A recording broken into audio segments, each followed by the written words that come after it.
Good morning. Good morning, everyone.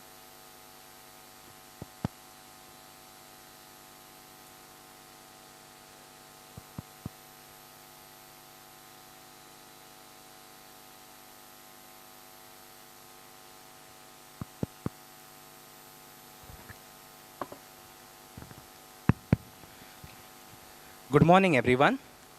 We have a few announcements. I request you to kindly switch off your mobile or keep it in silent mode. Students and parents are requested to be seated in their allotted places only. Please do not take photographs as it might hamper the smooth conduct of the event. The official photographer will capture the moment and you can collect it later from the photography section. There will be live streaming of the program. The link has already been shared in the invitation. We hope all the students are carrying their white coats with the institution logo for the white coat ceremony.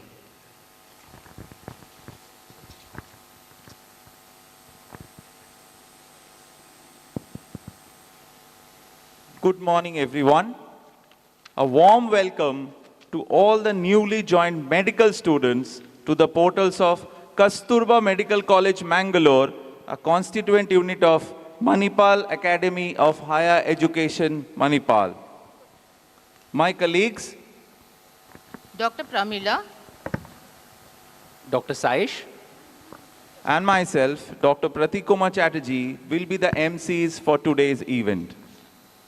I request Dr. B. UNNIKRISHNAN, Dean, Kasturba Medical College, Mangalore, and Associate Deans, Dr. B. SURESH SHETTY, Dr. SHRIKALA BALIGA, Dr. SHEETAL ULLAL, to kindly escort the Chief Guest, Dr. DILIP G. NAIK, Pro Vice Chancellor, Mangalore Campus, Manipal Academy of Higher Education, Manipal, and our guest alumnus, Dr. KAUSHIK MURALI, onto the dais.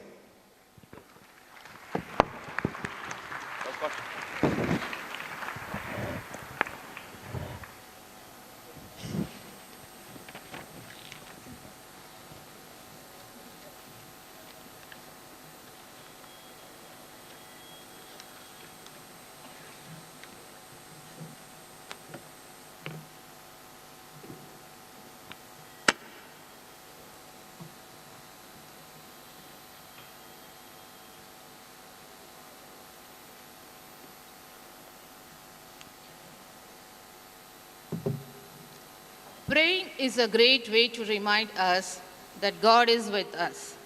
Mrs. Soundarya, tutor, Department of Biochemistry, KMC Mangalore, will now invoke Almighty's blessings. I request everyone to kindly remain seated.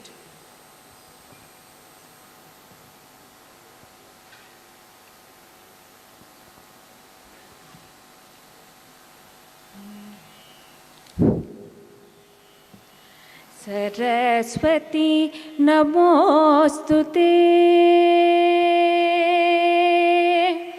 Saraswati नमोस्तुते शारदे विद्याप्रदे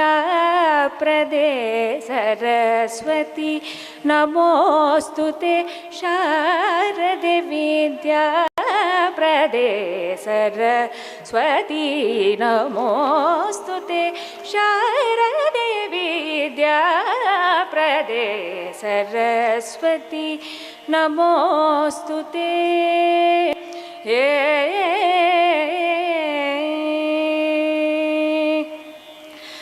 करधृत वीणा पुस्तक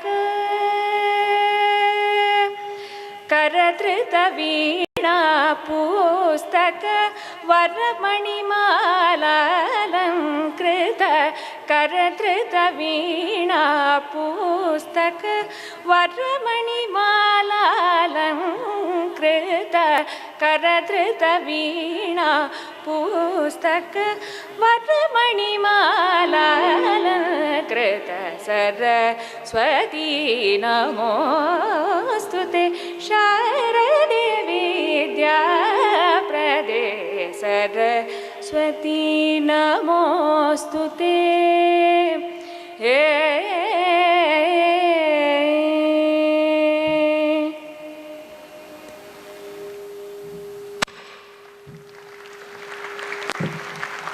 Mrs. Soundarya.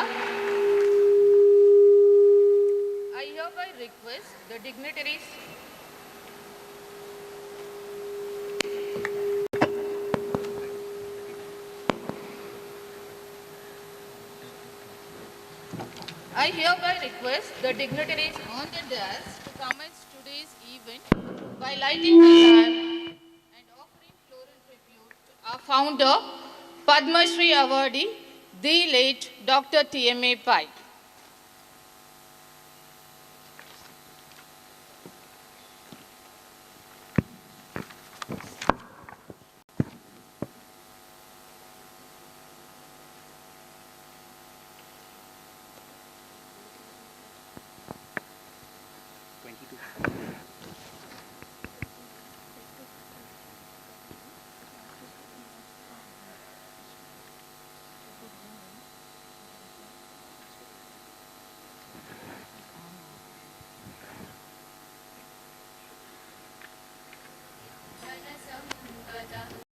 शुभं कुरुत्वं कल्याणम् आरोग्यं धनसम्पदः शत्रुबुद्धिविनाशाय दीपज्योतिर्नमोऽस्तु ते दीपज्योतिर्नमोऽस्तु ते दीपज्योतिर्परब्रह्म दीपज्योतिर्जनार्दनः दीपज्योतिर्परब्रह्म दीपज्योतिर्जनार्दनः दीपो हरतु मे पापम् सन्ध्यादीपनमोऽस्तु ते ओ दीपब्रह्मरूपस्त्वं ज्योतिषां प्रभुरव्ययः ओ दीपब्रह्मरूपस्त्वं ज्योतिषां प्रभुरव्ययः आरोग्यं देहि पुत्रांश्च मतिं स्वच्छां हि मे सदा रवेरस्तं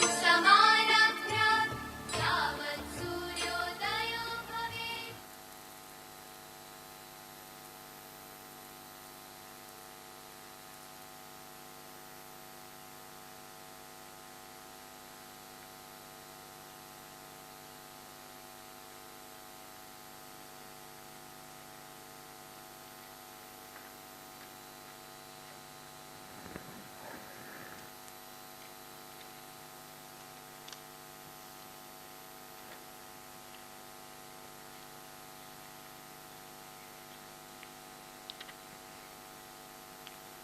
Thank you, sirs and ma'am. I request our dynamic leader, Dr. B. Unnikrishnan, Dean and Professor, Community Medicine, Kasturba Medical College, Mangalore, to kindly address the gathering and give an overview of our institution.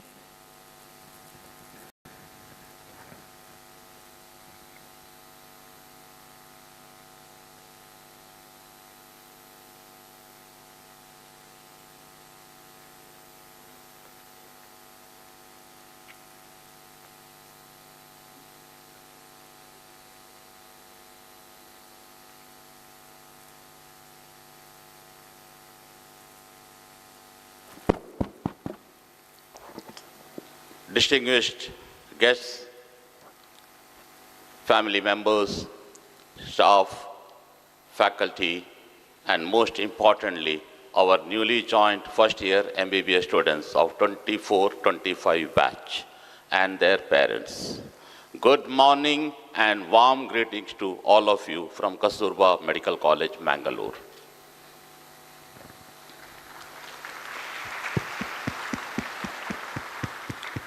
Kasturba Medical College, Mangalore, established in 1955. This year, we are celebrating the 70th anniversary of our establishment. On behalf of the faculty and staff of Kasturba Medical College, Mangalore, it's my honor and privilege to welcome you all to the Med Intro 2024 orientation program and white coat ceremony.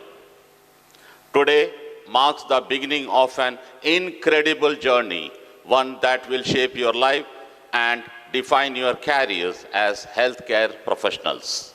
First and foremost, let me congratulate each one of you for successfully securing a place in the prestigious institution Kasturba Medical College, Mangalore. The competition was fierce, and you have proven yourself to be among the best and the brightest minds. Your hard work, dedication, and passion have brought you here, and we are confident that you will excel in your studies and future endeavors. Ladies and gentlemen, on behalf of Kasturba Medical College, Mangalore, I feel very privileged and honored to welcome our distinguished Chief Guest, Dr. DILIP G. NAIK, Pro Vice Chancellor, MAHE, Mangalore campus. We are grateful to you, sir, for accepting our invitation and gracing this occasion. I wholeheartedly welcome our guest of honor and alumna, Dr. KAUSHIK MURALI, President, Medical Operation, Quality and Education, Sankara Eye Foundation, India, Alumnus, MBBS batch of 1994. I take immense pleasure in welcoming the Associate Deans, Dr. SURESH Kumar SHETTY, Dr. SHRIKALA BALIGA, and Dr. SHEETAL ULLAL. A warm welcome to Dr. Chakrapani M., Medical Superintendent of KMC Hospital. A heartfelt welcome to all the heads of the department, faculty members, non-teaching staff, and the students. I also welcome all those who are watching this event virtually through live streaming. I welcome the media personnel, both the print and the electronic. I pay my respectful homage to our founder, late Dr. T.M.A. Pai, Padma Shri Awardee. I am delighted to introduce you to Manipal Academy of Higher Education, Manipal, one of the best ranked multidisciplinary university in the country. Our institution takes pride in its legacy, which traces back to our esteemed founder, Padma Shri Awardee Dr. T.M.A. Pai. His vision and dedication have laid the foundation for modern Manipal, where excellence in education and innovation thrive. We are thrilled to announce that Manipal Academy of Higher Education has been ranked as the 4th best university in the country in both public and private sector, according to the NIR of 2025 ranking. This prestigious recognition highlights our commitment to academic excellence, innovative research, and the holistic development of our students. The ranking reflects the hard work and dedication of our faculty, staff, and students in fostering an environment of learning and achievement. We are also ranked globally, both in QS ranking as well as Times Higher Education as well as Shanghai ranking, and we are the only institution in the country which has been ranked in all the ranking, national as well as international. Kasturba Medical College has maintained a consistent ranking as one of the top medical colleges in the country, both nationally as well as globally. Our vision, mission, and values align with that of the university. Our vision is to be a center of excellence in medical education and be the medical college of choice for students and faculty, with a mission of academic excellence and quality healthcare, and with the values of our founder, integrity, teamwork, transparency, execution with passion, quality, and human touch. Kasturba Medical College, Mangalore, established in the year 1955 as the first public-private partnership model in the country for imparting quality medical education and healthcare. Known for quality education, the institution has been consistently ranked among the top medical institutions in the country. At Kasturba Medical College, Mangalore, we run MBBS program along with more than 20 specialty programs, MSc programs, PhD, as well as allied health program, both undergraduate and postgraduate. With dedicated and skilled faculty, excellent infrastructure, library facilities, museums, laboratory and skills lab that provide hands-on experience to the student. The institution has been attracting numerous students from India as well as from many other countries of the world. This is the administrative block. All of you have visited this place for reporting, located at Lighthouse Hill Road. In that block, we have state-of-the-art classroom equipped with technology-enabled tools. Dr. K.P. Ganesan Lecture Hall and Dr. G.D. Veliath Lecture Hall. Center for Basic Sciences, located at Vijay, is an exclusive campus for first-year students, featuring state-of-the-art facilities including a museum, a virtual dissection lab, smart classroom, and comfortable hostel accommodation. This is a Center for Basic Sciences where you will be spending your next 1 year. This is the inauguration of the Visual Anatomy Dissection Lab. This is the first-year hostel. You will be spending your 1 year at this place.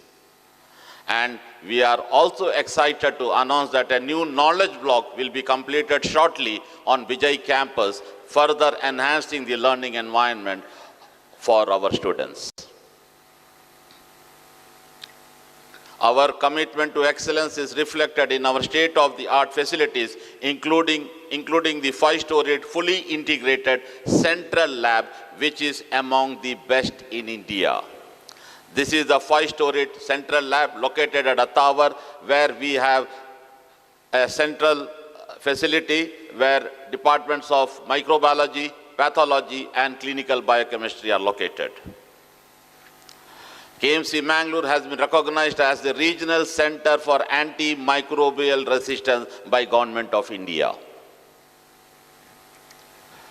Our hospitals serve not only the local district, but also attract patients from 9 neighboring districts in Karnataka and even from Kerala. We are proud to function as a referral hospital providing state-of-the-art healthcare facility to all who seek our care. Our commitment to excellence in medical treatment ensures that patient receives the highest standard of healthcare, making us a trusted destination for advanced medical needs in this region. We commemorate 70 years of our unique public-private partnership model that has been instrumental in delivering quality healthcare and medical education. Kasturba Medical College stands out as the only institution in the country with 6 hospitals associated with it. 3 in the government sector, Government Venlock Hospital, Government Lady Goshen Hospital, and Regional Advanced Pediatric Care Center. And 3 in private sector, KMC Hospital Atawar, KMC Hospital Ambedkar Circle, and 100-bedded rural hospital, DSM Hospital Katil.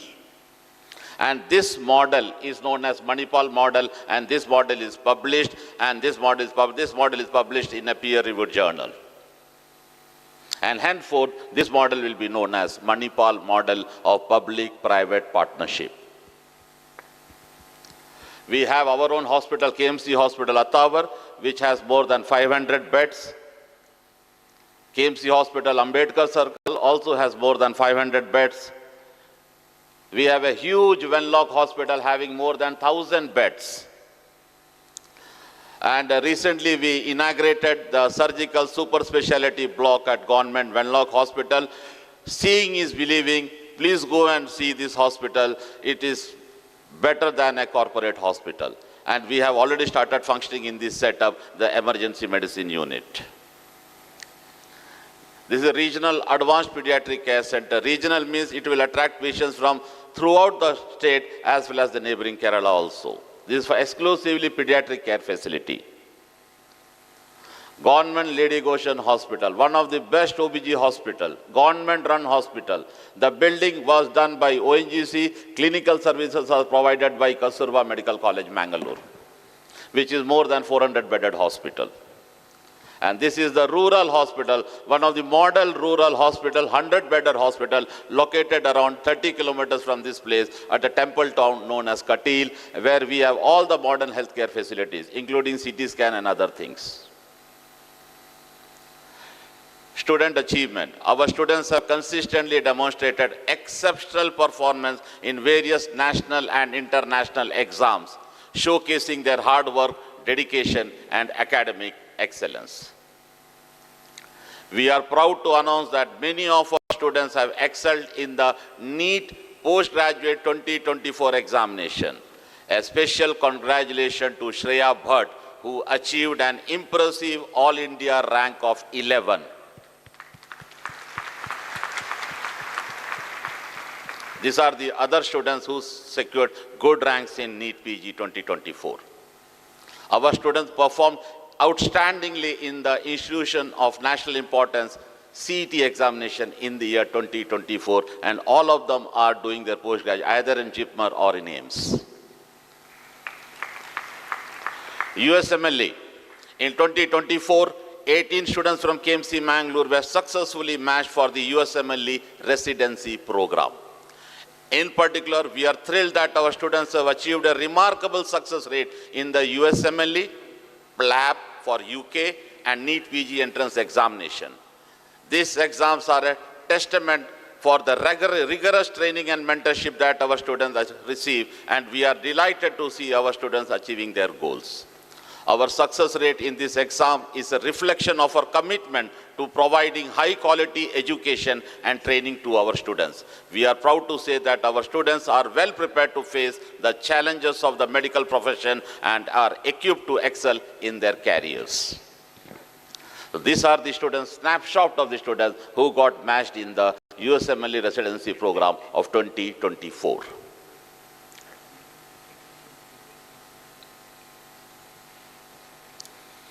Alumni Mentorship Program. The alumni from UK and US mentored our students for USMLE as well as for PLAB. Their guidance and expertise will undoubtedly help our students excel in their medical careers and navigate the complexities of these important exams and opportunities. It is wonderful to see our alumni giving back and supporting the next generation of medical professionals. Student clubs. I am delighted to share with you the exciting initiative that KMC Mangalore has undertaken to foster a culture of co-curricular activities and innovation. As part of our commitment to holistic growth, we have established various clubs and organizations that cater to diverse interest and passion. Our clubs are designed to provide a platform for students to explore their creativity, develop new skills, and build meaningful relationships with their peers. From literature and art to music and sports, we have something for everyone. These are the few clubs: a Cut Above Surgical Club, Radex Radiology Club, Sphygmus Medicine Club, the joint venture, the Orthopedics Club, Jivika OBG Club. We have a student research forum also, and emergency medicine club also. And along with that, we have the student wing of the International Chair of Bioethics. We have Model United Nation of Kasturba Medical College, Mangalore. We also have National Service Scheme, and we have FACOCAT, that is the Media and the Photography Club. Undergraduate Research and Innovation. KMC Mangalore was the pioneer in incorporating research into medical education curriculum. This model is published as well as replicated in other medical colleges and was appreciated by QMed Foundation. And this initiative we started in the year 2000. Already we are in 24 years since we have incorporated research into undergraduate medical education curriculum. 11 of our undergraduate students from KMC Mangalore have received the prestigious ICMR short-term studentship grant in the year 2023. Research awards. Many students from KMC Mangalore have received awards at conference. It is a testament to their hard work and dedication to their academic and research pursuits. Presenting a snapshot of this achievement will surely inspire others and showcase their talent and excellence within the institution. So these are the students who won research awards in paper presentation, poster presentation, quiz, and other things. They won awards in the conference known as Vedam. This is the award in a conference known as Connaissance 2024 held at JIPMER, and Rishit Anand won the award in Manipal conference, and these are the snapshot of other award winners.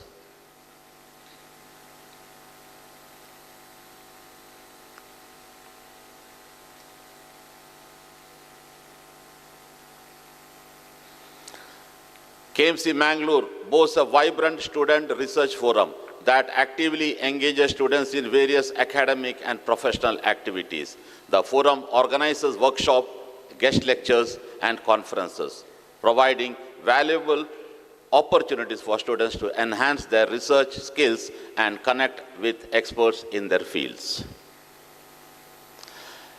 We also organize the annual undergraduate medical conference. This event brings together students from across the country to share their research, learn from each other, and manage in lively discussion and engage in lively discussion on the latest advancements in medical sciences. This year, we organized the second edition of the annual National Undergraduate Medical Research Conference, Arevana 2. It provides a platform for young medical students to showcase their research and contribute to the field of medicine. 500 student delegates from 27 medical colleges throughout the country participated in this two-day conference. And this year, 2025, we are planning to make this conference even bigger, planning to attract students from more than 100 medical colleges. As part of MAHE celebration of the Year of Research Excellence in 2024, Kasturba Medical College, Mangalore has organized various national and international conferences. This event aimed to foster collaboration, promote innovative research, and provide a platform for knowledge exchange among students, faculty, and researchers from around the world. As part of celebrating the 125th birth anniversary of our visionary founder, late Dr. T.M.A. Pai, KMC Mangalore organized the 51st Annual National Conference of the Indian Association of Preventive and Social Medicine. Over 1,500 delegates participated in the conference, which was focused on the theme of Sustainable Development Goals. The 10th National Conference of the Indian Academy of Otorhinolaryngology, Head and Neck Surgery, IAOHNS 2024 was held in KMC Mangalore. International Conference on Clinical Pharmacology and Pharmacogenomics was held in Mangalore, and we will be hosting next month another conference, which is the 44th Annual Conference of the Association of Radiation Oncologists of India, AROICON 2024.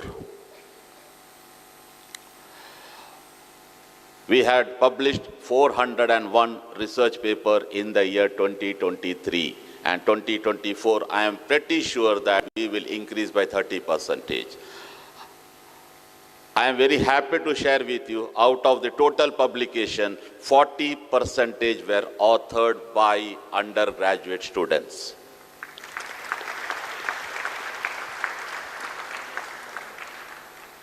As the trend depicts, consistently we are showing an increase in the number of publications as well as the quality of publications. And majority of publications were linked to the 11 of the 17 Sustainable Development Goals. Faculties are also not behind. 8 of our faculty members have been recognized as the top 2% most cited scientists globally, as ranked by Stanford University and Elsevier. This prestigious acknowledgement highlights their outstanding contribution to research and scholarship in their respective fields. 8 faculty members from KMC were the most cited scholars and faculties.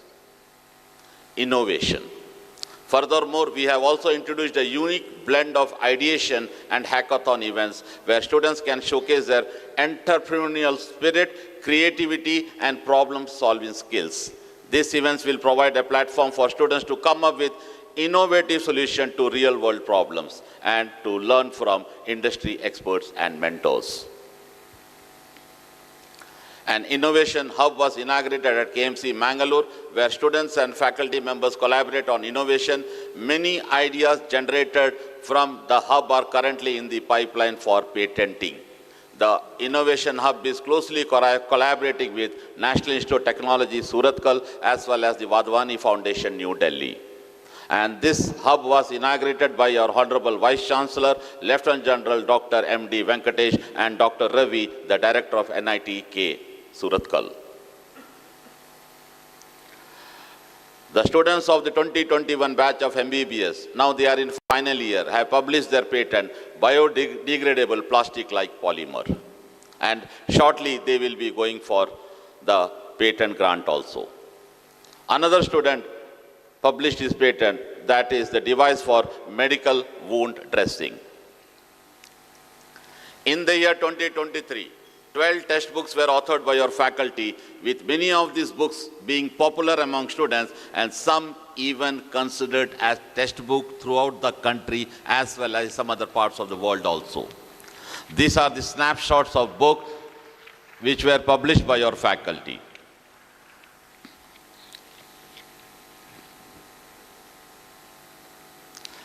Cultural achievements. At KMC Mangalore, we believe in nurturing not just academic excellence but also holistic development.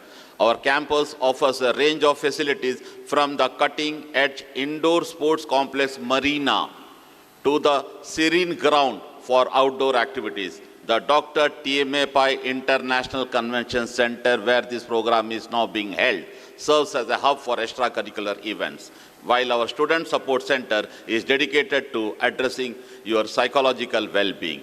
Our team participates in many inter-collegiate events also. Utsav is a MAHE Manipal inter-collegiate event.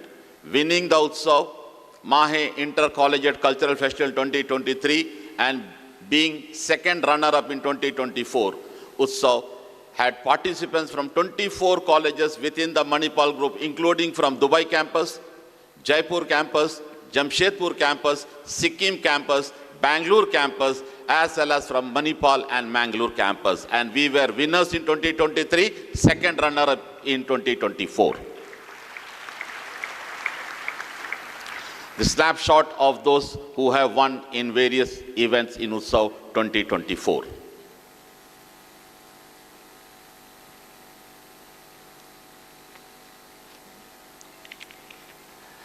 Adrenaline.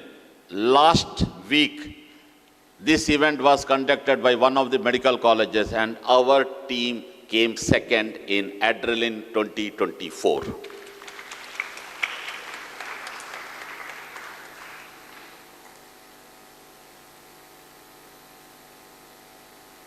We have inter-class competition, 3-day event. In the same venue, we have it for 3 days. And this inter-class event, because this being the 70th year, we are going to make it as an intercollegiate event in this same venue. This is the Dr. TMA Pai International Convention Center. KMC Mangalore encourages students not only in curricular but also support and promote the students in extracurricular activities also. Our students won accolade in various intercollegiate tournaments. In sports, under MAHE institution, we were runner-up in the entire sports competition. These are the laurels, snapshot of the laurels won by our students. Our basketball team, wherever they go, they are number one. In the recently last week, they went for Adrenaline, they were placed number one.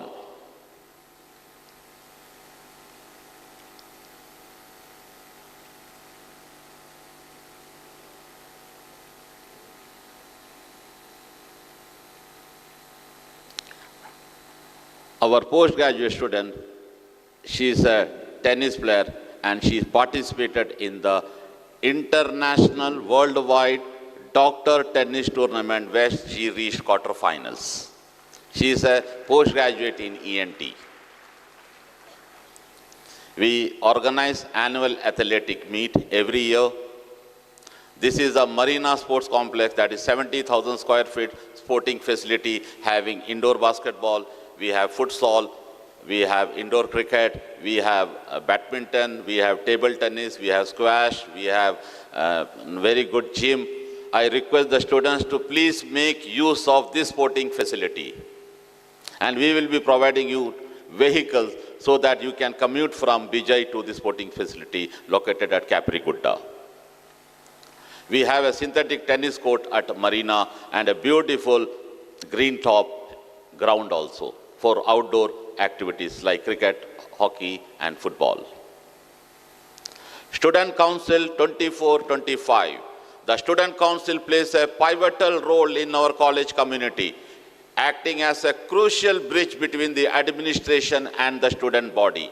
Its members serve as representatives for their peers, voicing concerns, suggestions, and feedback to ensure that student interests are effectively communicated and addressed.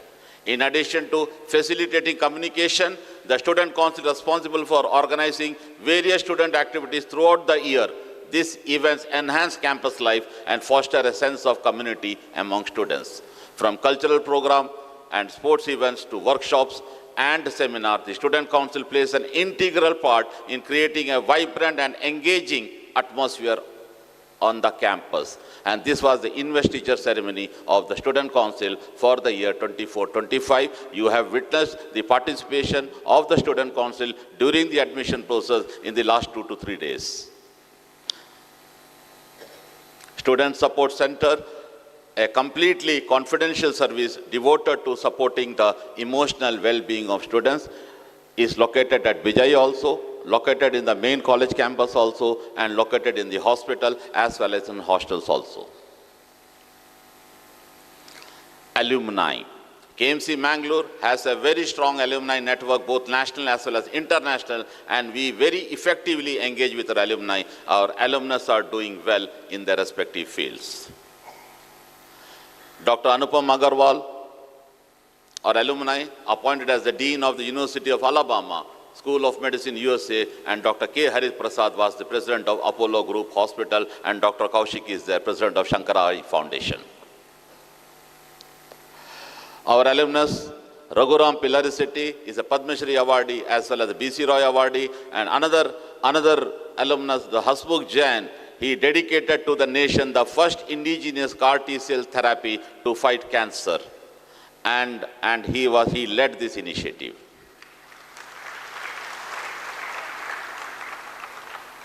Dr. Professor Ramani Kahalowalia, top 10 Indian in the South Africa. Dr. Deepika Lobo is Commissioner of Health in Canada.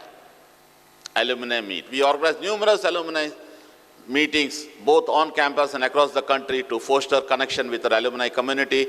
We had last year, same time, we had KMC Mangalore alumni meet at Delhi, the Maha Milan, which was held in India Habitat Center.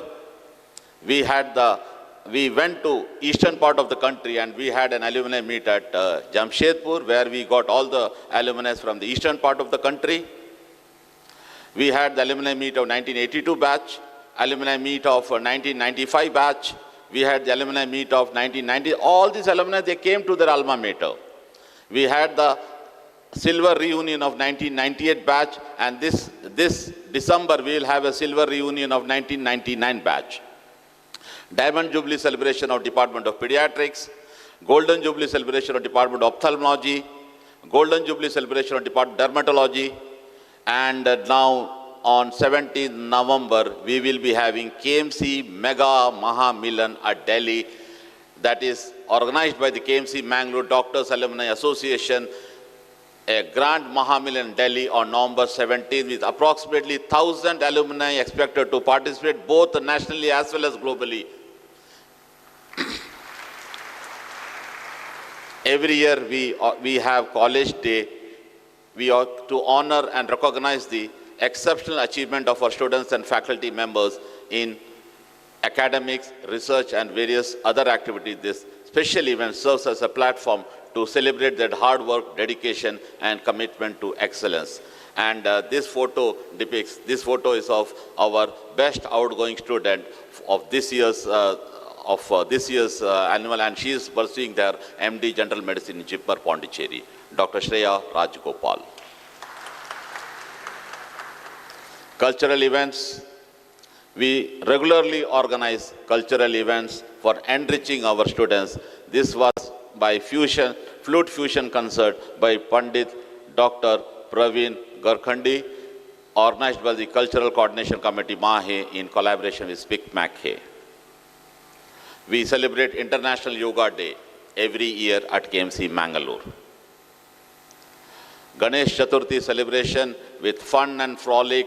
We celebrated 68th year of Ganesh Chaturthi celebration, and this is the second oldest Ganesh Chaturthi celebration at Mangalore. And this year we celebrated 68 years. We could have celebrated 70 years. Because of the COVID, 2 years we were not allowed to celebrate.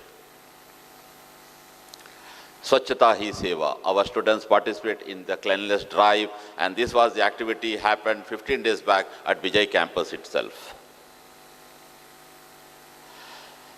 As you settle into your first year at the Center for Basic Science in Vijay, rest assured that our teacher guardian scheme will provide you with mentors who will guide and support you throughout your time in Mangalore. I encourage you to make the most of your time here, engage in diverse experiences, and embrace the opportunities for growth and learning that await you at Kasturba Medical College, Mangalore. Let us work together to create a vibrant and engaging community that is committed to excellence and innovation. Welcome to our esteemed institution, and I wish you all a successful and fulfilling academic journey ahead. The student handbook, which all of you might have received, those who have not opened their email ID, please, this mail was sent to you on 7th of this month. Please once again open it and go through it thoroughly. The student handbook. The student handbook for Kasturba Medical College, Mangalore for the academic year 24-25 contains a wealth of information regarding various aspects of student life. Thank you very much, and Jai Hind. Thank you.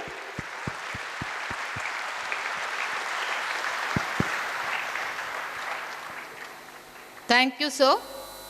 I'm sure the new entrants now have a glimpse of their journey at this esteemed medical school. Today, we are fortunate to have Dr. KAUSHIK MURALI, the President, Medical Administration, Quality and Education, Sankara Eye Foundation, India. After his graduation from KMC Mangalore, Dr. KAUSHIK completed his DNB Ophthalmology at Sankara Eye Hospital, Coimbatore, and Pediatric Ophthalmology Fellowship at Medical Research Foundation, Chennai. He holds a degree in management from INSEAD, France, and strategic management of non-profits at Harvard Business School. Dr. KAUSHIK has multiple publications in peer-reviewed journals and has been recognized for his work with awards and orations across the world. Sir has collaborated with institutions like the Harvard School of Public Health, University of Bonn, Indian Institute of Science, and the London School of Hygiene and Tropical Health and Microsoft Research, IIT Chennai, and IIT Bhubaneswar on various public health research projects. He has been part of the national leadership of various organizations, including Vision 2020 India and Confederation of Indian Industry, Young Indians. Dr. KAUSHIK was part of the core committee organizing the G20 Young Entrepreneur Alliance meet in India in 2023. Dr. KAUSHIK will now be sharing his insights and experiences that have shaped his remarkable journey as a medical professional. Please join me in extending a warm welcome to Dr. KAUSHIK MURALI, a proud alumnus of batch 1994. Thank you so much. I think it's a mixed feeling to stand here. It's humbling to be invited back by your alma mater. At the same time, it is extremely embarrassing because you know for a fact that there are other alumnus who've done much, much more than what I have and possibly should have been standing here in my place. I take this opportunity to first offer my gratitude to Dr. UNNIKRISHNAN and Dr. SURESH for inviting me here, and Dr. Ramani, a Padma Shri awardee and an alumnus of KMC, who founded the Sankara Eye Foundation. And I'm sure it's my association with this organization that made me worthy of being here as a part of this medical orientation. Why do I say that? You saw Dr. UNNIKRISHNAN's slide of the multiple awards, the multiple ranks, all of that. I was none of that during my MBBS. I was an average student who managed to clear my program on time. And well, I got through medicine with a lot of fun. I start off with the story which is possibly one of the favorite of our founder. So story goes that there was this little boy standing on a beach, and he saw these multiple starfish that were getting washed ashore. And he kept picking up one of them and going back into the water and leaving them. And every time he dropped them, the next wave got in about thousands of them again come ashore. He kept repeating this, he kept repeating this. The sun was going up, it was getting a little warm. And then there was this elderly gentleman that walked past him who asked him saying, "Son, what are you doing? Do you realize that what you're doing is futile? Yes, for every thousands that are getting washed, you possibly are putting one back, but all the rest you can't do anything about it. Why don't you just sit in the shade or come with me, I'll buy you a soft drink." And that little boy looked at that elderly person, smiled at him, picked up one other little starfish, put it back into the water and said, "Uncle, for this one starfish, I made a difference of life and death." With most of us in healthcare, India is very daunting. In ophthalmology or eye care, we are home to, based on how you define blindness, 1/3 to 1/4 of the world's blind population. Every 5th blind child is supposed to be an Indian child. When you look at that data, it looks scary, saying that what am I going to achieve as an individual doctor? But often, each of us yields that power of making a difference of life and death with every patient that we intervene with, not just to them, but also make a life-changing experience for their entire family. Institutions like KMC are critical because the manpower that is available in healthcare is very skewed. When you take blindness, it is shown that it is much, much more in rural India compared to urban India. And we have about 1 to 1 lakh ratio of an ophthalmology to population in our country. And almost 5 million Indians have never had an eye test in their lives. So that is the challenge that we face. And again, there's a dichotomy of India and Bharat. In that, we are the destination for medical tourism from across the world. You saw the facilities as a part of Dr. UNNIKRISHNAN's presentation. We can give a run for the money for the best in the world. And honestly speaking, today I would rather fall in India than any other country in the world. I don't want to wait for 4 hours in the UK for an ambulance to come and take care of me. I don't want to go through the insurance hassle in the US, where here I can approach a specialist literally at a drop of a hat. At the same time, rural India is a completely different ballgame, where out-of-pocket expenses, access, availability, and affordability continue to be deterrents and barriers to our fellow Indians accessing even rudimentary healthcare, forget specialty care. In that is our organization of Sankara. We were founded by our founders, Dr. Ramani and Dr. Radha, in a 10 by 10 room outside of a temple in a small city called Coimbatore in Tamil Nadu, with a savings deposit of 5 rupees. From there, we have grown over the years. Dr. Ramani was recognized with the Padma Shri Award in 2019. And at Sankara, we work with the vision of freedom from preventable and curable blindness with a mission of providing it through an unmatched eye care. We strongly believe that we are not just an eye hospital, but that we are delivering social value to the country and the society at large. Why do I say that? We have a very strong purpose. We have a very unique model that we call as a value creation or a seesaw model, where for every patient who pays for his service in our organization, about 4 patients get their services completely free of cost. We're able to do this because there are people who are good at heart who support our organization. Every one of our hospitals is supported through philanthropic donations. This is the first block that we set up in Coimbatore in 1985. And the first mobile bus, this was then a Toyota van that came that was refurbished and given to us. And at that point in time, we were largely conducting medical camps there. Today, we have a national footprint. We are 13 hospitals strong, with the 14th to be inaugurated on the 20th of October in the city of Varanasi by the Shankaracharya of Kanchi, the Honorable Chief Minister of UP, and the Honorable Prime Minister of India. What have we managed to do with these hospitals is ensure that we are providing excellence beyond accreditation. All our hospitals are a single specialty eye hospital where we offer care ranging from simple glasses to lasers to surgical correction across all subspecialties in eye care. And we've not stopped there because our founders believe that healthcare should not be defined by where you live. If you're in a city, you can access good care. If you're in a village, you cannot. That seems very unfair. So we've kind of tried to solve this by adding in a very robust outreach system and setting up 41 vision centers across the country.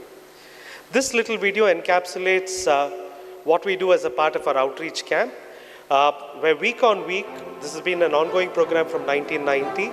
It's possibly the largest doorstep-to-doorstep rural healthcare program in the country, where we mobilize patients to come to schools or primary health centers who our field workers have identified to have some visual defect. Our team of optometrists, health staff and doctors screen these patients. We do a cursory systemic exam, and then we have our own fleet of vehicles where we bring them to our base hospital. At the hospital, these patients are once again screened. Whatever diagnostics they require, they undergo that, and then they are operated on in state-of-the-art operation theaters. While these patients stay with us, we also feed them, we take care of their needs, and then we drop them back in the same village, we pick them up. The cycle gets completed about 6 weeks hence, when we go back to that same geography and do a post-operative review of these patients, to a large extent trying to transform these lives in whatever way we can. Today, as Sankara, we're a hospital across 10 states in India. We've done about 3.3 million surgeries, of which I'm proud to share that almost 2.6 million surgeries have been done completely free of cost to fellow Indians. We've touched about 23 million lives from the time that we've been founded. This is me in 2000. I had no clue where I'm going to go. I was, like I said, a very average, lazy student. I didn't do even well enough to qualify for an MS or a MD seat then, so I did my DNB in ophthalmology, because that was something where I knew I didn't have to battle many other things beyond that. But hindsight, I think that's possibly the smartest decision I did. The reason I say that is today we talk of ikigai, or is your life worthwhile? So this has become a very cool phrase where all of us aspire to be. What ikigai looks at is looking at why do we even exist. So it kind of seems very philosophical, but when you break it down into what it should be, it looks at about 4 different areas of what the world needs, what are you good at, and what can you pay it for. And when you look at medicine, the world definitely needs us. If you do well, definitely you'll get paid for it. And your journey through KMC will definitely make you good. There's no way you can pass out of this institution being a bad clinician because of the sheer infrastructure and the patient load that you have. What this course will also do is connect the dots for you. You will not realize it during the classroom sessions where it will appear a torture saying that why the hell am I reading this? Don't I just have to pass the exam?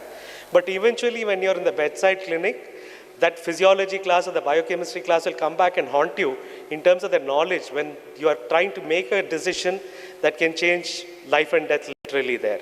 And this lack of knowledge is very expensive. Today you're tempted to go online, Google up stuff, look at YouTube for multiple information, but interpreting that information is an art, and the teachers, some of whom I've been privileged to be taught under, will definitely connect the dots for you. This little video is, again, a very interesting video. This was shot in 2007 in a Washington, D.C. metro station. I'm hoping that you'll have the audio on. This is there on YouTube. I would encourage you to look at it. What you notice is something that would happen in an everyday journey in any of our stations and places, where people are bustling in, trying to get to their workplace. There is some music happening on one side. This is at the rush hour, morning at around 8 o'clock. And you notice the person playing, and there are people who are walking. Why music and this medical orientation? Simply because this gentleman who was playing there was a Grammy Award winner, Joshua Bell. This was a social experiment done by the Washington Post. His violin is a multi-million-dollar violin. His tickets average about $500 to $1,000 to watch, and he was playing at the metro station. About 2 people stopped to listen to him play, and he earned about $32 that morning. Why this is important is you may have the best of talent, but the environment that you have to perform makes a big difference. And I think by choosing KMC, you've chosen an environment where your talent can be nurtured. The second reason I showed this video is often we are in this rush of life trying to achieve what we imagine are our goals, that we don't pause for perspective. The little charms or the little pleasures in life get lost. You saw the hostels, you saw the sports facility. Trust me, those are the memories that will endure through life. We still connect back with some of our colleagues and juniors. I came in a day early to meet up with some of our juniors and batchmates here yesterday. Don't miss on those little pleasures during this course of MBBS that you're going to spend at KMC. Life as an MBBS student is not a Google map where you put in a destination and it takes you straight there, but rather like this little waterfall that you see. You'll have multiple ups and downs, more downs than ups. You'll feel despondent because you are brilliant minds who possibly never failed in life. And you will often see failures. You will often see disappointments in the way that the patients you treat are not responding to your care. And those are life lessons that will carry you forward as you go ahead. Again, today it has become very novel to say, oh, you should have a work-life balance. You have to learn to take a break from work and stuff like that. Trust me, that is nonsense. There is no way you can strike a work-life balance. At best, you can have what is called as a work-life synergy. There will be times where work takes precedence. Family functions will take a back seat. You will miss out on a lot of it because your exams are clashing with it. At the same time, there will be a time where life takes precedence. So your socials, your interclass competitions are where actually life comes to the forefront and academics take a back seat. So remember that you will have those balances that you will have to make, and that makes your life much easier. You will have multiple disagreements. You will have disagreements with your peers, you will have disagreements with your juniors, you may have disagreements with your student council, with your faculty. But what is very important for you to learn during this journey, again, that will last you for life, is that it is perfectly okay to disagree, but don't be disagreeable. Let people not hate you walking into the room saying, damn, this guy is going to come and say something, and just for the heck of being against whatever I said, he's going to disagree. So our founder always says that it is very important to have diversity of thought, but unanimity of purpose. So it's very critical for us to understand that. These 5.5, 6 years that you will be here are your friends for life. They have absolutely no agenda. They have nothing to gain from you. But this is your safety net that will stand by you through your ups and downs of personal, professional life. Make sure that you make friends so that you have friends when you actually need them. This is from our 25th year reunion in 2019. We actually did a dry run in 2 years before that. And we've continued to meet up across the world whenever our friends do visit us. And this is me outside the hostel room in Capri. The hostels have changed. The lecture halls have changed. It never was this fancy. We feel jealous of all you students joining in today. We never had such a fancy hall. We did our interclass at the town hall. I think that was a little bit more fun though. Again, you will find landmarks beyond the college that you will keep coming back to. These are all places that we made sure that we visited back as a part of it. Medicine is a difficult journey. A lot of you possibly have joined the course to relive the dream of your parents. May not be your own personal dream, but having reached here, see if you can enjoy this journey. That will again keep you held. Today you see a lot of adversity happening. You see a lot of angst against the healthcare community per se. You see a lot of things that we are not proud of, incidents that have happened that have shaken us, incidents from a few months back in parts of India that continue to haunt us.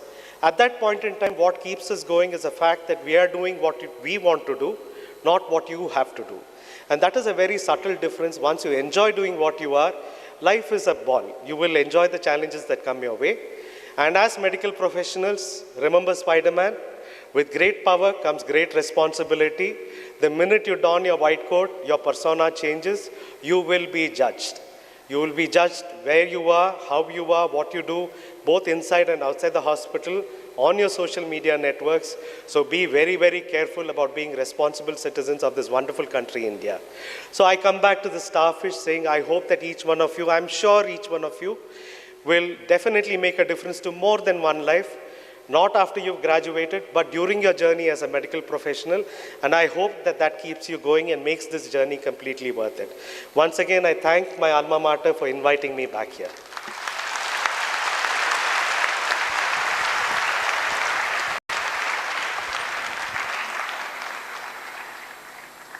Thank you, Dr. Kaushik. It was indeed a pleasure listening to you, sir.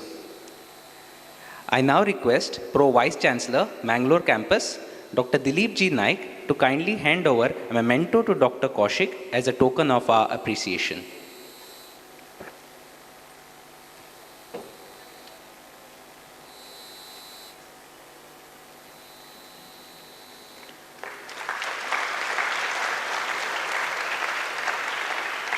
Thank you, sir.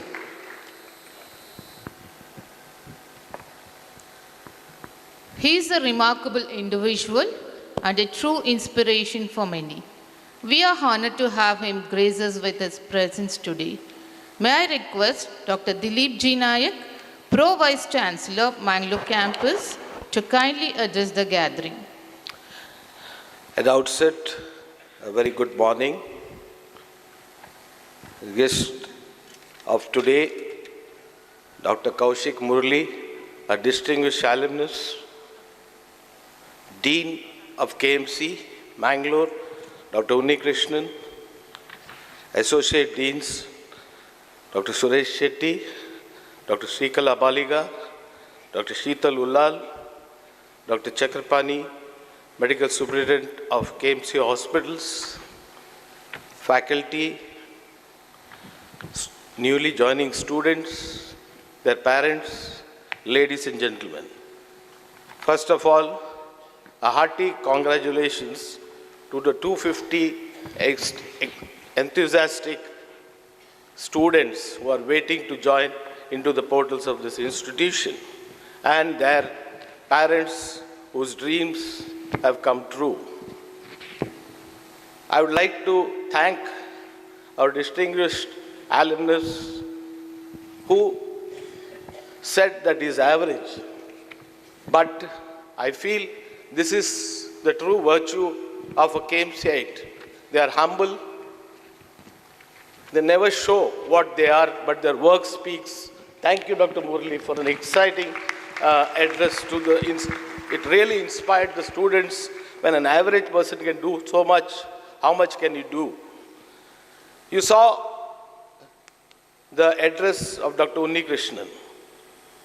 Now, your apprehensions are taken care of because he showed you what all activities are happening at KMC Mangalore.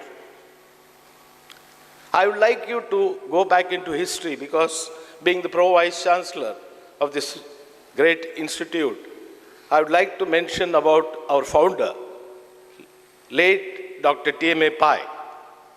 The story goes, he finished his MBBS from the Madras Medical College and came back to his town, a fishing village near Manipal. And he was all prepared to go to Hong Kong.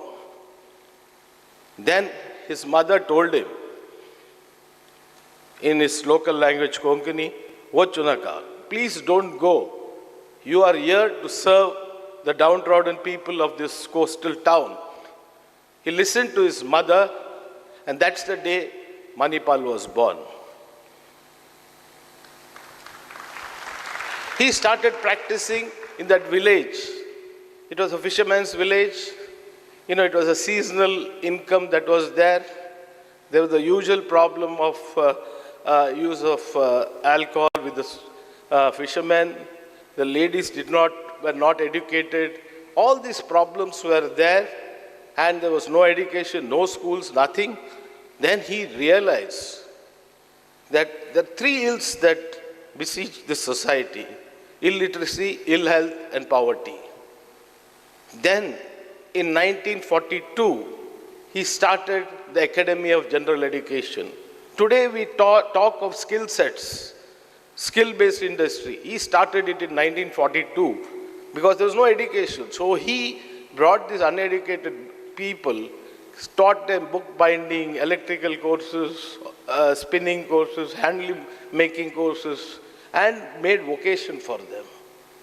And slowly he realized that schools have to start, colleges have to start. He started one of the first a small school, which became a higher secondary. Then he started colleges, The first one was the Mahatma Gandhi Memorial College at Udupi. And you will not believe there was one girl in that, because girl students were not allowed. And he wrote to the then minister saying that girls should be educated. Now we are talking of empowerment of girls into education. This was done long back by Dr. T.M.A. Pai.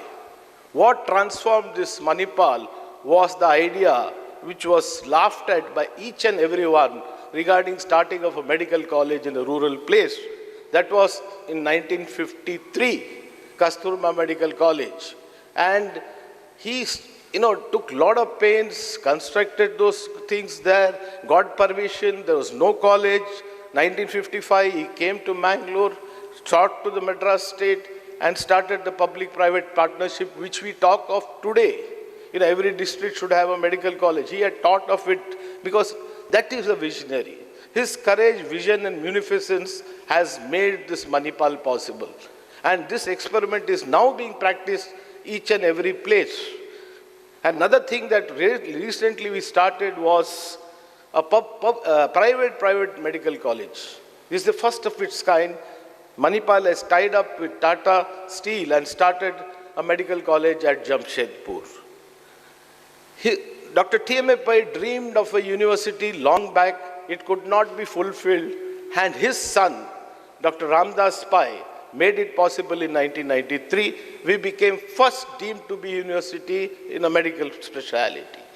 Secondly, in 2018, we became an institute of eminence.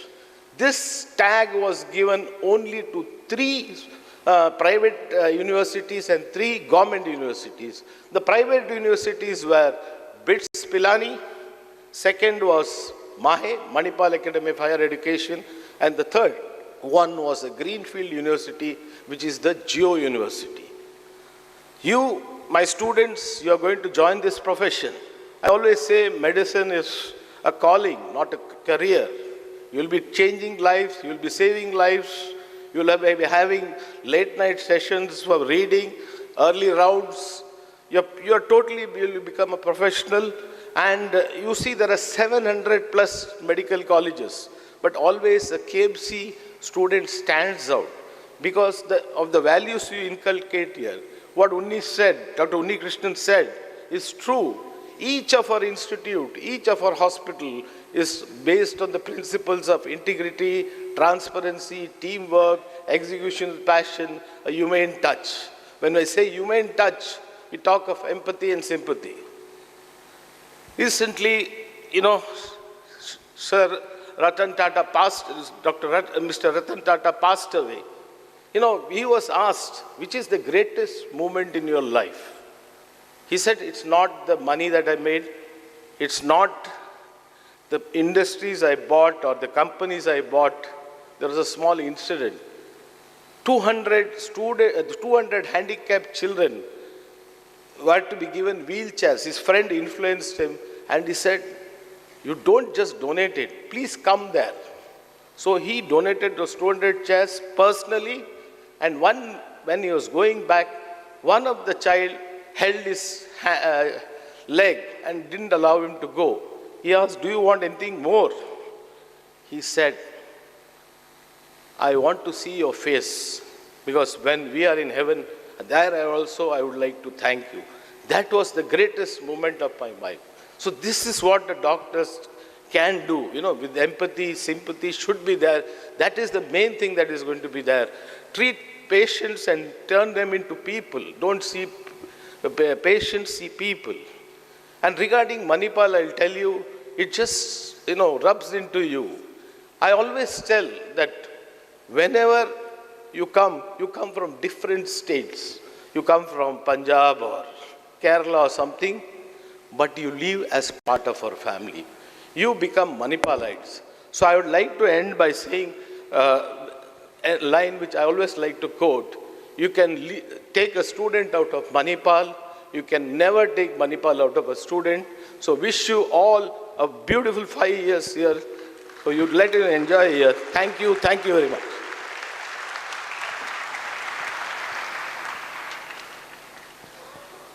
Thank you, sir.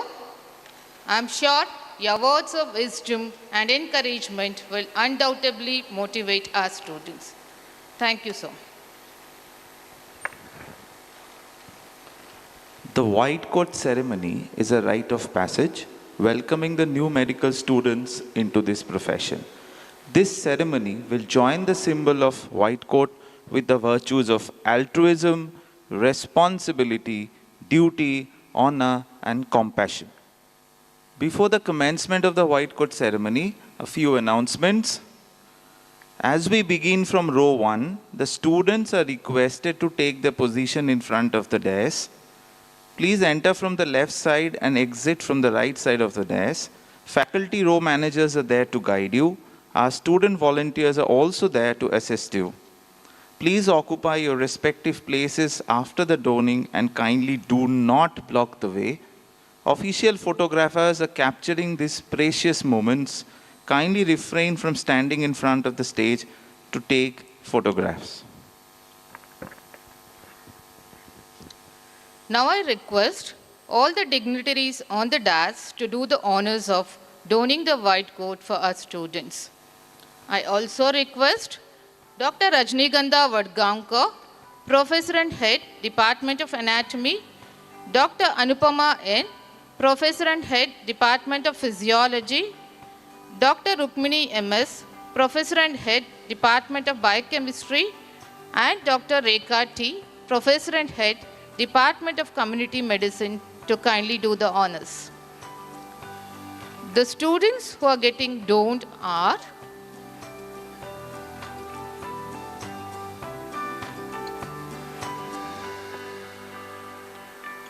Om Prasad Shetty,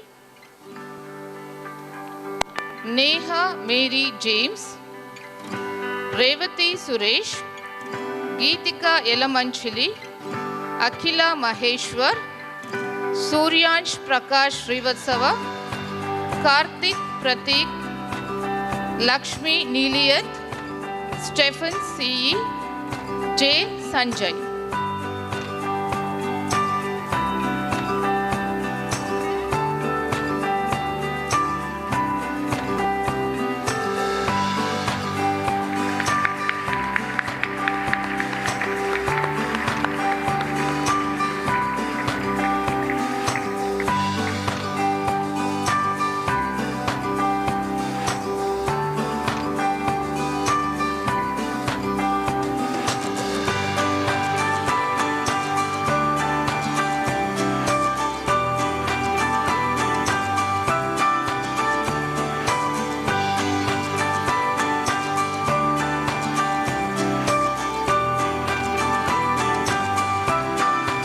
Next set of students are Uma Murali, Vidhi Sinha, Manya A.N., Snigdha B., Aditya Vijay, Vikram N., Said Farad, Adit Rajkumar, Rohan Sarvan, Om Prasad.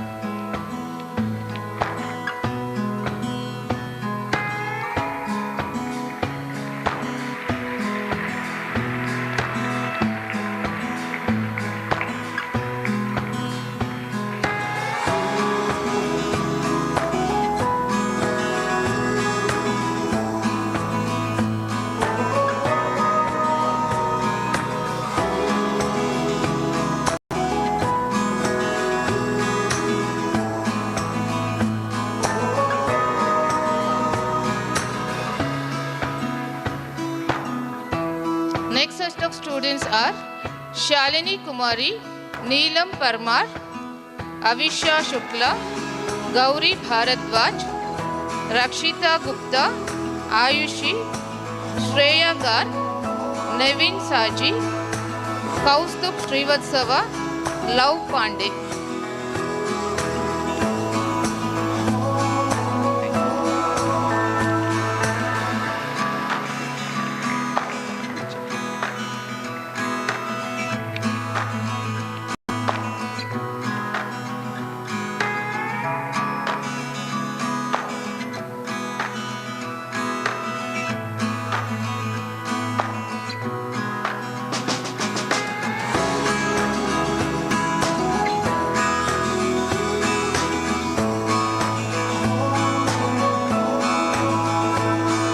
Thank you all for doing the honors.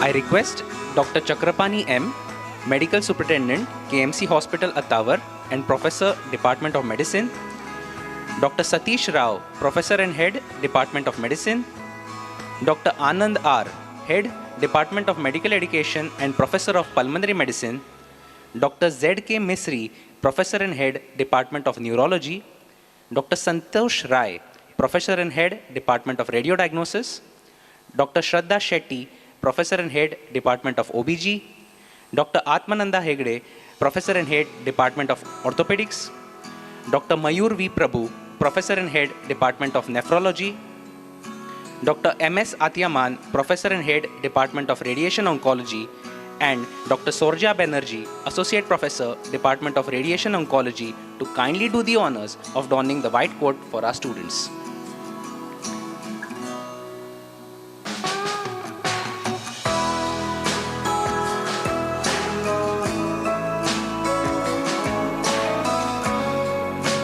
The students who are getting donned are Anika Nagpal, Ananya Malik, Ananya Sharma, Bhumi Agarwal, Priyanshi Brahmbhatt, Akshara Gupta, Garvita Saxena, Shriya Aital, Kirtana M. Prakash, and Ishita Srivastava.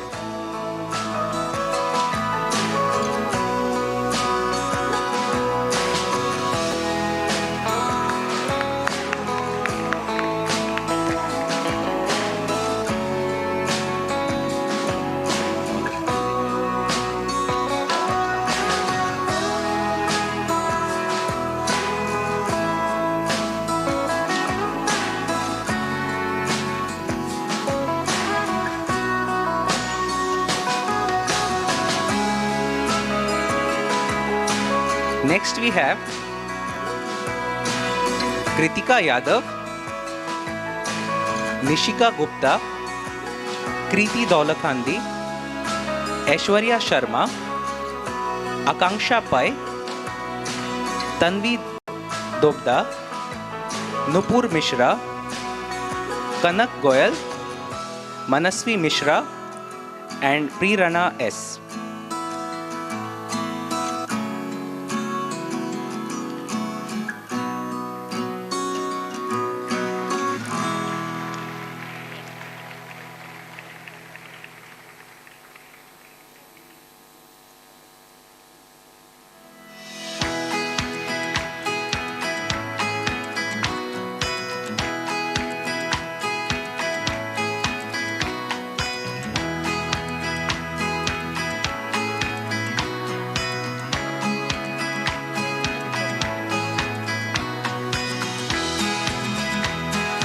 Next we have Nandini Agarwal, Ananya Gaba, Ananya Yash, Titi Agal, Rijul Garg, Mahalakshmi B, Avni S, Aishwarya Ajit, Prahlad S. Hegde, and Daksh J. Shetty.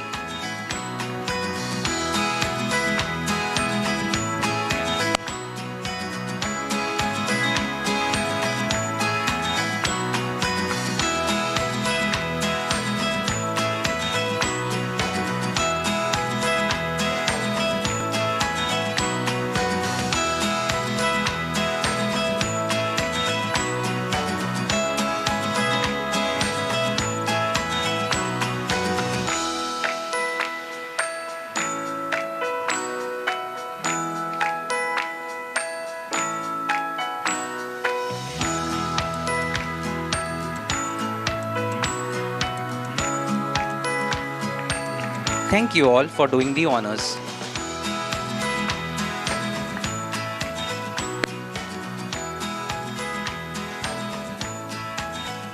Now I request Dr. Suchitra Shanay, Professor and Head, Department of Microbiology, Dr. Jyoti Kini, Professor and Head, Department of Pathology, Dr. Jagdish Rao PP, Professor and Head, Department of Forensic Medicine. Dr. Sucheta S. Rao, Professor and Head, Department of Pediatrics. Dr. Ajay Kamath, Professor and Head, Department of Ophthalmology. Dr. Preetam Acharya, Professor and Head, Department of Pulmonary Medicine. Dr. Sumesh T, Professor and Head, Department of Anesthesiology. Dr. Tantri, Professor and Head, Department of Gastroenterology. Dr. Lata Bhi Prabhu, Professor, Department of Anatomy, and Dr. Pramod Kumar, Professor, Department of Dermatology, to kindly do the honors of donning the white coat for our next set of students.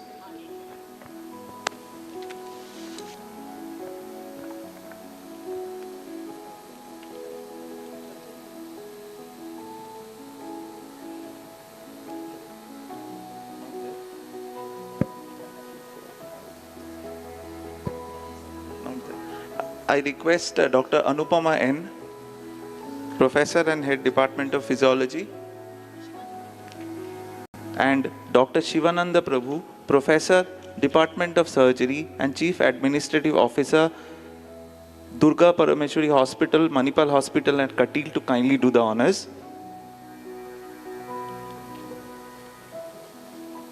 The students who are getting the don now are Akash Bharadwaj, Sarthak Malik, Aziz Hussain,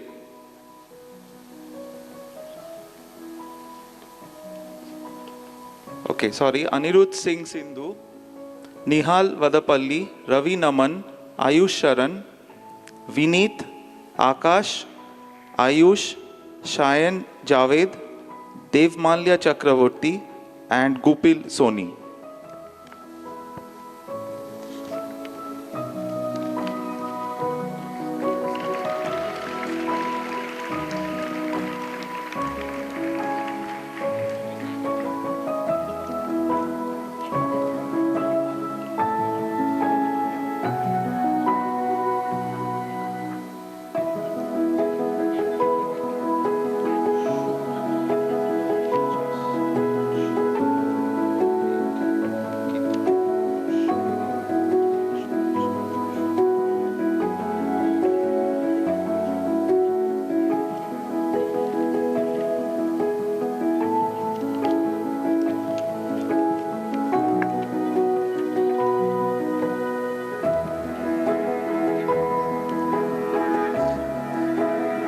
The next set of students, Shubh Tandon, Tejas Malhotra, Lakshya Apurva, Vivek Nikita Lal, Arush Jaiswal, Aryan Agarwal, Divyanshu Singh, Lakshay, Priyanshu Kumar.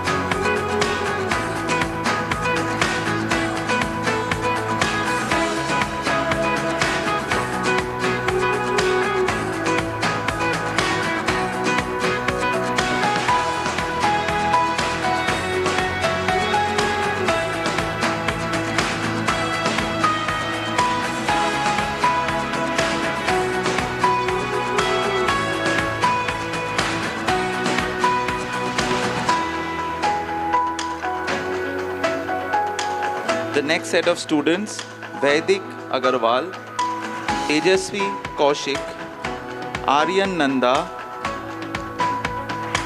Sheelvardhan Singh, Kavir Galhotra, Hiteshwaran, Omkar Krishnan, Mohammad Anwar, Aaron Matthew Koshi, and Siddharth Shaji.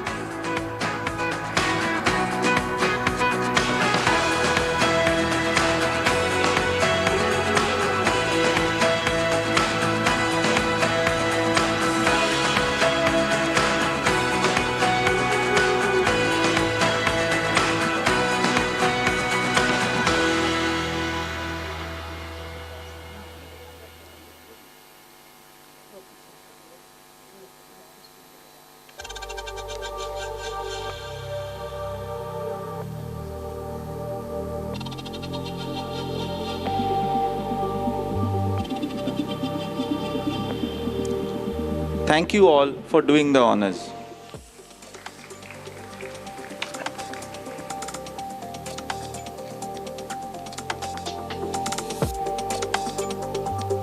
I request Dr. Mangala M.Pai, Deputy Director Quality and Compliance, KMC Mangalore, and Professor, Department of Anatomy, Dr. Sanman K.N., Head, Professor and Head, Department of Urology, Dr. Bhagyalakshmi K., Professor, Department of Physiology, Dr. Purnima Manjrekar, Professor, Department of Biochemistry, Dr. Anupama Hegde, Professor, Department of Biochemistry, Dr. Animesh Jain, Professor, Department of Community Medicine, Dr. Sharda Rai, Professor, Department of Pathology, Dr. Priya K. Ballal, Professor, Department of OBG, Dr. Prasanna Mitra, Additional Professor, Department of Community Medicine, Dr. Gata Upadhyaya, Professor, Department of Dermatology, to kindly do the honors of donning the white coat to our students. I also request Dr. Rekha T and Dr. Anupama N to kindly do the honors.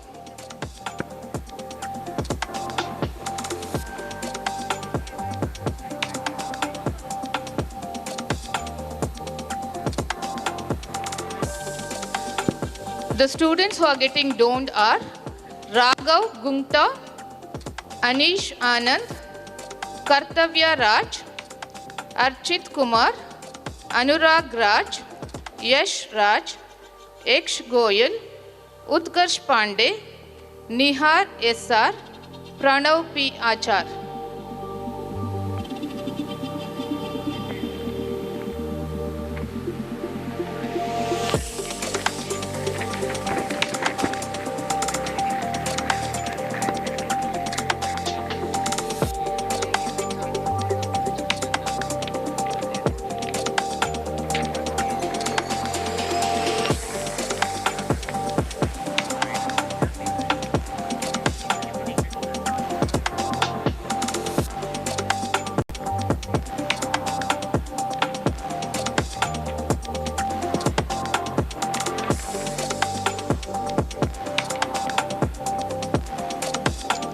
Next, I'll call upon Hitesh Ram Akshay Kumar, Gunta Divyesh Royal, Kapil, Ayush Anand, Samarth Khosla, Krish Malik, Ayush, Aditya Pogat, Udbhav Jha.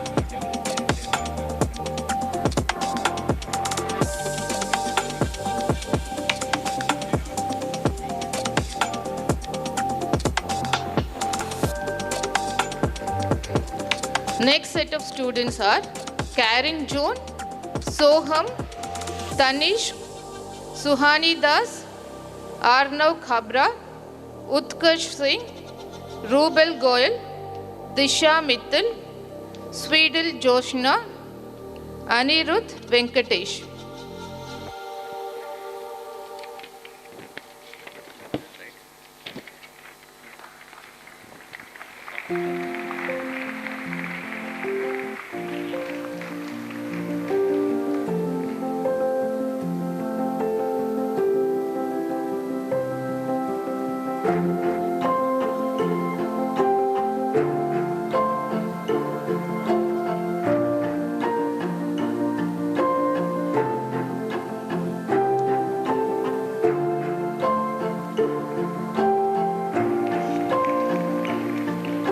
Thank you all for doing the honors.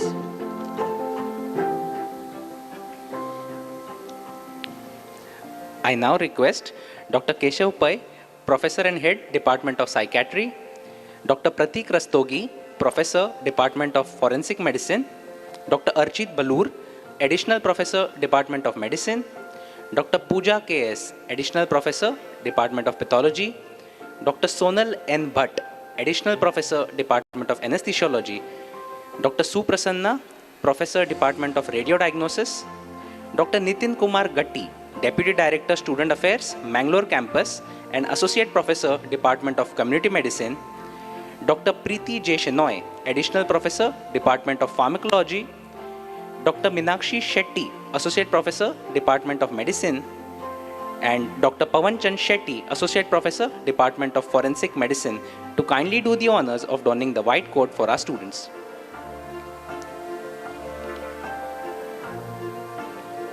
I also request Dr. Rukmini MS, Professor and Head, Department of Biochemistry, to join them on the dais.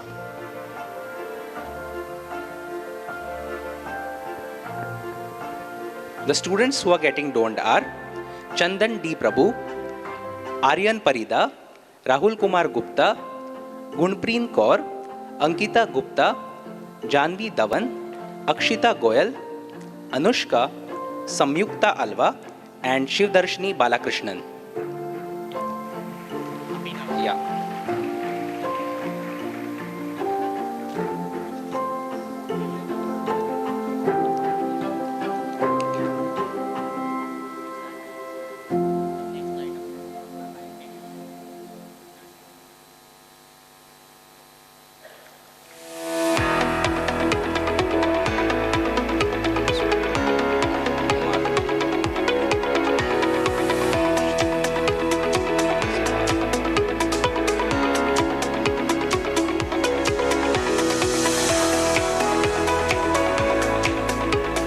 Next we have Abhinav Hugar, Viswaman Saha, Aryan Jain, Nikunj Davar, Surya M, Aditya B, Mahiz Umar, Arjun Vivek Chitre, Arjun Kumar, and Harshit Kamath.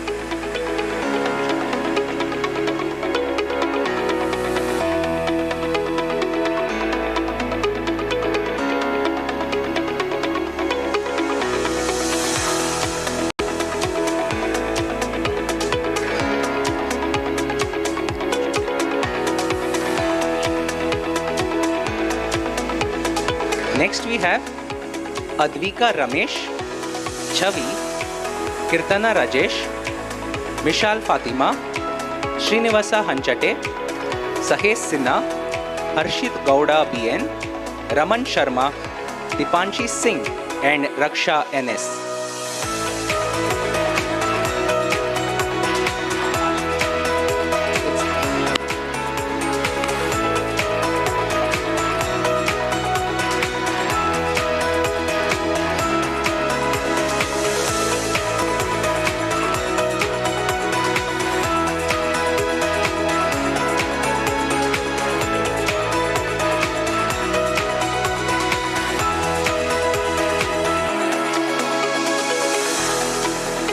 Thank you all for doing the honors.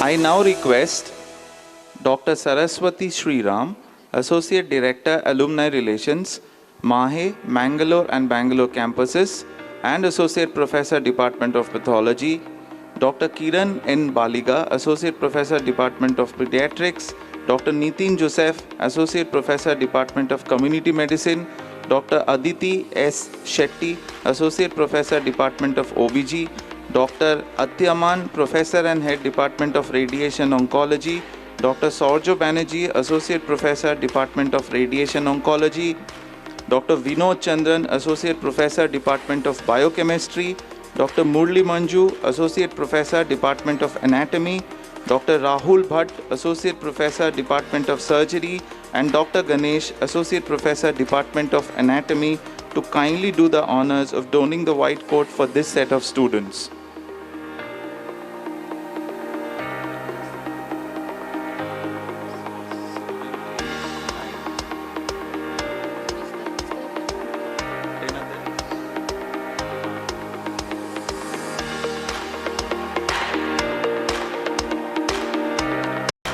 The students who are getting donned now: Akash Bharadwaj, Sarthak Malik, Aziz Hussain, Yash Raj, Ayush Mehta, Milind Pathak, Shanmukh, Anjali Kumari, Ridhima Pandey, and Achal.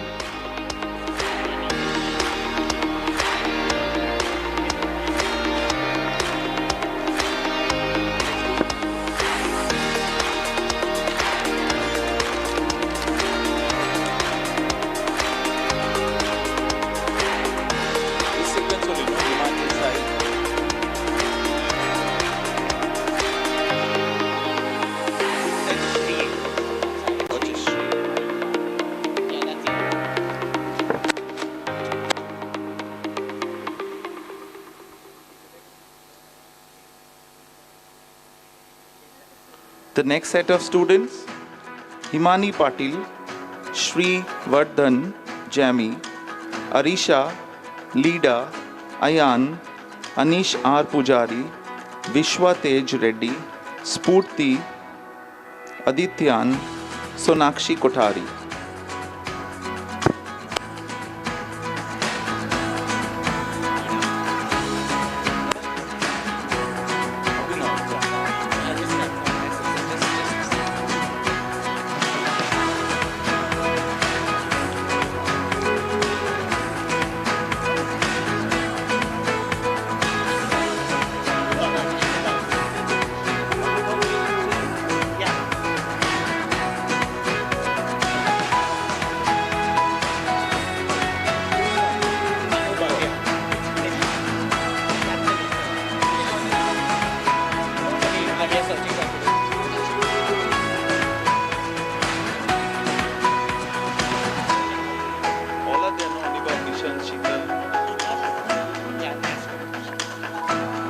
The next set of students: Anubhav, Nishant, Sheetal, Kavya Goel, Drishi, Udita, Sneha, Rohit Kumar, Aditya Gupta, and Deepak Kumar.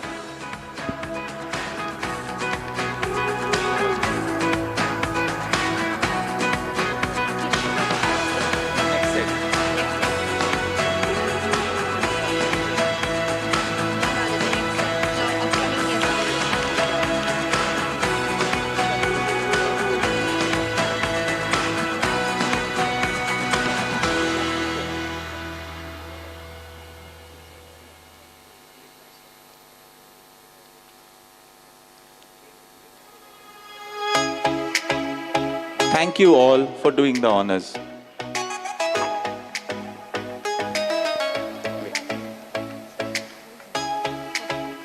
I request Dr. Nikhil Shetty, Associate Professor, Department of OBG, Dr. Ashok Shenoy, Professor, Department of Pharmacology, Dr. Sahana D. Acharya, Associate Professor, Department of Pharmacology, Dr. Ashwin Kamath, Associate Professor, Department of Pharmacology, Dr. Mamta T, Associate Professor, Department of Anatomy, Dr. Anupama Hegde, Professor, Department of Biochemistry, Dr. Keshav Pai, Professor and Head, Department of Psychiatry, Dr. Suman Budial, Associate Professor, Department of Physiology, Dr. Animesh Jain, Professor, Department of Community Medicine, and Dr. Pratik Kumar Chatterjee, Associate Professor, Department of Physiology, to kindly do the honors of donning the white coat for our students.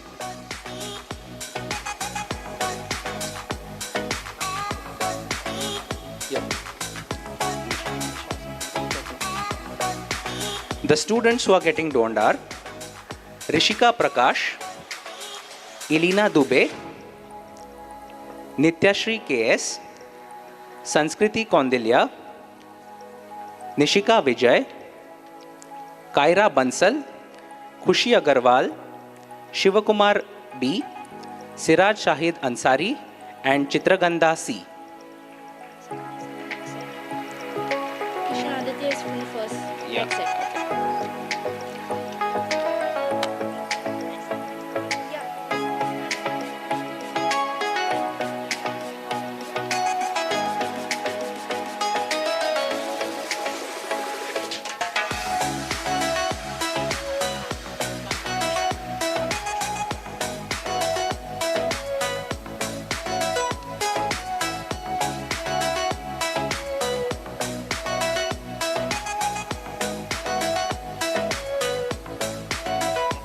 Next we have Kishan Aditya, Akshat Sani, Ayush Kishore, Abhinav Prakash, Abhishek SG, Syed Mehboob, Prajwal MB, Rishu Raj, Abhay Bhakta, and Pranav Reddy P.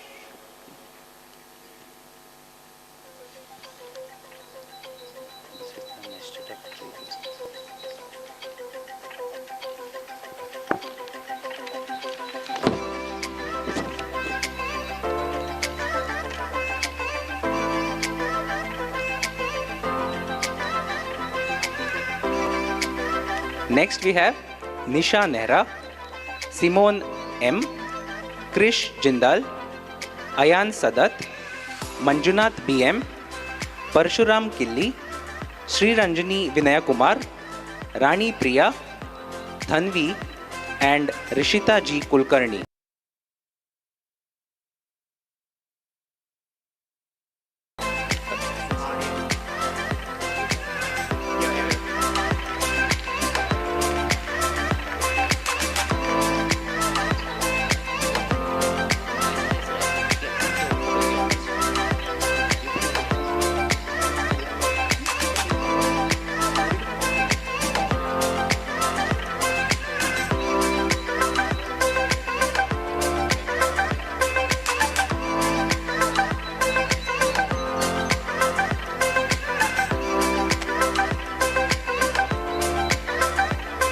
Thank you all for doing the honors.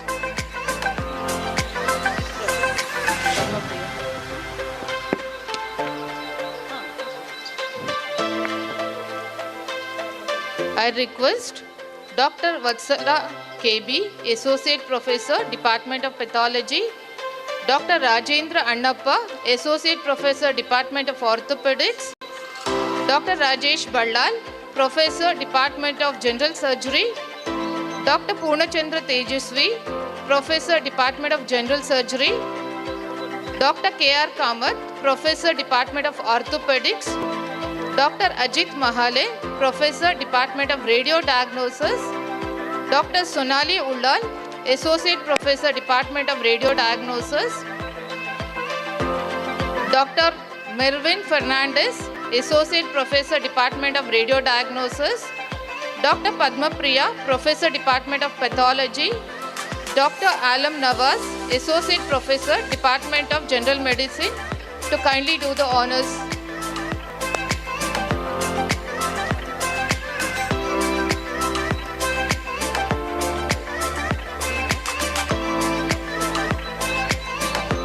I request Dr. Rajnikanta Vodgaonkar, Professor and Head Department of Anatomy, and Dr. Mangala Empai, Professor, Department of Anatomy, to kindly do the honors.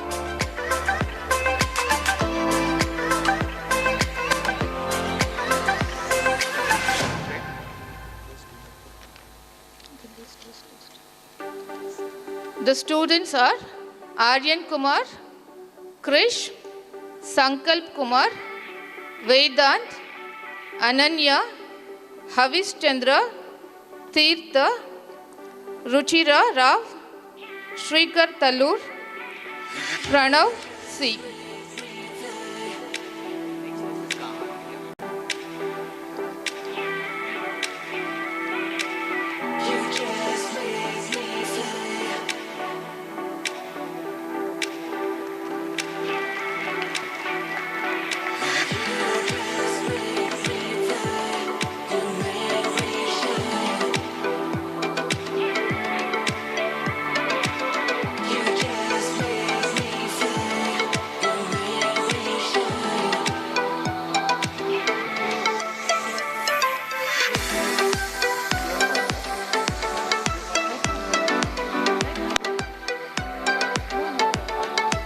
Next set of students are Gahan, Neerav, Isabel Tressa, Mimansha Chaudhary, Harshita Kalra, Garvita Bansal, Disha, Kumari Div, Yusha, Abraham Matthew.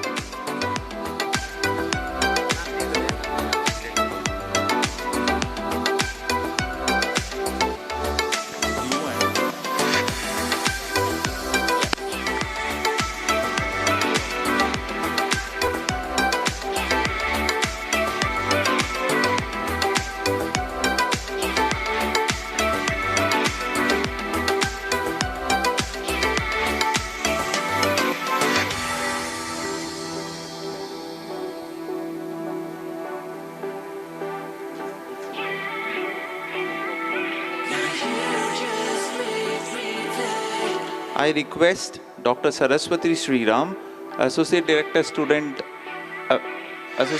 Alumni Relations, Mangalore and Bangalore campuses, and Associate Professor of Pathology, and Dr. Pramila, Associate Professor of Anatomy, to kindly join the other faculty on the dais.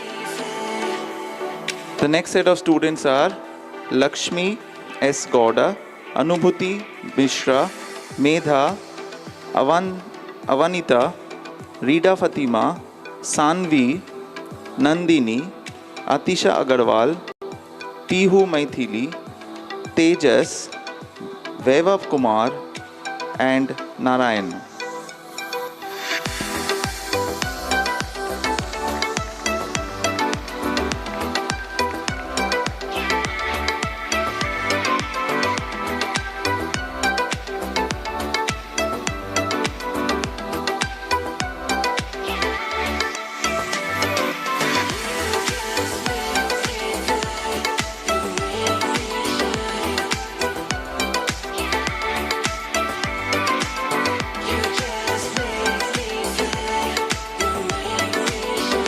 Thank you all for doing the honors.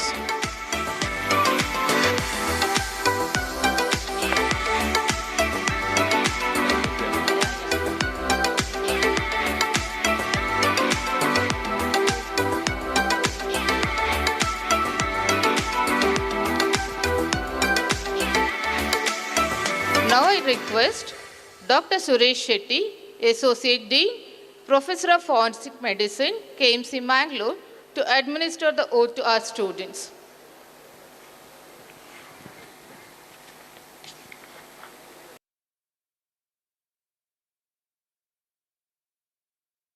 All present here, I am here to do a pleasant task of administering oath to the new entrants, that is MBBS batch of 2024. I kindly request you all to rise. I request all the students to rise. Extend your right hand and repeat after me.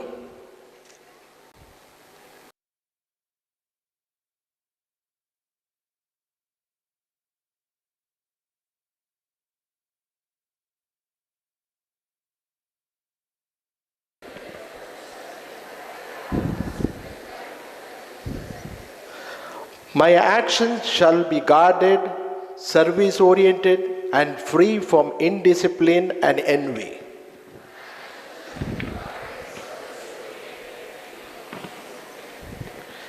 In my dealings, I shall be patient, obedient, humble, constantly contemplative, and calm.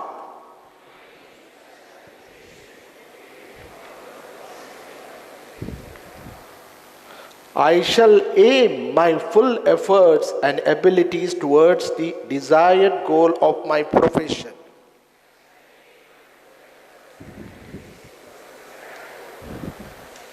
As a physician, I shall always use my knowledge for the welfare of mankind.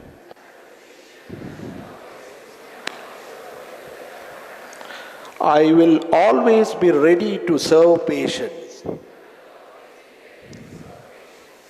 I shall not harm any patient for the sake of monetary or selfish gains, nor shall I entertain a desire for lust, greed, or wealth.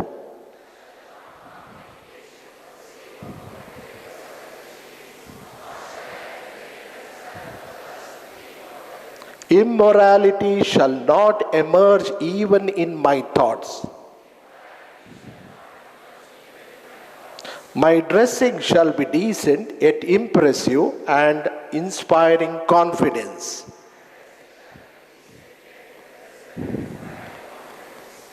My conduct shall always be appropriate, pleasant, truthful, beneficial, and polite.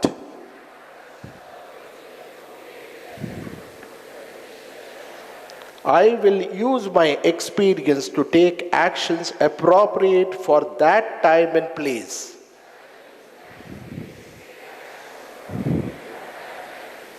I shall constantly endeavor to keep updated with the latest developments in the field.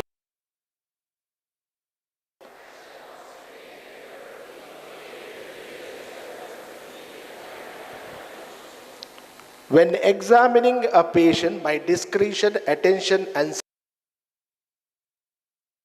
cure of the disease.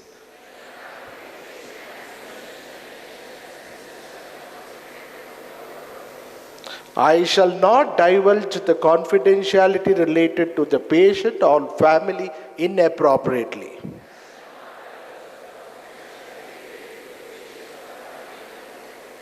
Although I am an authority in my subject, I shall not display my knowledge and skills with arrogance.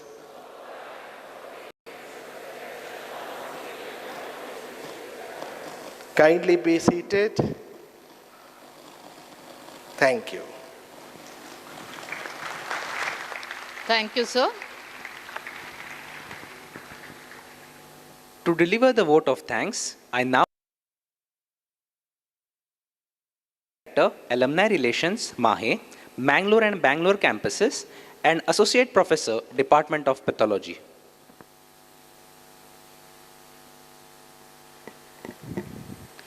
Good morning, everyone. I would like to take a moment to extend my heartfelt gratitude to everyone who contributed to making today's event a success. First and foremost, I would like to express my sincere thanks to our chief guest, Dr. DILIP G. NAIK, Pro Vice Chancellor, Mangalore Campus, Manipal Academy of Higher Education, Manipal, for gracing us with his presence and sharing his valuable insights. I also extend my heartfelt thanks to our guest of honor, Dr. KAUSHIK MURALI, President of Medical Operations, Quality and Education at Sankara Eye Foundation, India, and a proud alumnus of MBBS batch 1994 for his inspiring words. My heartfelt gratitude to Dr. B. UNNIKRISHNAN, Dean, Dr. B. Suresh Kumar Shetty, Dr. SHRIKALA BALIGA, and Dr. SHEETAL ULLAL, Associate Deans of KMC Mangalore, for their continuous support and guidance in organizing this event.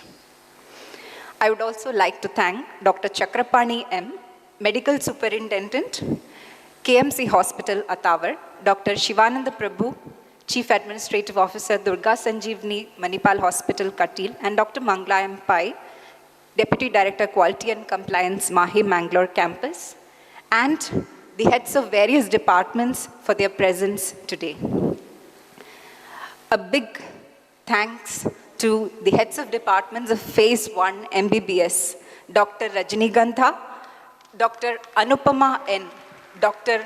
Rukmini MS, and Dr. Rekhati, and to Dr. Purnima Manjrekar for their immense support and in planning and execution of the event. A heartfelt thanks goes out to all the faculty members who played a significant role in the smooth organization and execution of this event. A special thanks to the faculty members who so gracefully donned the white coats, marking an important milestone for the students of the MBBS batch of 2024. Thanks to Dr. Nitin Kumar, Deputy Director, Student Affairs, Chief Warden, Lieutenant Colonel Ramnath Shetty, Finance Executive Ms. Madhumati, Chief Librarian Dr. Pooja, and Lead Tech Support Ms. Sukanya, who will be orienting the students about various aspects of student life and student services offered in KMC Mangalore. A big thank you to the Masters of Ceremony, Dr. Pramila, Dr. Pratik, and Dr. Saish, and Mrs. Soundarya for the soulful invocation. I must also acknowledge the tireless efforts of our non-teaching staff from the student section, basic science departments, art and photography, IT, purchase department, administrative office, Ocean Pearl, and the SHADS events team for their remarkable execution and support of this event. A warm thank you to the Student Council, student volunteers, and representatives from the student clubs for their active participation. As the legendary Sri Ratan Tata said, if you want to walk fast, walk alone. If you want to walk far, walk together. Today, we walk together, and I'm grateful for each of you. Finally, to all the parents here today, thank you for your presence and for being a part of your children's special day as they embark on their journey into the medical field. Your support and encouragement mean everything to them. To all the students, congratulations on donning the white coat today. This marks the beginning of a challenging yet fulfilling journey. We wish you all the best as you move forward in your medical careers. Thank you, everyone. Thank you, ma'am. I request all gathered here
In the diner hall below, there are stalls for aprons,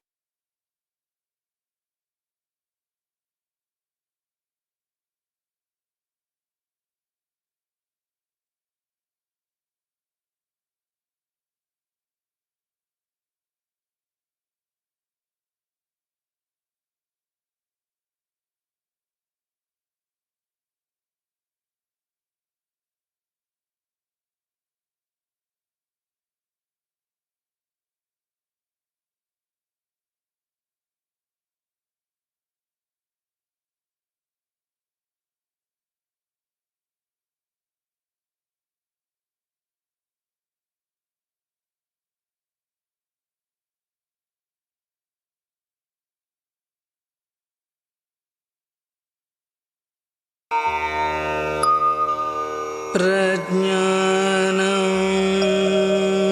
Brahma Prajnanam Brahma Prajnanam Brahma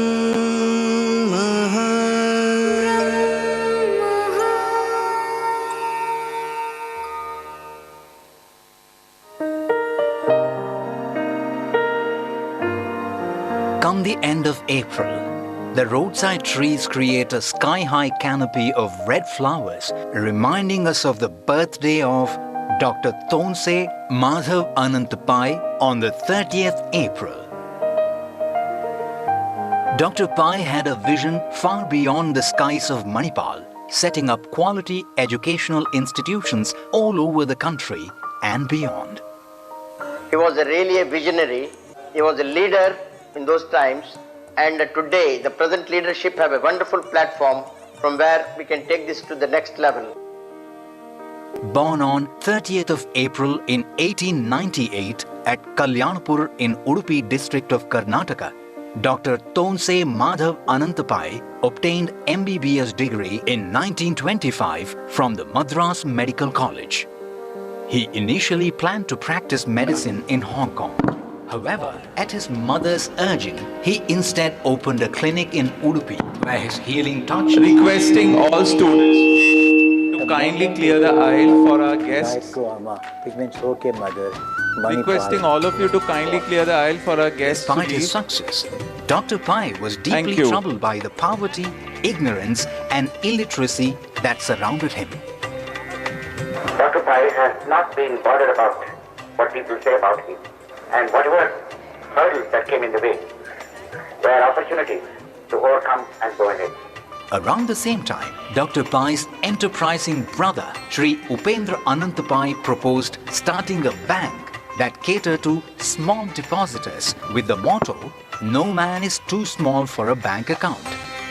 The novelty was that the bank came to the small depositor. By doing so, it had an assured daily collection, and almost 100 years ago, the Pygmy Deposit Scheme was innovated.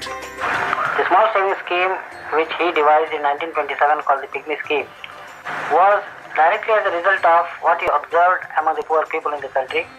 The thriving venture, initially called the Canara Industrial and Banking Syndicate Limited, soon became the Syndicate Bank.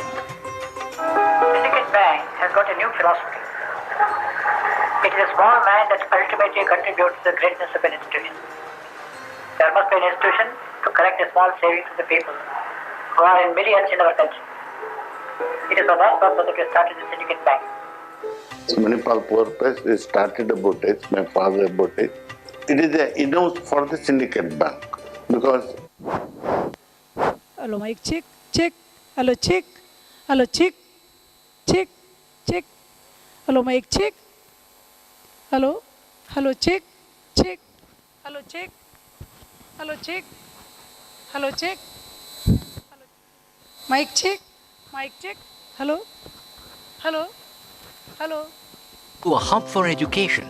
ಪಾಯ ತೆಗಿತಾರೆ ಅಂತ ಹೇಳ್ತಿರಲ್ಲ foundation ಅದು ತೆಗಿವಾಗ ಅಲ್ಲಿ ಗುಡ್ಡಿಯಲ್ಲಿ ಬೆತ್ತ ಹಿಡ್ಕೊಂಡು ಕೆಲಸ ಹೊರಗೆ ಮಾಡೋದು ಇದಿಗೆಪ್ಪು ಅವಾಗೆಪ್ಪು ಇಂದಿಗೆಪ್ಪು ಅವು ಮಾಡು ಇದು ಮಾಡು. ನಾನು ಅಲ್ಲಿಗೆ ಸಿಗ್ನೇಚರಿಗೆ ಹೋಗ್ತಿದ್ದೆ. ಏನೋ ಅಂತ ಕೇಳಿದರು. ಸೈನ್ ಹಾಕ್ಬೋದು. ಆಯಿತು, ಸೈನ್ ಹಾಕು. ಎಲ್ಲಿ ಹಾಕೋದು? ಹಾಗೆ ಗುಡ್ಡೆಯಲ್ಲಿ ಇದ್ದಾರೆ. ಸೈನ್ ಹಾಕೋದು ಇಲ್ಲಿ ಟೇಬಲ್ ಇಲ್ಲ, ಪೆನ್ ಇಲ್ಲ, ಏನಿಲ್ಲ. ಸೈನ್ ಹಾಕೋದು ಹಾಗೆ ನನ್ನ ಬೆನ್ನಿನ ಮೇಲೆ ಇಟ್ಟು ಸಿಗ್ನೇಚರ್ ಮಾಡಿದ್ದಾರೆ. ಅದಪ್ಪ ಇವರು.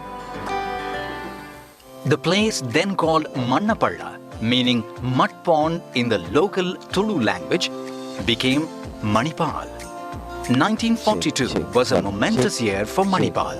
The tiny seed, which grew into a huge banyan tree to shelter so many educational institutions under its spreading arms, was sown in the year.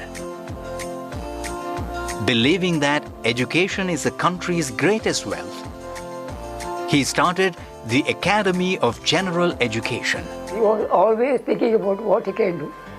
So whenever any visitor comes here, he used to take them around and explain what mission is undertaking to cover this barren hill. The charter of the Academy said that solving unemployment, encourage literacy and cultural activities to establish, support, manage or conduct schools and colleges and to train students to be men of character and efficiency. Supreme governing body ಅಂತ ಹೇಳಿದರೆ ಅದು ವಿಶ್ವವಿದ್ಯಾನಿಲಯದ ಸೆನೆಟ್ಗೆ ಸಮಾನವಾದದ್ದು. ಹಾಗೆ administrative committee ಅಂತ ಹೇಳಿದರೆ ಅದು ಯೂನಿವರ್ಸಿಟಿಯ ಸಿಂಡಿಕೇಟಿಗೆ ಸಮಾನವಾಗಿ ಕಾರ್ಯಭಾರವನ್ನು ನಡೆಸಬೇಕು. ಅದೇ ಮಾದರಿಯಲ್ಲಿ ಅಕಾಡೆಮಿ ಆಫ್ ಜನರಲ್ ಎಜುಕೇಷನ್ನಲ್ಲಿ ನಡೆದುಕೊಂಡು ಬಂದಿದೆ. Dr. Pai campaigned like a politician for better education in the undivided South Canara district. His deep sense of commitment for improving educational facilities and the belief that every child was a potential source of strength to society drove him to start imparting skill-oriented education. Today we are talking about skill development. He started it in 1942, like book binding, printing. He was able to attract who are not having any formal education. Continuing his crusade of providing educational facilities to students in rural parts, he took into confidence the local leaders and with their support started primary and secondary schools in addition to colleges in the neighborhood of Manipal. Today, over 1 lakh students study in these institutions. In 1953, Dr. Pai stunned other educationalists by setting up India's first ever privately sponsored medical college, the Kasturba Medical College, on a cooperative basis. One of his professors of obstetrics and gynecology, Dr. Lakshman Swami Mudaliar, he was then the Vice Chancellor of the prestigious Madras University. He told him, I believe you are a very good student. Thinking of starting a medical college in that barren hilltop, we may have to take some drastic action, including putting you behind the bars. See, that was the amount of discouragement that he got, not only from his mentor and teacher, and his close associates here. He pioneered the concept of private educational institutions, which started as a modest degree college to what it is today. Why do we earn so much money? So that we can give good education to our children and give them good life. So that was the thing he had clearly in his mind when he started the medical school.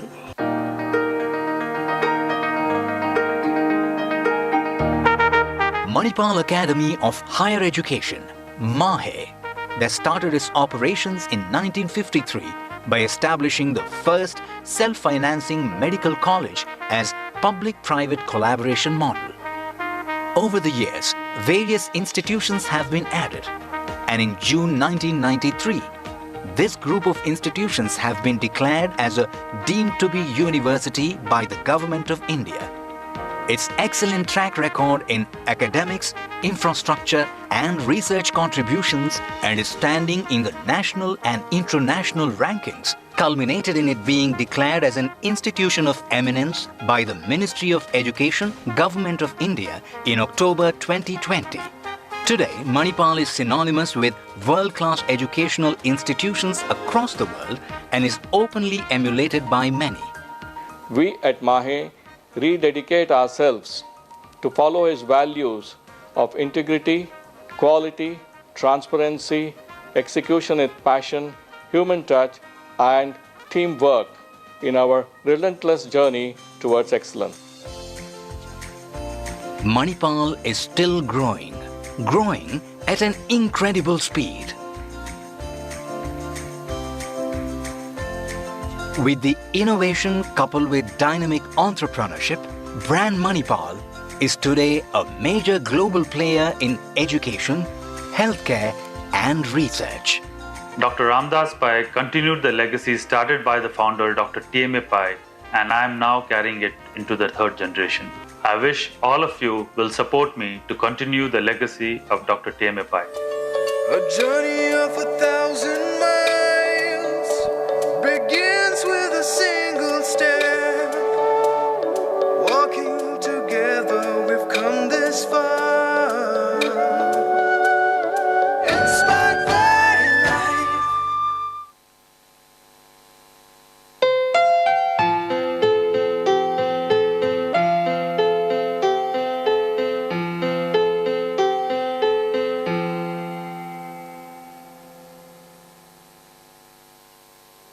Kasturba Medical College, Mangalore, was founded in 1955 as the first public-private partnership in independent India by its visionary founder, Dr. Tonse Madhav Anant Pai, for imparting quality medical education and healthcare.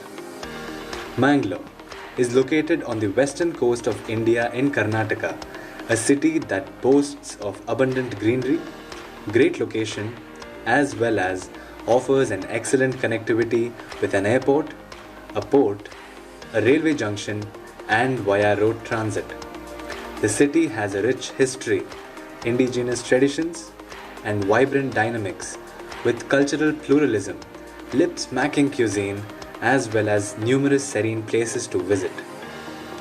Kasturba Medical College is located in the heart of Mangalore city.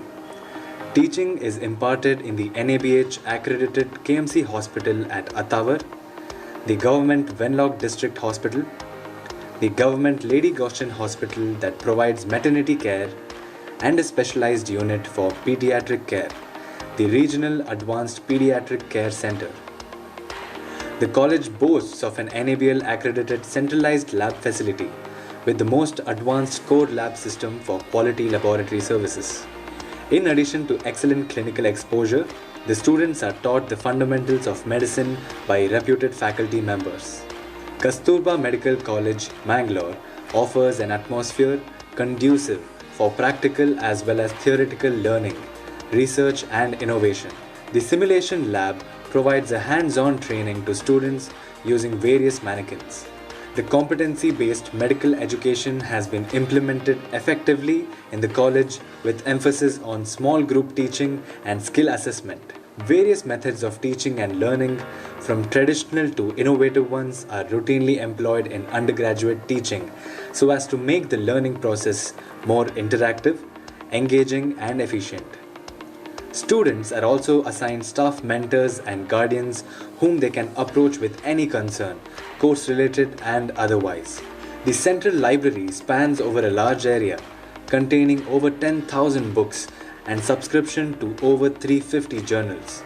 It also includes access to a variety of online databases and subscriptions to reputed medical publications, allowing students to stay up to date on the latest developments in the field of medicine.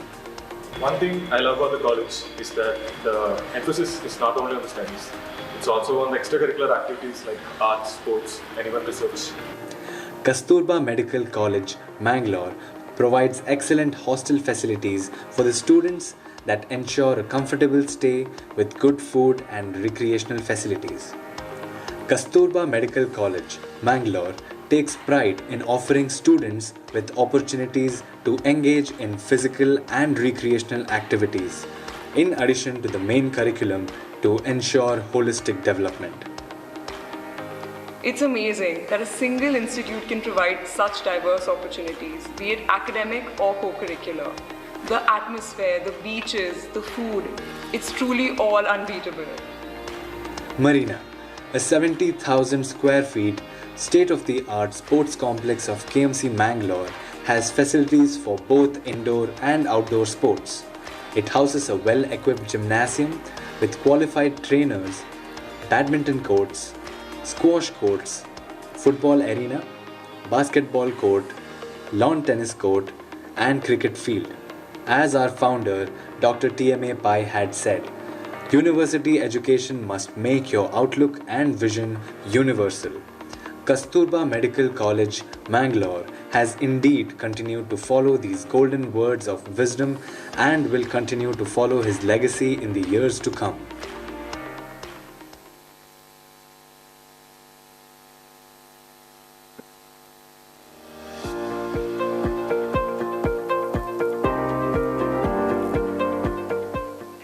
Mangalore is a medically oriented institution of eminence located in the heartland of Mangalore. The picturesque locations of Mangalore complements the world-class education provided at the institution, which is associated with its rich legacy of success brought about by its meticulous detail to every aspect of medical education. KMC Mangalore is an amazing and prestigious institute which integrates with the academic brilliance of the curriculum as well as with the aesthetic beauty of the surroundings. KMC Mangalore, a college which every medical aspirant in India wants to get into. It is one of the most prestigious colleges in India. The facilities provided to us are not only good, but they are the best.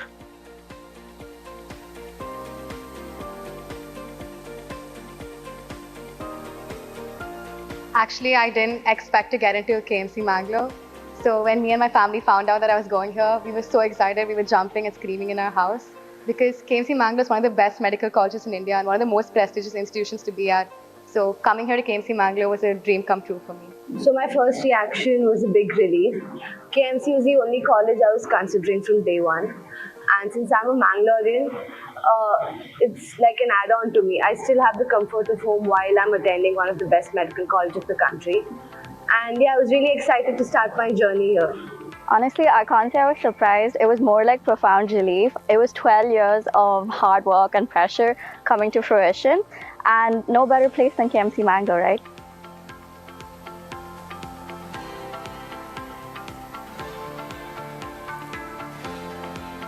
It will be a myth if we don't talk about the Vijay hostels, which are placed at a very adequate location. There is good food and other facilities. There is also strict attention to detail to the hygiene and management to make the lives of medical students easy. And along with that, I would like to say that the environment here is very warm, which allows us to grow as individuals along with being medical undergraduates. When I first came here about 9 months back, I was actually taken aback by surprise because the environment, the atmosphere was much better than what I had expected from a hostel. And if it wasn't for the warm and welcoming arms of Vijay, I don't think I would have been so well adjusted to the hectic life of a medical student. Now we are talking as far of the first year. I reside in the Vijay campus, which is exclusively for the first years. Vijay is a very calm, a very beautiful self-sustained campus, and I believe it provides a very safe and hospitable environment. The best part about Vijay that I believe is that everything is within arm's reach. Library, departments, even the shops are so nearby, it's within walkable distance.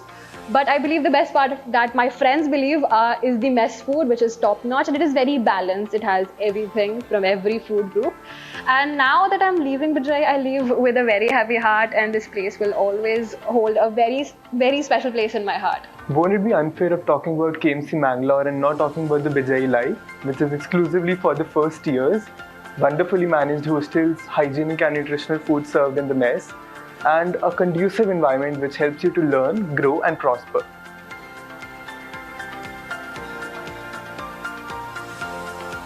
KMC has definitely lived up to my expectations. The support you get from the professors here is incomparable. Not only do they push you to be academically proficient, but at the same time they encourage you to take part in extracurriculars and sports. It's almost the end of first year and it's been wonderful, and I can't wait to make the most of my 5 years. I thought I would miss my family and Bangalore and my home, but staying here in Mangalore and being at the Vijay hostel, it's actually really comforting, and it feels like I never left my home, and my new friends here are my new home too. Well, at first I thought I'd be lonely because it was a new city with no friends. But as soon as I got here, I met a bunch of people just like me. And the diversity here is crazy amazing. So there's no way that you won't meet someone who's just like you. And in fact, when I go back home, I miss college now.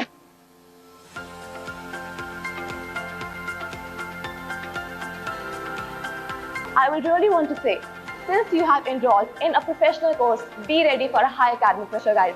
Looking forward to see you all at KMC Mangalore, learn, grow and prosper.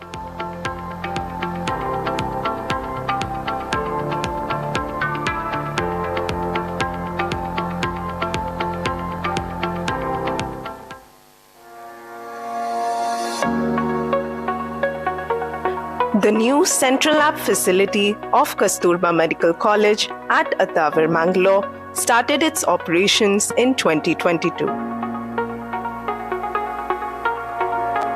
The state-of-the-art Center of Excellence offers hematology and clinical pathology, clinical microbiology, clinical biochemistry, histopathology, cytopathology, and immunohematology under a single roof. The laboratory caters to the needs of the KMC hospitals, the Government Wenlock Hospital, the Regional Advanced Pediatric Care Center, and Lady Goshen Hospital, as well as clinics, hospitals, and walk-in patients in and around Mangalore. A stringent quality control and quality management process is in place to prevent errors, ensure continuous improvement, and attain excellence. It is a high-throughput laboratory and was the first laboratory in Dakshina Kannada district to receive NABL accreditation in the year 2008. The entire building complex is devoted to laboratory services. The laboratory is open 24 hours a day, 7 days a week. The integrated lab employs cutting-edge technological facilities to significantly reduce the turnaround time of investigations.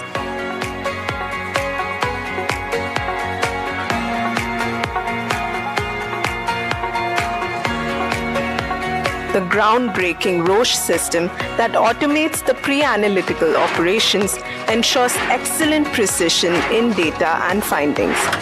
This is only the 6th lab in the entire country to use this system. Fully automated processes are used for timely and accurate results. The hematology analyzer and autostainer is in fact only one of 9 all over India. The laboratory is the only one in the Dakshina Kannada district that provides flow cytometry test analysis in hematology for the diagnosis of blood malignancies. The microbiology laboratory provides PCR tests for various infectious diseases, including viral load assays. It is the only laboratory in the region with an advanced biosafety level 3 facility. Additionally, the lab provides immunofluorescence tests for autoimmune disorder screening and skin conditions with bullous lesions. For intraoperative consults, frozen sections are accessible in histopathology.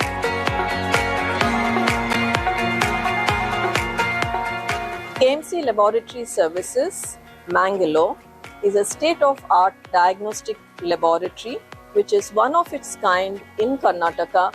KMC Laboratory Services also has very high-end equipments, very well-trained technologists and highly competent faculty in the Department of Histopathology, Clinical Microbiology, Molecular Diagnostics, Clinical Biochemistry, Clinical Pathology and Hematology.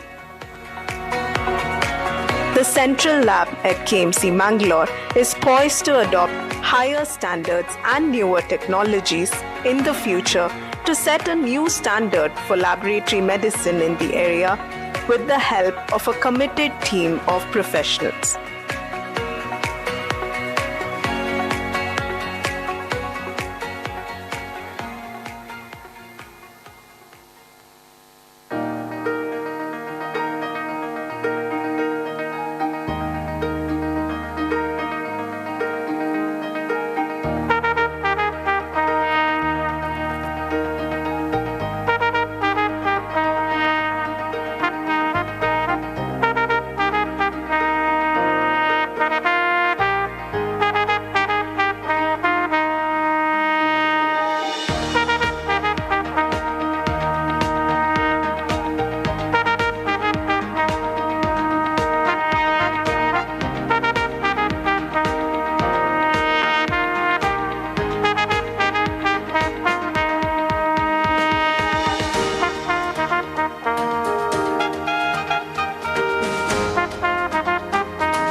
Come the end of April, the roadside trees create a sky-high canopy of red flowers, reminding us of the birthday of Dr. Tonse Madhav Anantapai on the 30th April.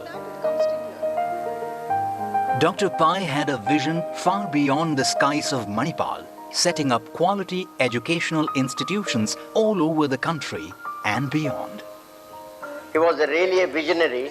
He was a leader in those times, and today the present leadership have a wonderful platform from where we can take this to the next level.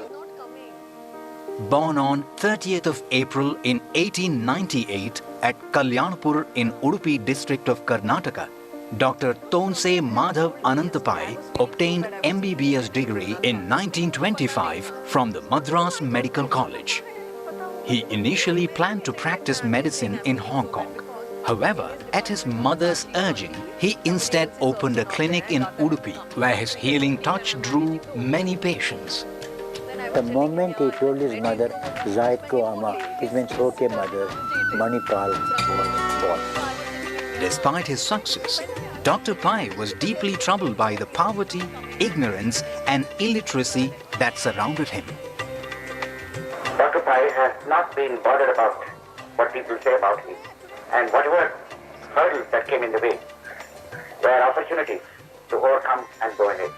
Around the same time, Dr. Pai's enterprising brother, Sri Upendra Anantapai, proposed starting a bank that catered to small depositors with the motto, "No man is too small for a bank account."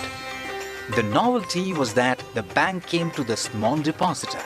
By doing so, it had an assured daily collection, and almost 100 years ago, the Pygmy Deposit Scheme was innovated. The small savings scheme, which he devised in 1927 called the Pygmy Scheme, was directly as a result of what he observed among the poor people in the country. The thriving venture, initially called the Canara Industrial and Banking Syndicate Limited, soon became the Syndicate Bank. The Syndicate Bank has got a new philosophy. It is a small man that ultimately contributes to the greatness of an institution. There must be an institution to collect the small savings of the people who are in millions in our country. It is for that purpose that we started the Syndicate Bank. Manipal Poor Place started about it, my father about it. It is a in-house for the Syndicate Bank because they never used to get good supply from the previous printer. That is why Manipal Poor Place started. In 1935, with his golden touch and inspiration, Dr. Pai began to turn the 107 acres of land on top of a hard laterite rocky hill near Udupi into a hub for education. Paya Tegisaran Selsiral Foundation. ಅದು ತೆಗಿವಾಗ ಅಲ್ಲಿ ಗುಡ್ಡಿಯಲ್ಲಿ ಬೆತ್ತ ಹಿಡ್ಕೊಂಡು ಕೆಲಸ ಮಾಡೋಕ್ಕೆ ಬರ್ತದೆ. ಇದೆಪ್ಪು ಅವಾಗೆಪ್ಪು ಇನ್ನಿಗೆಪ್ಪು ಅವು ಮಾಡು ಇದು ಮಾಡು. ನಾನು ಅಲ್ಲಿಗೆ ಸಿಗ್ನೇಚರಿಗೆ ಹೋಗ್ತಿದ್ದೆ. ಏನೋ ಅಂತ ಕೇಳಿದ್ರು. ಸೈನ್ ಹಾಕಿದ್ರು. ಆಯಿತು, ಸೈನ್ ಹಾಕು. ಎಲ್ಲಿ ಹಾಕೋದು? ಹಾಗೆ ಗುಡ್ಡೆಯಲ್ಲಿ ಇದ್ದಾರೆ. ಸೈನ್ ಹಾಕೋದು ಇಲ್ಲಿ ಟೇಬಲ್ ಇಲ್ಲ, ಪೆನ್ ಇಲ್ಲ, ಏನಿಲ್ಲ. ಸೈನ್ ಹಾಕೋದು ಹಾಗೆ ನನ್ನ ಬೆನ್ನಿನ ಮೇಲೆ ಇಟ್ಟು ಸಿಗ್ನೇಚರ್ ಮಾಡಿದ್ದಾರೆ. ಆಗಪ್ಪ. The place then called Mannapalla, meaning mud pond in the local Tulu language, became Manipal. 1942 was a momentous year for Manipal. The tiny seed, which grew into a huge banyan tree to shelter so many educational institutions under its spreading arms, was sown in the year. Believing that education is the country's greatest wealth, he started the Academy of General Education. He was always thinking about what he can do. So whenever any visitor comes here, he used to take them around and explain what mission is undertaking to develop this barren hill. The charter of the academy said that solving unemployment, encourage literacy and cultural activities to establish, support, manage or conduct schools and colleges and to train students to be men of character and efficiency. Supreme governing body ಅಂತ ಹೇಳಿದರೆ ಅದು ವಿಶ್ವವಿದ್ಯಾನಿಲಯದ ಸೆನೆಟ್ಗೆ ಸಮಾನವಾದದ್ದು. ಹಾಗೆ administrative committee ಅಂತ ಹೇಳಿದರೆ ಅದು ಯೂನಿವರ್ಸಿಟಿಯ ಸಿಂಡಿಕೇಟಿಗೆ ಸಮಾನವಾಗಿ ಕಾರ್ಯಭಾರವನ್ನು ನಡೆಸಬೇಕು. ಅದೇ ಮಾದರಿಯಲ್ಲಿ ಅಕಾಡೆಮಿ ಆಫ್ ಜನರಲ್ ಎಜುಕೇಷನ್ನಲ್ಲಿ ನಡೆದುಕೊಂಡು ಬಂದಿದೆ. Dr. Pai campaigned like a politician for better education in the undivided South Canara district. His deep sense of commitment for improving educational facilities and the belief that every child was a potential source of strength to society drove him to start imparting skill-oriented education. Today we are talking about skill development. He started it in 1942, like book binding, printing. He was able to attract who are not having any formal education. Continuing his crusade of providing educational facilities to students in rural parts, he took into confidence the local leaders and with their support started primary and secondary schools in addition to colleges in the neighborhood of Manipal. Today, over 1 lakh students study in these institutions. In 1953, Dr. Pai stunned other educationalists by setting up India's first ever privately sponsored medical college, the Kasturba Medical College, on a cooperative basis. One of his professors of obstetrics and gynecology, Dr. Lakshman Swami Mudaliar, he was then the Vice Chancellor of the prestigious Madras University. He told him, I believe you are a very good student. Thinking of starting a medical college in that barren hilltop, we may have to take some drastic action, including putting you behind the bars. See, that was the amount of discouragement that he got, not only from his mentor and teacher, and his close associates here. He pioneered the concept of private educational institutions, which started as a modest degree college to what it is today. Why do we earn so much money? So that we can give good education to our children and give them good life. So that was the thing he had clearly in his mind when he started the medical school.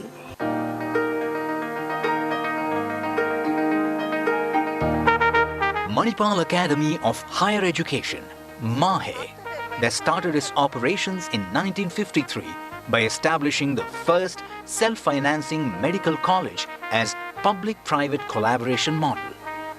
Over the years, various institutions have been added, and in June 1993, this group of institutions have been declared as a deemed to be university by the Government of India.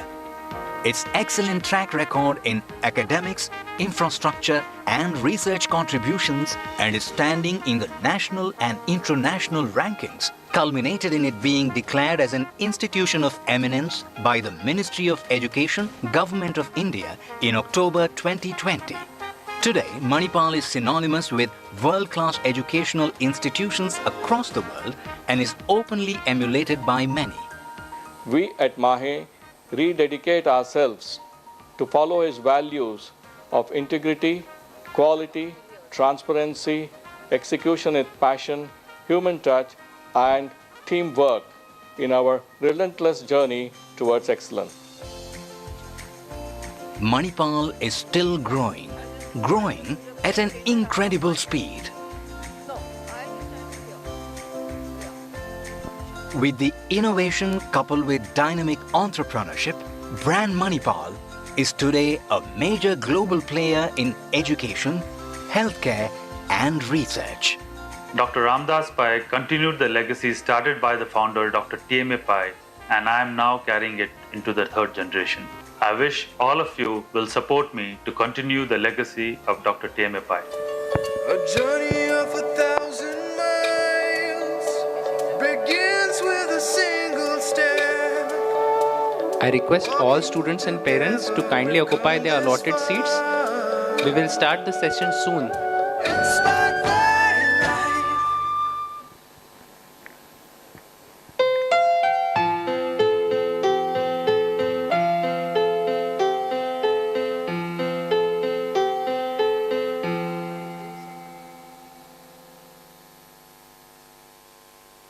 Kasturba Medical College, Mangalore, was founded in 1955 as the first public-private partnership in independent India by its visionary founder, Dr. Tonse Madhav Anantpai, for imparting quality medical education and healthcare. Mangalore is located on the western coast of India in Karnataka, a city that boasts of abundant greenery, great location, as well as offers an excellent connectivity with an airport, a port, a railway junction, and via road transit. The city has a rich history, indigenous traditions, and vibrant dynamics with cultural pluralism, lip-smacking cuisine, as well as numerous serene places to visit. Kasturba Medical College is located in the heart of Mangalore city. Teaching is imparted in the NABH accredited KMC Hospital at Attawar, the Government Venlock District Hospital, the Government Lady Goshen Hospital that provides maternity care, and a specialized unit for pediatric care, the Regional Advanced Pediatric Care Center. The college boasts of an NABL accredited centralized lab facility with the most advanced core lab system for quality laboratory services. In addition to excellent clinical exposure, the students are taught the fundamentals of medicine by reputed faculty members. Kasturba Medical College, Mangalore offers an atmosphere conducive for practical as well as theoretical learning, research and innovation. The simulation lab provides a hands-on training to students using various mannequins. The competency-based medical education. Hello.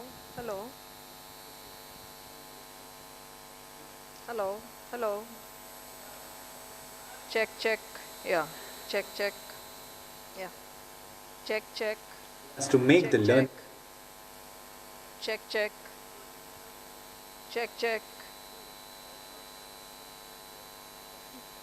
Good morning. Check. Check.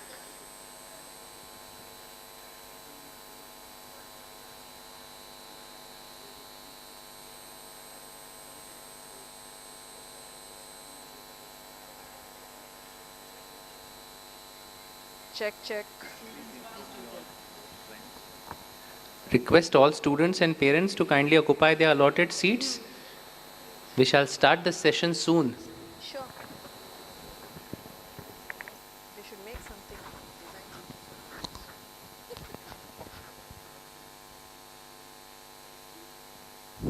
Check.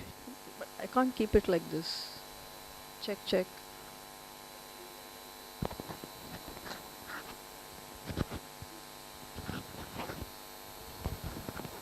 Check.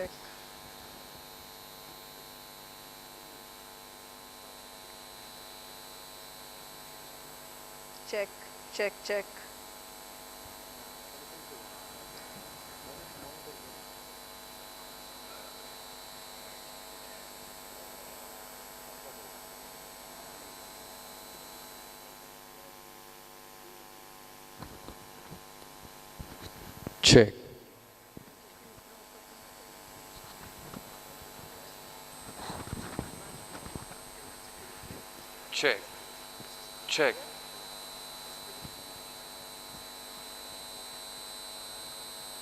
Check.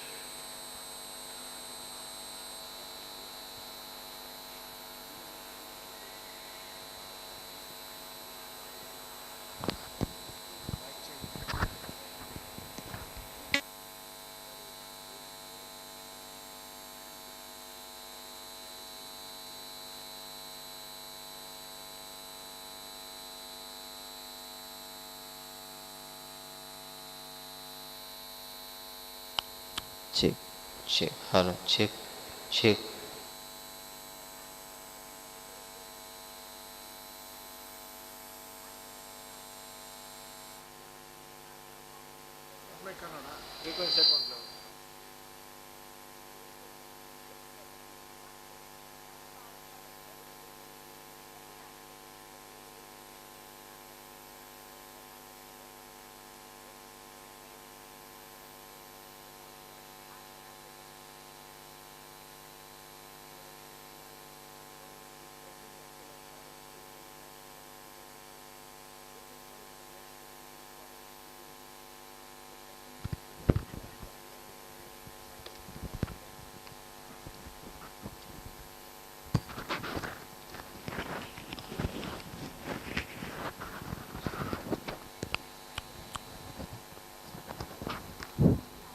going here. Check, We were so check. excited.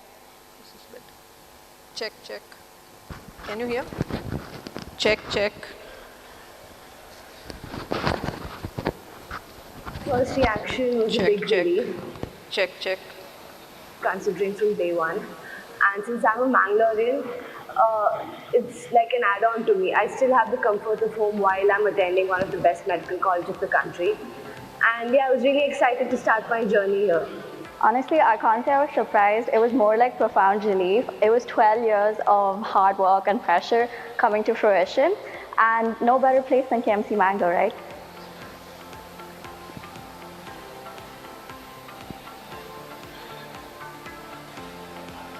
It will be a myth if we don't talk about the Vijay hostels, which are placed at a very adequate location. There is good food and other facilities. There is also strict attention to detail to the hygiene and management to make the lives of medical students easy. And along with that, I would like to say that the environment here is very warm, which allows us to grow as individuals along with the medical undergraduate. When I first came here about 9 months back, I was actually taken aback by surprise because the environment, the atmosphere was much better than what I had expected from a hostel. And if it wasn't for the warm and welcoming arms of Vijay, I don't think I would have been so well adjusted to the hectic life of a medical student. Now we are talking as per of the first year. I reside in the Vijay campus, which is exclusively for the first years. Vijay is a very calm, a very beautiful self-sustained campus, and I believe it provides a very safe and hospitable environment. The best part about Vijay that I believe is that everything is within arm's reach. Library, departments, even the shops are so nearby, it's within walkable distance. But I believe the best part of that my friends believe is the mess food, which is top notch, and it is very balanced. It has everything from every food group. And now that I'm leaving Vijay, I leave with a very heavy heart, and this place will always hold a very, very special place in my heart. Won't it be unfair of talking about KMC Mangalore and not talking about the Vijay life, which is exclusively for the first years, wonderfully managed hostels, hygienic and nutritional food served in the mess, and a conducive environment which helps you to learn, grow and prosper.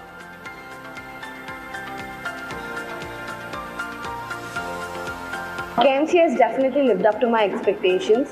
The support you get from the professors here is incomparable. Not only do they push you to be academically proficient, but at the same time they encourage you to take part in extracurriculars and sports. It's almost the end of first year and it's been wonderful, and I can't wait to make the most of my 5 years. I thought I would miss my family and Bangalore and my home, but staying here in Mangalore and being at the Vijay hostel, it's actually really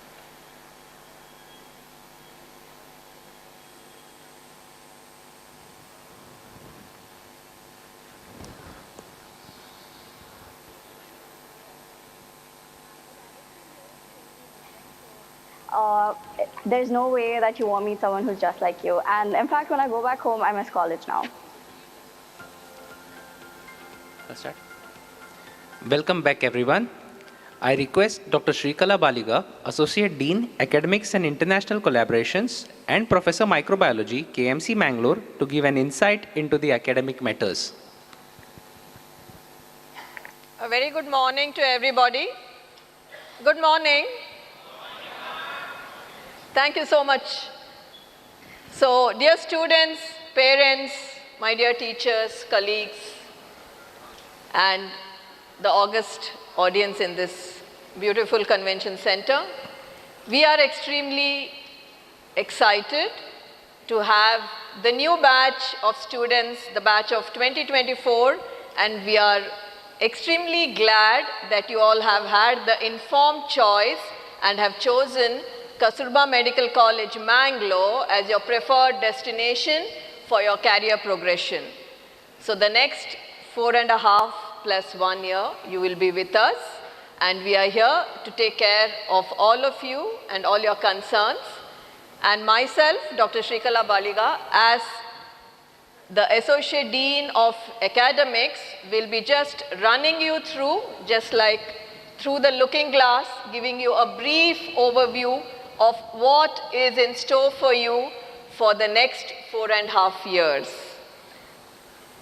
I think all of you will realize that the profession that you have chosen is not similar to all the other professional courses.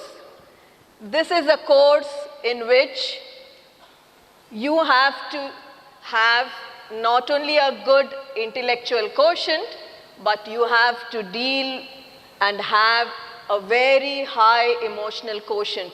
This is the only profession which is an amalgamation of both, and that is what makes us different, we doctors different from the other professions which are there.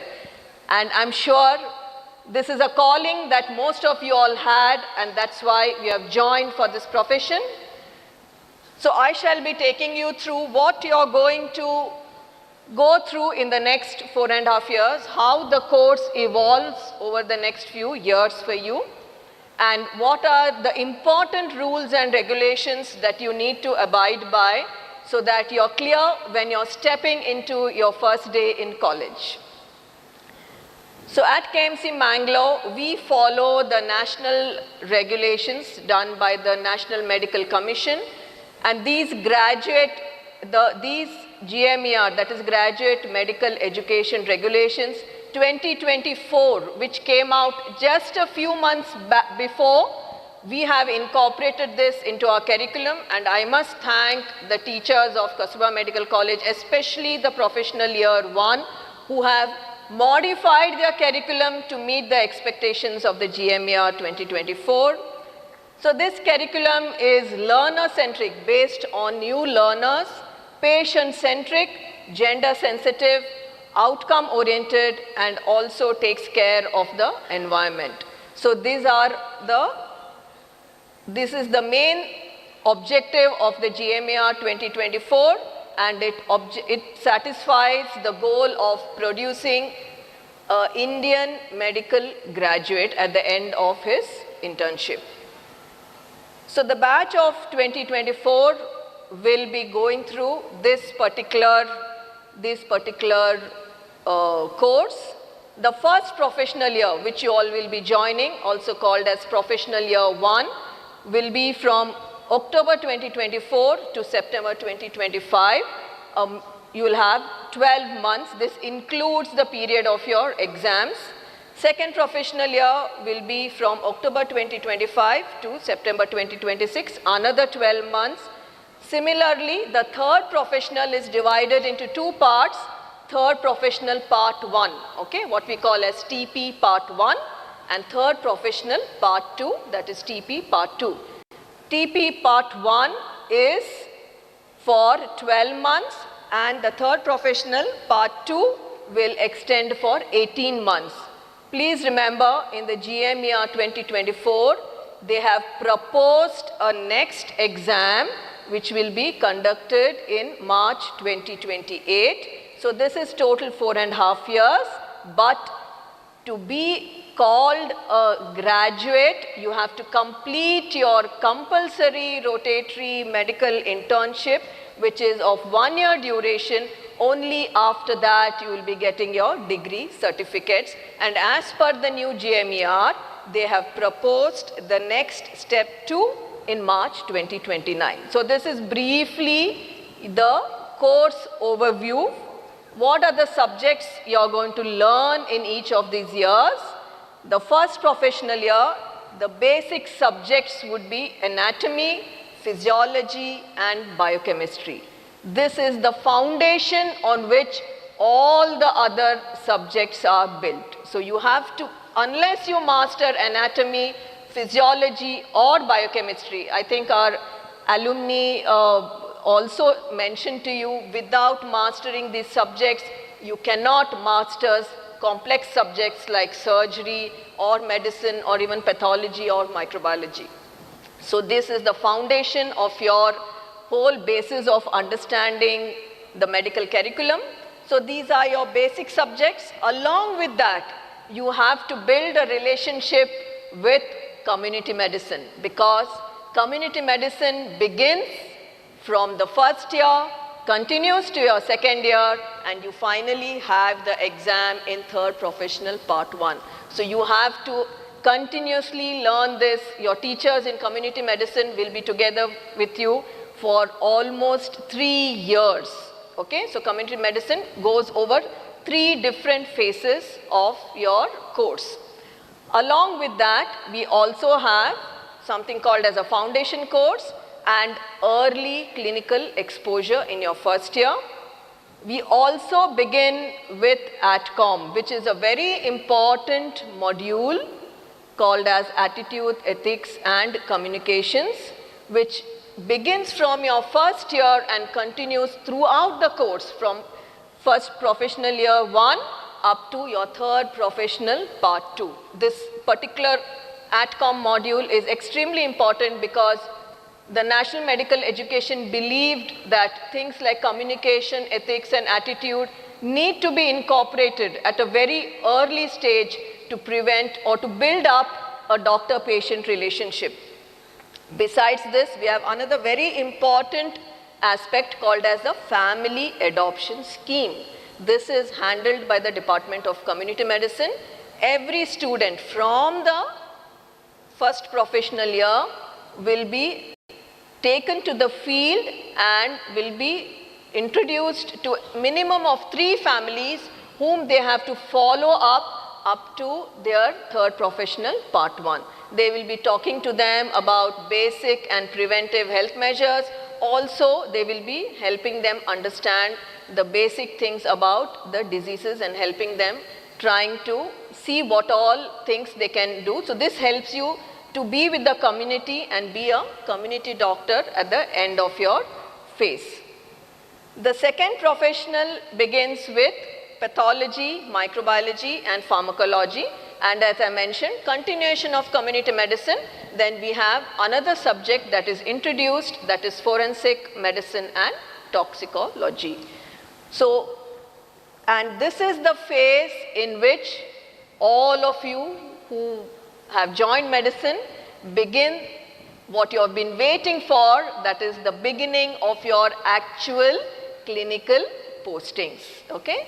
We also have classes in medicine, surgery and OBG beginning along with this, so that you know what cases you are seeing in your clinical rounds, you can relate to them in your subject lectures.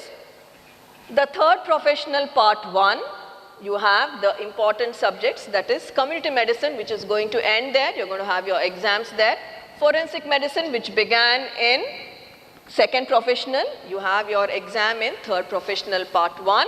Along with that, you have ENT and ophthalmology, and you have the continuation of medicine and its allied subjects, surgery and its allied subjects, OBG, pediatrics, orthopedics and continuation of your clinical postings. And the final year, that is third professional part 2, you have your major subjects, medicine and allied subjects, surgery and allied subjects, pediatrics and OBG and your clinical postings. So this is a total of 18 months. Throughout all your courses, you will be having something called as alignment and integration. So we at Kasturba Medical College have incorporated this particular aspect in toto. What we mean by alignment and integration is, if say pathology is talking about pathology of respiratory medicine, microbiology will talk about the diseases of the infectious diseases of the respiratory system.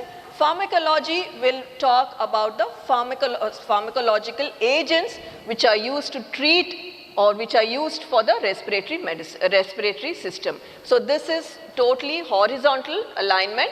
We also have vertical alignment with the subjects of say medicine or pediatrics. So this helps you to have a holistic view of the whole subject. So this is how it is taught in our courses at Kasturba Medical College, Mangalore. So when I said medicine and allied subjects, so medicine and allied, what do I mean by the allied subjects? Medicine also includes the big chunk, that is general medicine, psychiatry, dermatology, venereology and leprosy, and respiratory medicine including tuberculosis. These are called as medicine and allied subjects. Surgery and allied, surgery also includes the major department of general surgery along with orthopedics, anesthesiology, radiodiagnosis and radiation oncology. So these are the constituents of medicine and allied and surgery and allied. How is the course delivered to all of you? It is learner-centric. What do we mean by learner-centric? The learner is the most important and he has to learn from whatever is being taught to them. So as I mentioned to you, it's based on organ systems, and we, as I mentioned earlier, throughout we have alignment and integration. Please remember the lectures are cut down to only 1/3. That is, the didactic lectures are cut down to only 1/3. So on what basis do we rely our curriculum delivery? It relies on small group teaching. We have batches of only 25 or 30 students, and in this they are supposed to have one-to-one interaction with the facilitators, that is the teachers. Small group teachings, we teach in different ways. We have problem-based learning, case-based learning, role play or seminars, and so many other methods which are done by the teachers to drive home an idea or drive home the whole concept of that particular topic. We have also self-directed learnings. We have practical labs in the first year and the first professional year, second professional year, and clinics which are based on the student doctor methods. And we have a very nice, excellent skill lab on which we have lot of simulation exercises which the students have to learn before they actually start examining the patients. We have an excellent lab, and we have incorporated the skill lab or the simulation exercises into the curriculum so that the student is confident when he actually examines the patients or does some procedures on the patients. Logbook is very important. This is a repository of everything that you're doing into your particular professional years. All the certifiable competencies. There are some competencies which you have to do, those skills have to be demonstrated and evaluated by the teachers. All these are recorded in your logbook. Completion of the logbook is extremely important. As I go ahead, I will let you know. This is one of the criteria, completion of certifiable skills, which will allow you to appear for the university examination.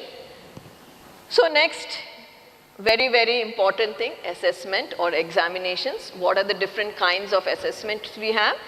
The summative assessment is the university exams. Okay. The internal assessment, which tells us about your day-to-day progression in that particular department. What all things are included into the internal assessment? We have formative assessment, the other name for your sessional exams. So we divide the professional year into different blocks, say 3 blocks. At the end of each blocks, approximately, there will be one sessional exam. Answering the sessional exam is important and mandatory, because these sessional exams, large chunk percentage of these sessional exams are counted for calculation of your internal assessment marks. Besides this, we have weekly tests or once a month tests, which are called as continuous assessments. Then the logbook I just mentioned, we have your seminar marks will be added into your logbook, and attendance again is a very, very important criteria.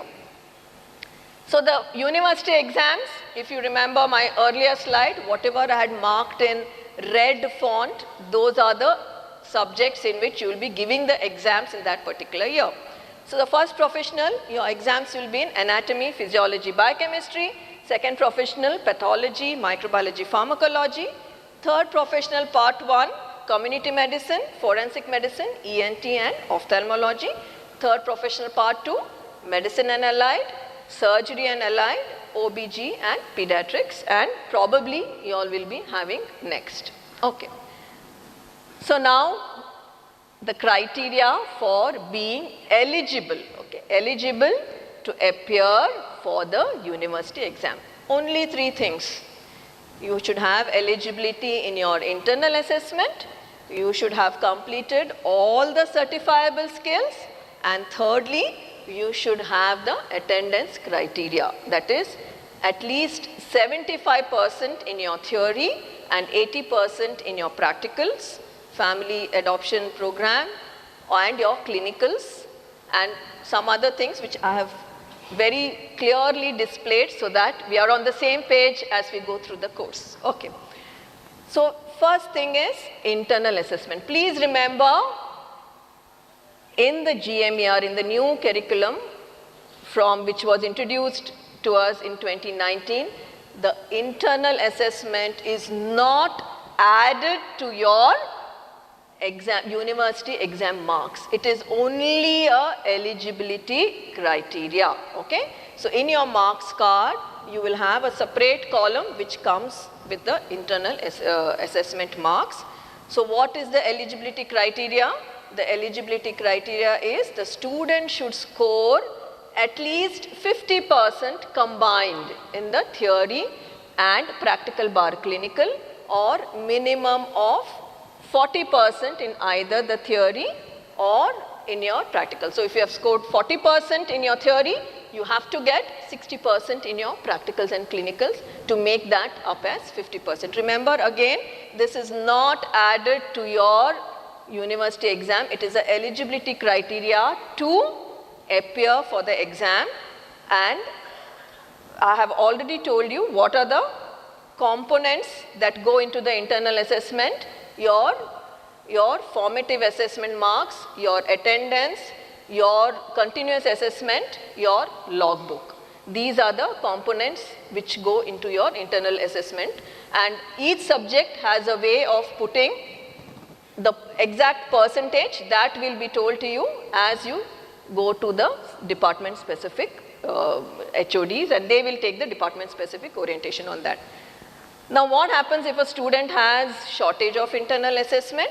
They are expected to write a remedial exam. They will not be allowed to answer the university exam. A remedial exam is taken. Remedial exam is taken during the course when the university exams happen. It's a separate exam, and they will have to answer the whole year's portion for that particular remedial exam, and then if they pass that, they will be allowed to appear for the supplementary exam. They will be given 50%, that is the eligibility criteria, when they pass that particular exam. So if a student doesn't score in that exam, he has to go back and repeat that year. So eligibility for the second important criteria is the attendance. A student has to get 75% in theory, 80% in practical clinical. When subjects are taught in more than one phase, like I told you, community medicine starts in first year, goes to second year and also in third year, student has to get that 75% in each of the phases of that particular subject. Family adoption program, he has to get 80% attendance in each of the phases of these particular, in each of these years. And for the allied subjects like dermatology, respiratory medicine, in each of these allied subjects also, they have to score 80% in their clinicals and 75% in their theory. The ATCOM module, which I told you earlier, student has to get at least 75% in that. And after the student finishes the third professional part 1, they have a very interesting thing called as electives, which is a choice given to the students, in which the college themselves offers 15 days for some interesting topics in first professional, second professional topics, or even research-based topics, and another 15 days in some topics in clinical topics which is not part of the curriculum. For example, we have an elective in neurosurgery, we have an elective in cardiology, we have an elective in research methodology, we have an elective in some specialized software for research called Jambovi. So there are so many electives. We have about 40-45 electives which the student is free to attend, and at the end of that there is a small exam, and the student has to have at least 75% in that elective to be eligible to appear for the final year exams. So in case he doesn't have attendance, what are the norms? So up to 10%, sometimes student may be sick or he takes part in certain events. For such particular exigencies, there will be a committee and which will deal with these things on case-to-case basis, and the student may be given attendance for this. But please remember, if a child is sick in April, please do not bring it to our notice in next January just before the exams.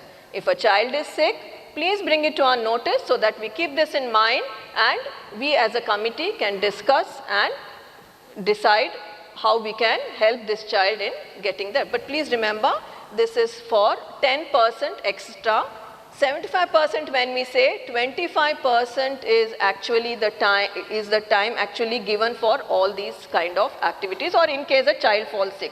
So please see that your child is not hovering at that 75% attendance, because we do not know. Sometimes if he falls sick, then sometimes we have had students who have had some surgeries for which they would have to have a lot of bed rest, and we cannot. So we have to see that the child has an attendance at least up to 85% so that all these things can be factored into.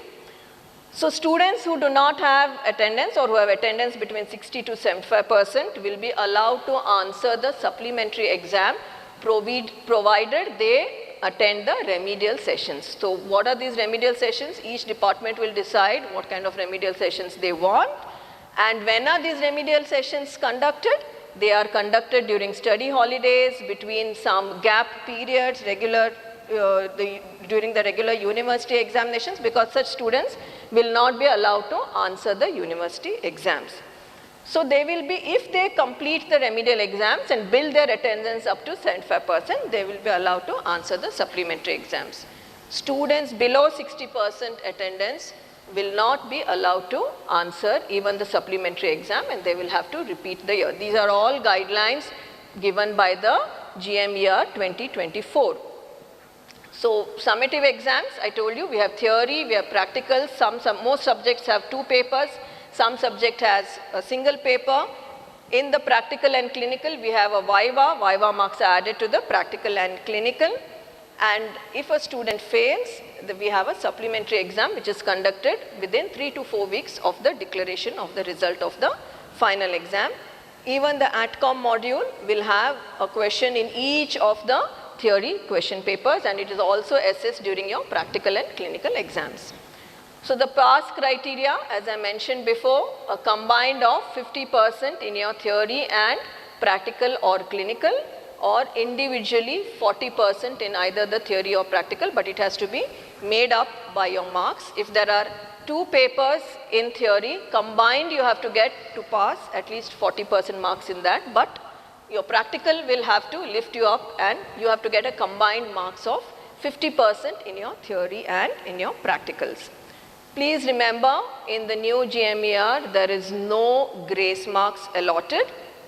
If a student fails in the second year, he can continue to go into the third year part 1, third professional year part 1, but he will not be allowed to answer the exams of third professional part 1 till he passes all the subjects in second professional year. Okay. If a student fails in the first year, even in one subject, he is not allowed to go into the second year till he completes passing even in that one subject in which he has failed. So only after he completes all the 3 subjects, anatomy, physiology, biochemistry, is he promoted to the second year. Number of attempts, this is very, very important. In the first year, a student is given only 4 attempts and 4 years for passing the exam. Even an attempt in a single subject is considered as an attempt. Okay?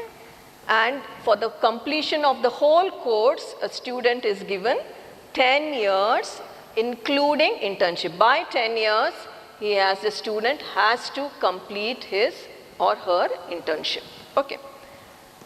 So this is your first professional year. I know all parents are focused on the green boxes, all students are focused on the red boxes, and all teachers are focused on the blue boxes. Okay, because parents want to know when chutti kab milegi, and student wants to know exam kab honge, and teachers, they have to concentrate on delivering the curriculum.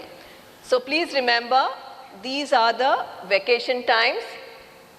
And we also give tentative dates of exams, but please remember, I'm reiterating it here, these are tentative dates. We have put it even in the student book. Please do not book your tickets 1 year in advance looking at these dates, because of some exigencies, some untoward thing. Many times we may be just pushing the exam 1 day later, taking the exam 1 day before. So these are all tentative dates. It may change during the course of their education. So please do not book your tickets so much in advance. We notify the exams at least 1 month before the actual exams. I'm talking about the sessional exams and the university exams. Once those notifications come, at that time you may book your child's tickets. So this is the professional year 1. Before the year begins, the academic calendar will be released to all the students. But again, as I said, the exam dates and everything in that is tentative. So you will have to abide by that. So we talk so much about medicine. So please, like everybody else told you, there's a life beyond medicine. Please pursue it. We have lot of opportunities for students. Today we were talking about, sir was talking about the marina, the sports, and so many student clubs, so many other activities. We also give students opportunities to pursue electives abroad. We call that as outbound electives. In fact, just today, I think day after tomorrow, we are sending a list of students to the university. The university has given options if they would like to pursue their electives abroad, especially the students who are in third professional part 1 or part 2. Okay, we have lot of avenues for research which has been stressed so much, and my colleague Dr. SHEETAL will be talking to you more about that. So please take part in all these things, because you have to have a life beyond academics. And whenever you're tired, stressed, or you're overworked, or you feel you're not appreciated, you feel, oh, humne itna effort dala, lekin, nobody is appreciating us. Please remember that at the end of your stethoscope, there's a person whose condition is worse than yours. So please remember this and be empathetic and follow, the medical ethics whenever you're dealing with such kind of situations. Think about that. And lastly, I would like to end with this quote by Albert Schweitzer. Albert Schweitzer was a theologian, he was a physician, he was a humanitarian, he was a philosopher, and he was the Nobel Peace Prize laureate. He very aptly he said, the greatest reward of medicine isn't the title, it is the difference you make in someone else's life. I was telling Dr. MURALI the same thing. I told him my slide, my last slide, and whatever you spoke about today is, giving out the same message. Thank you all for your patient listening. Thanks a lot.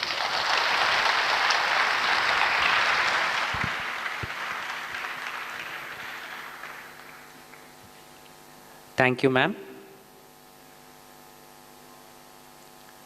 I now request Dr. SHEETAL ULLAL, Associate Dean, Research and Administration and Professor Pharmacology, KMC Mangalore, to give an overview of avenues for research.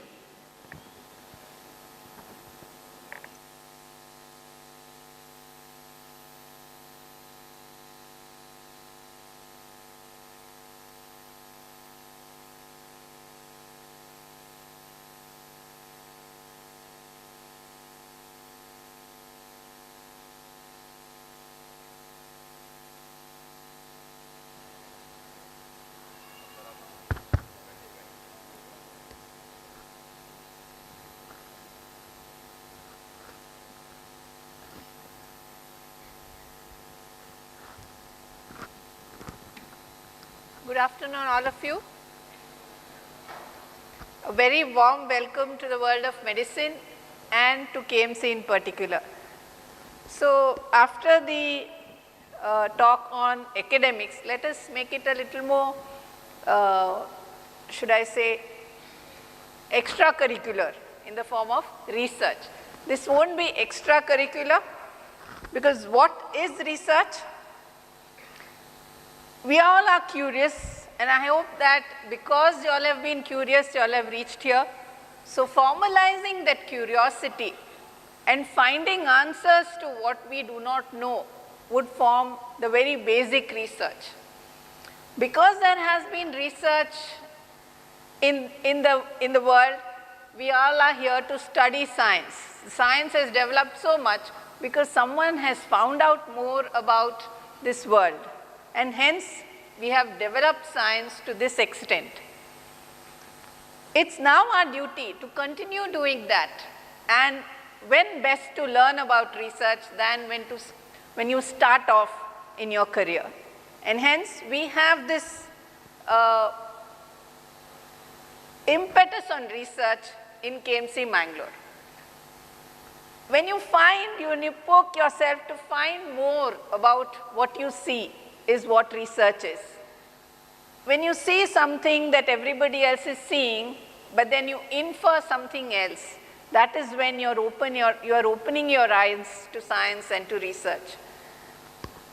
And the future world will be ruled by thinkers. We all are talking about so much about AI and artificial intelligence. Who is the one that is going to win over the next world, the future world? It is the people who are, what is the difference between artificial intelligence and intelligence? It is the ability to adapt, the ability to think in a way that has not been taught.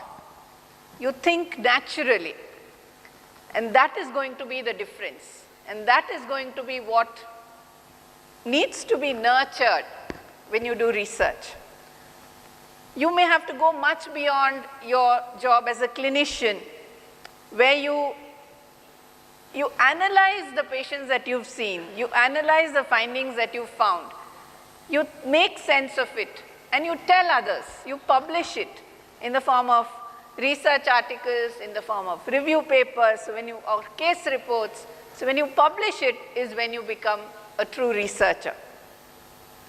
So in KMC, we give a lot of impetus, we give a lot of stress to research, because that is going to be the future world. All are taught formally, as Sir already said during his introduction, that we in KMC started teaching how to do research much earlier than it was made necessary, or it was considered even necessary as part of the curriculum. And we continue to do so. So you all students have to do a compulsory project in community medicine. You will be taught how to do research. Apart from that, each student is also encouraged to take up individual projects. You can go speak to faculty members that you are comfortable with, topics that you are comfortable with, and pursue your research with individually as well. There is also a students' club for research, and that's called the MAHE Student Research Forum. Apart from the other clubs that Sir already spoke about, there's also a counter outside which is about research, and they will tell you what activities are being done by these fora. The Students Research Forum trains students in doing research. We conduct a lot of not only training programs, but even one-to-one training programs, helping hands to continue the research that the student wants to do. And apart from that, this forum also conducts conferences, workshops for students to learn about research, to present their papers. We also encourage students to submit their proposals to ICMR, which supports student research in the form of giving stipend. Last year, 96 of our students have submitted ICMR projects. The results have not been announced, but over the years, KMC Mangalore has been at the topmost in receiving ICMR studentships. Apart from ICMR, MAHE University itself offers grants to students who have not been successful in the ICMR. There are monetary incentives for students who do research and publish their papers.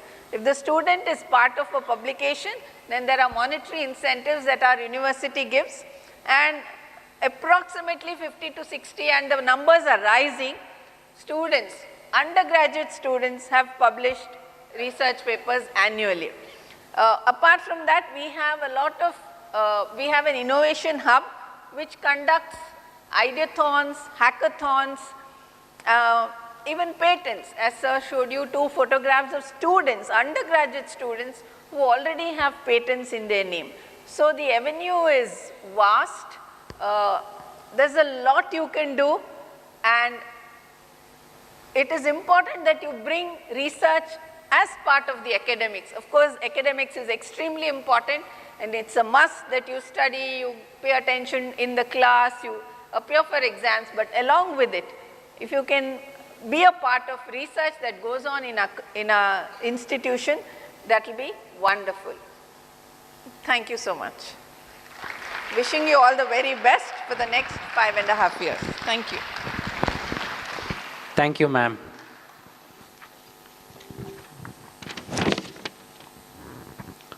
I request Dr. Nitin Gatti, Deputy Director, Student Affairs and Associate Professor, Community Medicine, KMC Mangalore, to address the gathering regarding student affairs and student support system.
Good afternoon.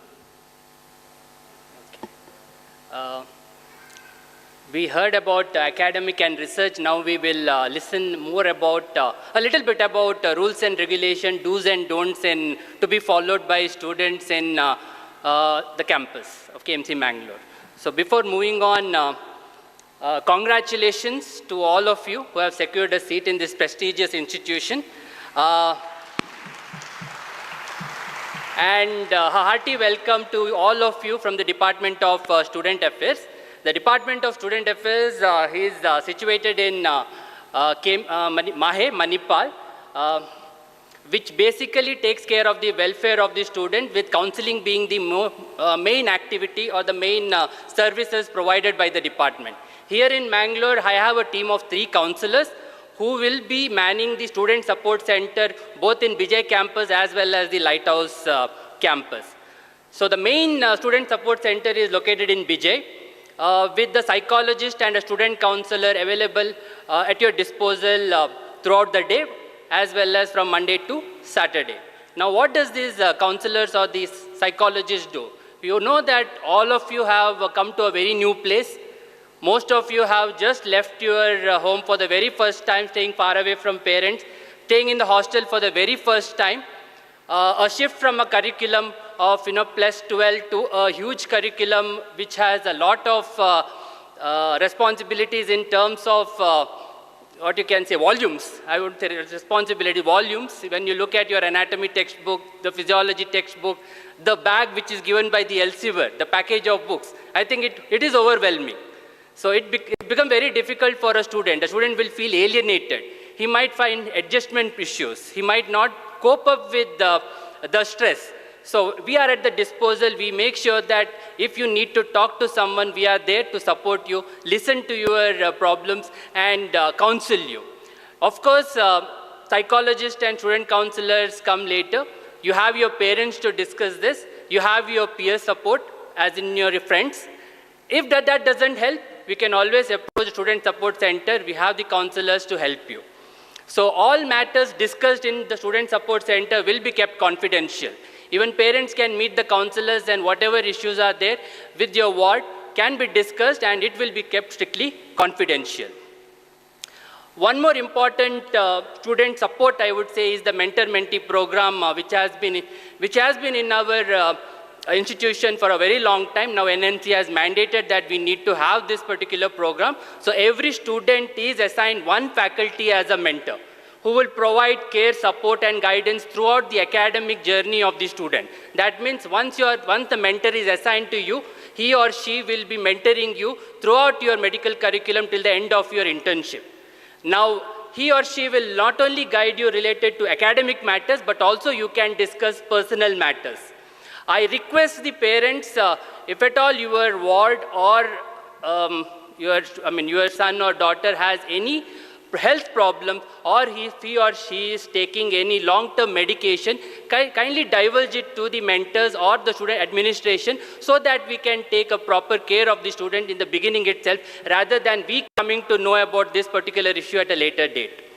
So students should be connected to the assigned mentor throughout the curriculum. It is not that the mentor goes after the student. The student should also make sure that he or she visits the mentor regularly. Dress code, this is very important. So general dress code, all students are required to wear scrubs prescribed by the institution during academic session, including lectures, practical, dissection, and formal functions. I request students not to wear scrub outside the campus. You will soil your scrubs, as well as next year you make it a habit. You will roam around with your scrub, visit the hospital, speak to patient. You are in contact with a patient who has low immunity. You can imagine. Okay, so kindly refrain from wearing scrubs outside the campus. You can wear proper dress. Formal footwear is recommended, and student must maintain clean, neat, and presentable clothing. What is not strictly allowed in campus? Caps, shorts, torn clothes, or t-shirts with inappropriate messages or references to alcohol, drugs, or other profane content. Students with long hair than shoulder length must keep their hair tied. Student health care. Now, in case of any illness or with any problem, you should visit the student health clinic, which is situated only at KMC Hospital, ОСТОВER. All students of MAHE are covered under MAHE Medicare plan. The students are required to carry their ID all the time while visiting the hospital. These are some of the important numbers which will be shared with you subsequently. Students need to keep their parents as well as their teacher guardian informed about their health-related problems. For elective surgery, students are required to obtain parental consent, and it is recommended that one of the parents is present during the procedure. However, in case of emergency, efforts will be made to contact the parents. So this is very important. To facilitate this, the parents, the students are requested to keep the college office informed about their change in local address and telephone number. Safeguarding your health. Mangalore is endemic for dengue and malaria. You know how dengue and malaria are transmitted? How? Mosquitoes. Okay, so you know that what is the breeding site for mosquito? There are a lot of breeding sites around, stagnant water, collection of water. The administration ensures that the campus is free of or devoid of all these breeding sites. But it becomes your responsibility to make sure that you protect yourself from mosquito bite. How do you protect yourself? Wear full clothes, full clothing, full sleeves, full pants. Use mosquito nets, use mosquito coils, use mosquito repellents. After 5, when you are leisuring outside the hostels, at around 6 o'clock, at around 5:36, 6:37, that is a time when mosquitoes are at peak.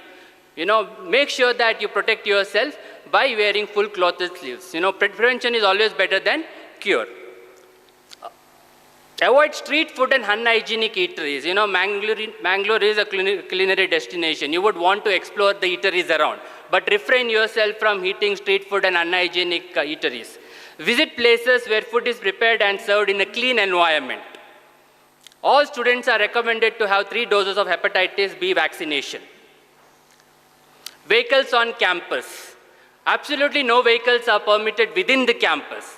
And when you move out of the BJ campus, just parents make sure that vehicles are absolutely not necessary in a campus like KMC Mangalore, where we have good logistic support to take care of your students, transport the students from one hostel to another, and hospitals. When you venture outside to the streets, make sure that you walk on the footpath rather than on the road. This is some observation we have all made. Students are always on their earphones, talking over the phone, especially when walking on the street or crossing the road. Kindly refrain from doing all these things.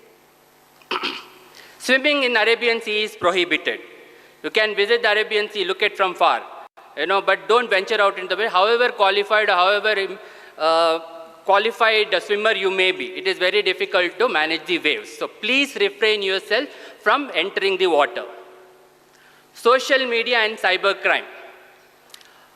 You are all social media users, but remember that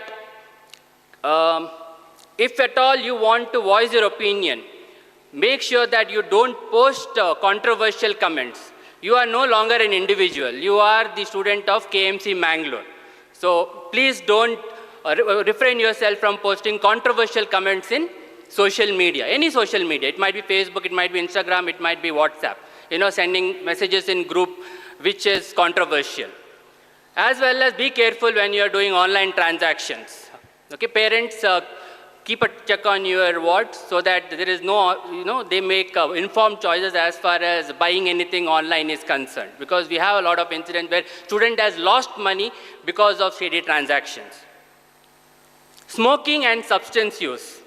All the campuses of MAHE are declared as alcohol and tobacco-free campus, and we have an absolute zero tolerance policy towards substance use.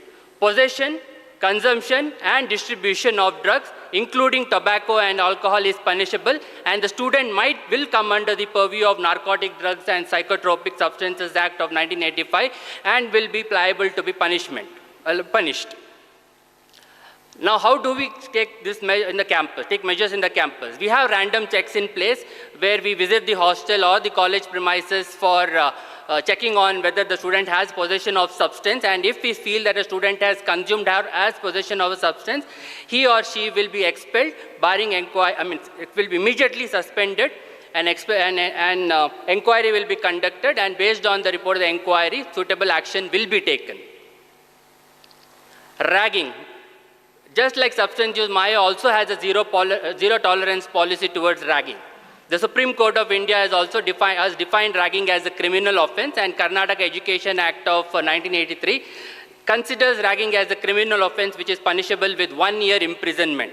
Parents, be assured that BJ campus is ragging free. For that matter, the entire KMC Mangalore campus is ragging free. No seniors will be allowed into the BJ campus without the prior permission from the administration.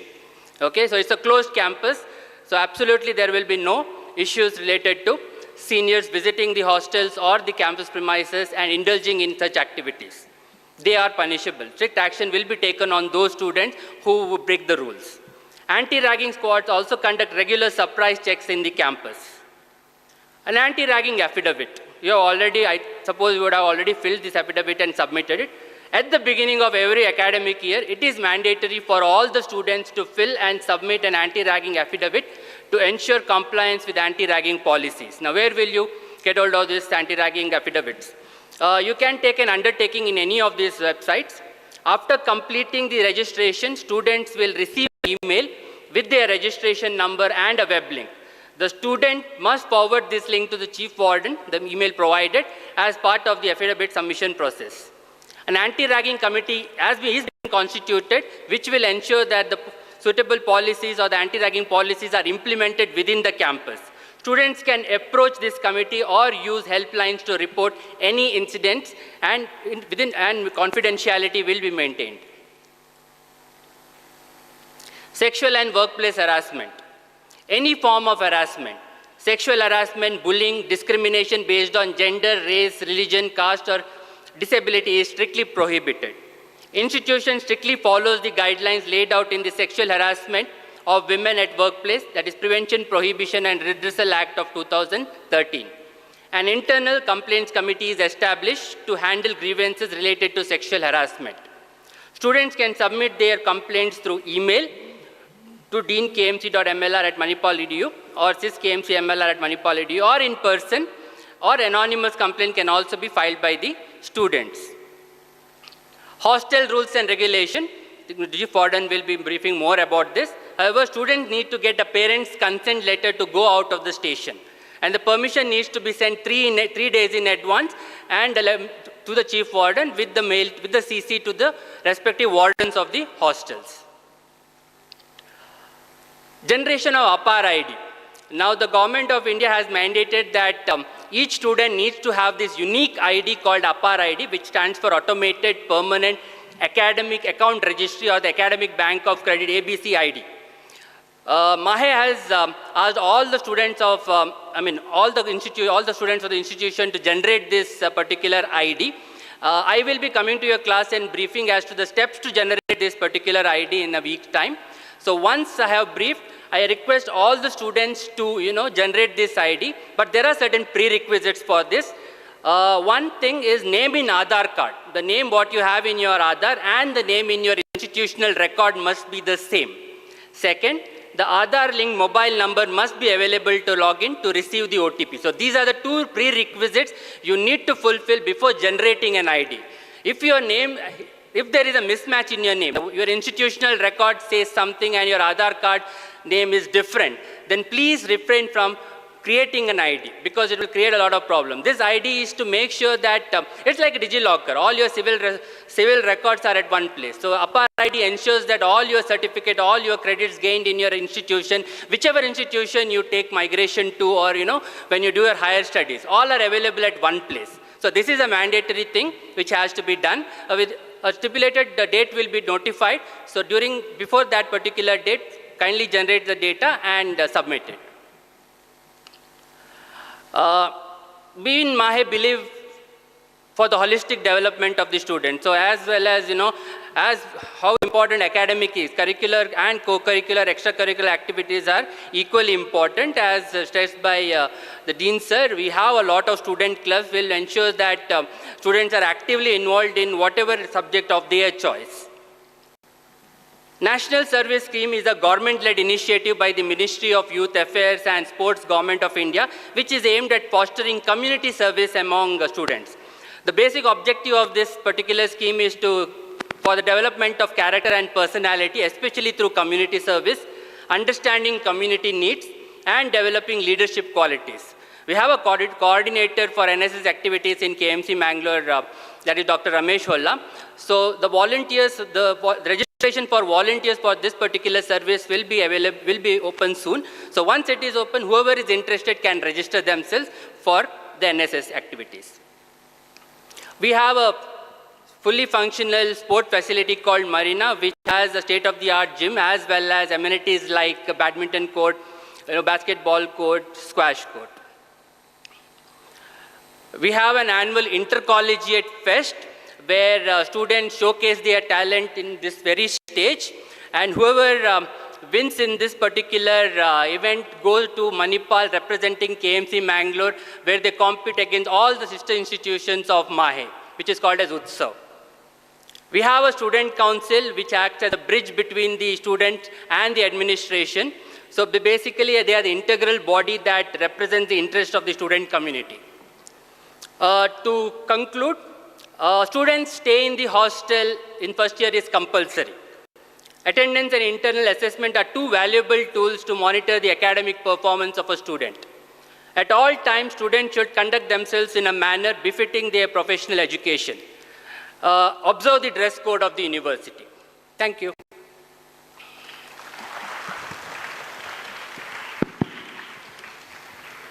Thank you, Dr. Nitin. Today we have with us Lieutenant Colonel Ramanand Shetty, Chief Warden, KMC Hostels, Mangalore Campus. I now call upon Lieutenant Colonel Shetty to orient the students about the hostel rules and facilities.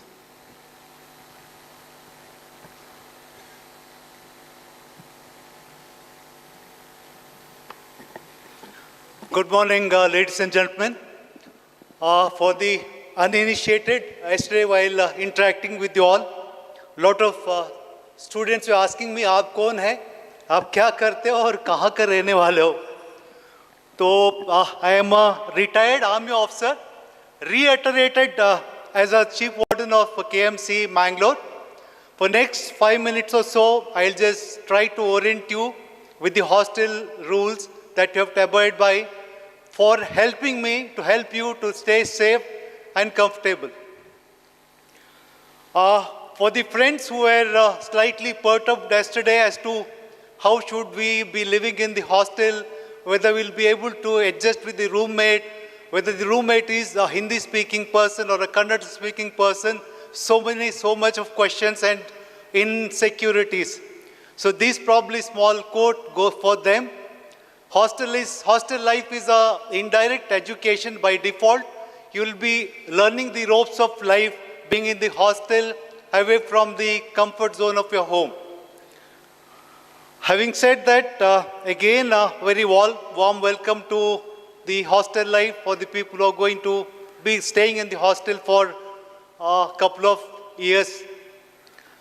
I'll be touching upon this various facets of the hostel, namely hostel management, facilities, maintenance, conduct, rules to be followed by the students, hostel leave request, vacating the hostel, shifting from hostel after a year in case somebody is contemplating to shift or go out and stay in an apartment or so, and of course finally the mess facilities.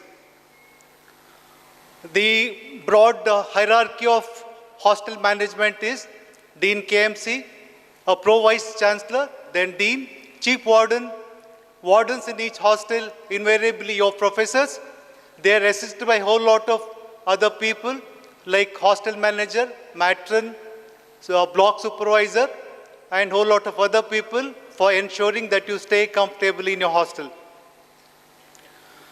Facilities in the hostel we have TV, reading room, newspaper, magazines, solar heated water. Some student was asking, sir, garam pani milega kya? तो जरूर मिलेगी garam pani. Water cooler, telephone and Wi-Fi. Wi-Fi of course will take little time. Even the BDS students who got recently joined the institution, there is some problem. Another week or so probably will get your Wi-Fi access. Maintenance of the hostel is done by the Quest Corp. Maintenance team is there from morning 8 to 5:30 in the evening. You can keep your rooms open. Like some student was asking, sir, ये maintenance वाले हमारा bedsheet कितने दिन में change करेंगे? Maintenance वाले bedsheet change नहीं करेंगे, बेडशीट अपने आप को चेंज करना पड़ेगा और मेंटेनेंस वाले सिर्फ आपके रूम को क्लीन करेंगे. In case if there is any repair or maintenance required, there is two ways. One, there is a Zolo app, you can download it and raise your ticket. Second, the hostel staff is there 24/7. You can just approach them in case of small little repair or maintenance is required. Housekeeping, I said, as their housekeeping is there during the daytime. Yesterday, you must have seen the Vijay. Electrical appliances are not permitted. Please don't use any without anybody's permission or knowledge. Water, of course, you should conserve. You should switch off all the switches and other gadgets before moving out of the hostel room. Conduct, as such, while interacting, I said, absolutely no problem. You will live comfortably, provided you do not cross the limit or do not violate any rules. Dr. Nitin said, don't go and swim in the sea. I say, beaches are out of bound. In case if any student wants to go to the beach without permission for the first year, absolutely no. Silence hour 8 to 8. Yesterday some student was asking me, sir, ये पढ़ने के लिए क्या होगा? So I said, from 8 o'clock in the evening till 8 o'clock next day morning, it's silence hours, no music, no party, no socializing, no commotion in the corridor is permitted. There'll be security personnel in case if you do anything like that. They'll be clicking your picture and there'll be inquiry, probably a suspension as well. You're liable to even get severe punishment for this. As such, Deputy Director Student Affairs said, all your rooms, any hostel official can check your rooms. Surprise check will be carried out. In case if any student found having any kind of substance, including liquor. There was an incident last couple of months ago. Some student had a Bacardi bottle, very small bottle. And when enquiry was done, she said, no sir, ये मेरा birthday था, मेरे parents ने मुझे gift किया. खाली Bacardi का bottle कौन gift करता है?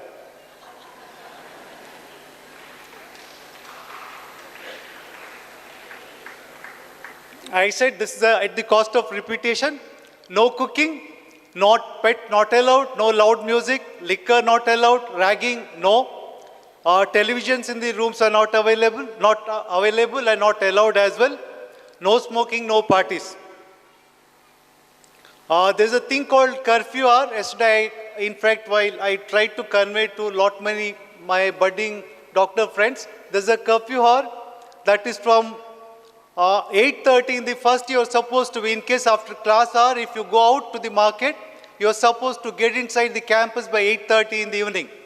In case if you don't, while first the security personnel won't let you in case if they let you in, there'll be inquiry and there'll be a suspension. Please don't do that. In case if there's any requirement of staying outside even for 5 minutes extra, you're supposed to seek permission from your warden. Visitors not allowed. Visitors, in case somebody is coming, your parents or somebody is supposed to interact with you in the visitors room. Students are not supposed to go into each other's hostel. No ladies in the gentleman's hostel, not vice versa. PDA, I don't have to give much explanation. All of you are coming from different institutions. Public display of affection is big no. There are a lot of CCTV cameras installed in all campuses. Kindly don't do this. Apart from our own action, the local population here is very, very conservative. It may result into somebody beating you also. Kindly abstain from PDA activities. Hostel leave. As I said, I was telling some parents, kindly send a leave request mail to Chief Warden minimum 3 days in advance.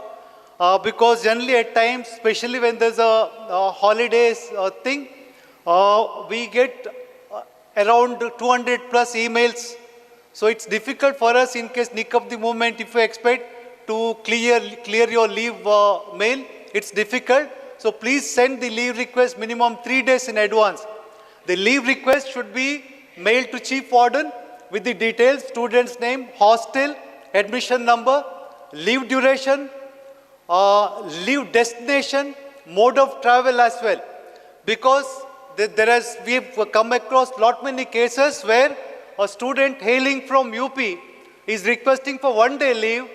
I don't think anybody can, even Hanuman probably would have done it. Otherwise, it's not possible for a UP student to go home and come back within 1 day. So when we cross-checked, actually it was a local leave that student wanted. When we interacted with the parents, they said, no, इनको नहीं भेजना. हमको तो पता ही नहीं कहाँ जा रहे हैं. और आप ये भी बताइए ऐसा वाला leave कितने बार इन्होंने मांगा है. Because invariably, most of the students have their parents' email ID. And they send leave request because it's not virtually possible for us to cross-check every time. So we pass the benefit of doubt and approve leave. And we saw student instead of going home, was loitering around somewhere else without parents' knowledge. So kindly parents have to help us to ensure that your wards are safely go home. Request follow this thing, and if possible, kindly follow the trail mail so that we don't have to cross-check every time. Lot of parents, naturally, it is but naturally people, their wards coming out of the comfort zone of home to the hostel, everybody feels perturbed. And especially in the first and second year, lot of students, नहीं मैं problem मुझे आपको नहीं बताऊंगा, मैं पापा से बात करूंगा. पापा तो दिल्ली या गोरखपुर या यूपी से स्पानर लेके या इलेक्ट्रिक कटिंग लेके यहाँ ठीक करने के लिए नहीं आएंगे. Your first point of contact for all your problems, as I reiterating, is the hostel staff. They are there 24/7 at your service.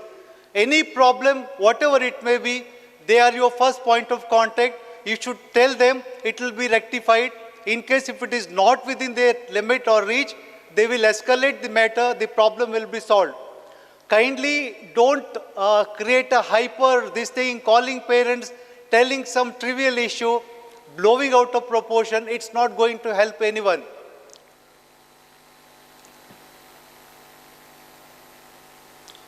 Hostel shifting. Like all of you, I said yesterday, you will be staying in the Bijay campus for 1 year. After termination of 1 year, tentatively by next July first week or June end, we will be shifting you to the respective hostel. That is, boys will be going to Kapriguda hostel and the girls will be going to Nandagiri hostel. So Bijay, of course, is comparatively a better place because it's been created like that, because student coming out of the comfort zone of home naturally has to be put at ease. So the management has done all efforts to make you comfortable and safe in your first year. It's not that second year is going to be horrible, but the hostel being the old building, kindly don't expect the same kind of ambience per se, like lawn, garden and all, because this year when we shifted students, I received a call in the evening from a very concerned parent. They said, "Saab, कौन बोल रहे हैं? Chief warden बोल रहे हो?" हाँ जी, मैं chief warden बोल रहा हूँ. अच्छा, गुड़िया बताया कि खाना खाने के बाद टहलने के लिए जगह नहीं है. It was Nandgiri hostel. तो मैंने बोला हाँ जगह नहीं है, गुड़िया को बताइए फर्स्ट बेसमेंट से टॉप फ्लोर तक 4 बार चक्कर मारे और वॉकिंग हो जाएगी. तो kindly remember, there is small little adjustment. Actually, adjustment is part of life. We all have to do little bit adjustment everywhere in our daily walk of life. Since the aim is to study and pass out as a good doctor, kindly refrain from making issues out of non-issues. Lot of students, maybe some, like students who are not so very keen to continue in the hostel because of the curfew time, very, pokey wardens. So some people then make grounds to persuade their parents to give them permission to stay outside. So this psychological the psychological conditioning of parents starts almost at the fag end of the first year, कि hostel के खाना ठीक नहीं है, रहने के लिए बहुत अच्छा नहीं है, हॉस्टल वाले रोज दाल देते हैं, this and that, and they try to sneak out of the hostel, and parents sometimes genuinely believe that maybe it is so. So there were cases where parents themselves came and checked the thing and they said, नहीं गुड़िया तू अंदर hostel में ही रहेगी, बाहर नहीं जाएगी. तो in case if somebody wants to shift out of the hostel, this hostel facility is given for the entire academic year. In case if somebody wants to shift, they have to shift immediately after termination of the first academic year. If you don't shift, then in case if you shift in mid of the academic year, you have to pay the complete hostel facility fee. Because this time we had this lot of problem on this. Kindly, in case if somebody is shifting, kindly make plans accordingly and shift immediately on termination of your first academic year. For that, in case you want to shift, your parents have to send a mail to Dean for approval to vacate the hostel, and along with that, you are supposed to give us the rental agreement of the apartment where you are moving in. Finance, any issues related to finance, you have to contact the finance department, the student finance, or Hema Bhandari, that the finance executive in KMC Mangalore. All financial matter, everything that will be there in notice board. You have to, the students have to check the notice board regularly and check for anything, any dues or anything. You have to pay the dues in time. And of course, no due certificate is important before appearing in your exam. Coming to the mess, I suppose all the hosteliers, you had meals yesterday, day before. Mess services being provided by Chef on Wheels. Before commenting on the food, you must understand the entire food that is being served in the mess is being given for an amount of rupees 215 rupees for all meals, that is from breakfast till dinner. They serve you breakfast, lunch, evening tea and snacks, and dinner. And this complete cost is 215 rupees including GST. A mess menu is prepared in consultation with mess committee. Some of you may become mess committee members. Some parents were telling, sir, इसमें तो protein होगा क्या, fiber मिलेगा क्या? It's an all-inclusive menu that is to cater for the taste of South and North Indian students. It is generally a palatable menu. I won't say 7-star, but of course it's a fairly decent meal provided to the hosteliers. On an average, every student gets around 7,400 rupees plus mess bill every month. Out of the 53,000 rupees that you paid as mess advance, the monthly bill gets deducted from that advance. As and when that 53,000 gets exhausted, your parents are supposed to top up that money. In addition to the regular menu, there's an additional facility given by the chef on wheel, that is meal on demand, that is extra messing. In case somebody wants non-veg or some veg food or fresh juice during lunchtime, that can be told to the mess manager a day in advance. Fresh juice you don't have to tell, but for the chicken or any other dish that you want to have on a next day, you have to approach the mess manager and it will be provided, and you have to swipe card that has been given to you. That will be your extra messing.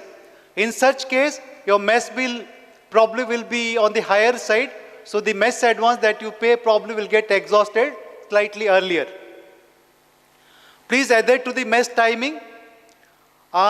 In case if somebody is not well and are unable to walk up to the mess, if you tell the mess manager, food will be given to your room. That is an exception case, not a norm. Only genuine people who really have a problem, in such case, meal will be served. Sickness as such, it has been covered by the Deputy Director Student Affairs. In case somebody is not feeling well, kindly approach the hostel staff, though they are on duty. You will be sent in an ambulance and treatment will be done.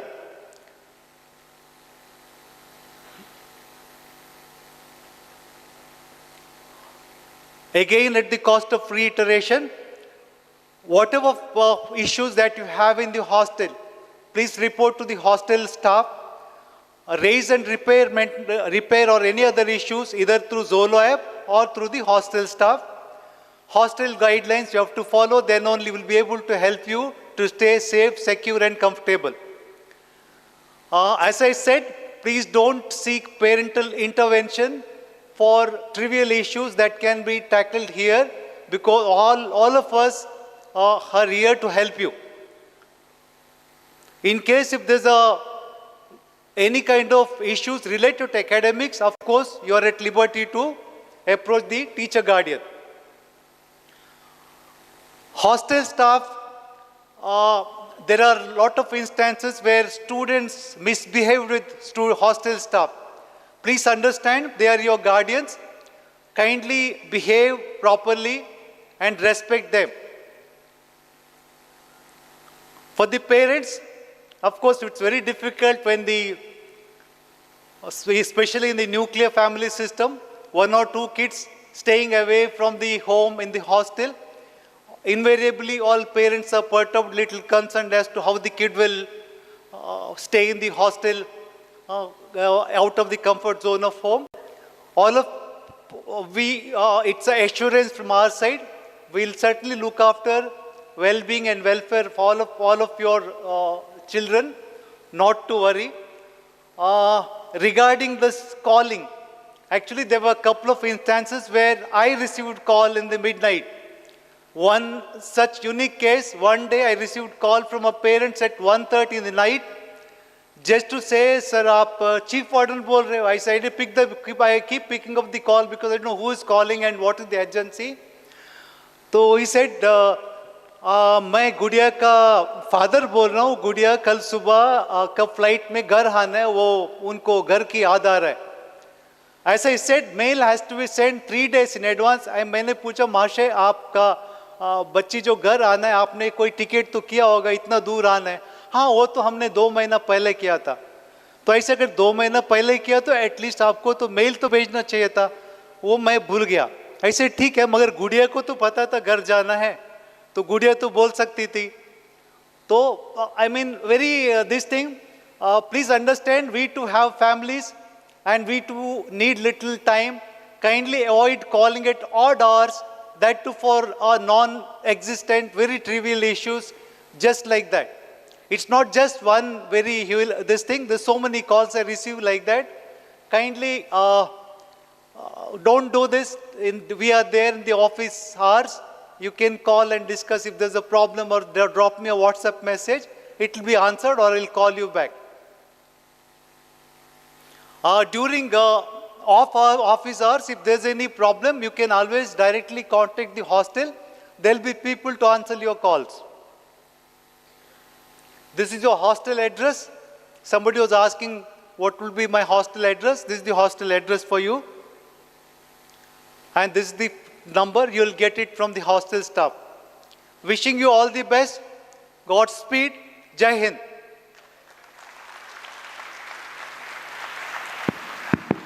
Thank you, sir.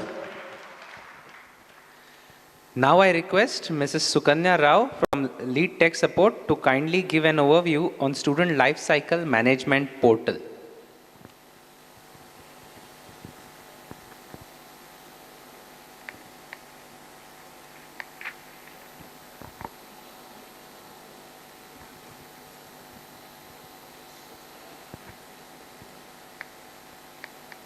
Good afternoon, everyone.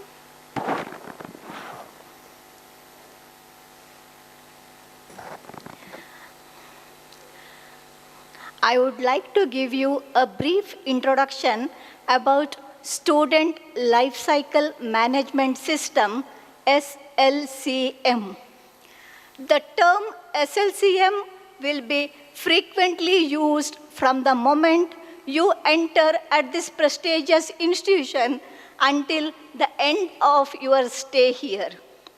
Throughout your time here, you will hear the term SLCM a lot.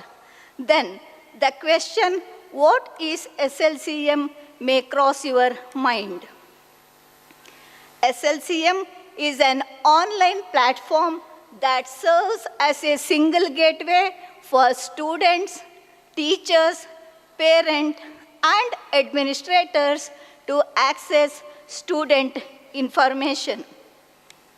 This portal enables students to accomplish administrative tasks such as course registration, timetable schedule, requesting transcripts, and paying fees through the portal's web interfaces. In the meanwhile, parents have access to their ward's academic progressions, financial payment alerts, and other student-specific information. So, especially from the parent side, the web services such as academic details, financial, and applications are very important. So the next question comes, how do we access SLCM? So this is a login page where you have to provide your login credentials. The user ID is one's enrollment number and password is provided in the mail sent to the student's registered email ID. The URL is https://slcm.manipal.edu. If you search the word SLCM in the Google, this website will be in the top of the search engine. So your registration number is your user ID. Okay? Registration number is a 9-digit number, and here the first 6 digits are common to all the students. So 240201 is common to all the students, and the number 001 to 250 varies based on the students, because the intake is 250, so it varies from 001 to 250. Then, what is the user ID for your parent? The parent ID is preceded with the letter P and the student's registration number. If your child's registration number is 240201001, then the parent ID is P240201001. So here it shows the process flow. During the admission time, you have given your registered email ID and the SLCM mail, that is a common mail, do not reply.slcm.manipal.edu. From there, you have received your username and password. After that, the students must register to the portal. Once you register the portal, your parent will get the email ID for their personal IDs. Okay, after that, you can log into the portal. So this is the sample message which you receive from the do not reply.slcm.manipal.edu. If you haven't received the mail yet, please check your spam or junk folder. Sometimes the mail from do not reply will be reside in the spam or junk folder, so please check your spam or junk folder. So once you have successfully logged into the portal, you will find this page as your landing page, the home page of SLCM. Here you will find notifications, announcements, events, and news.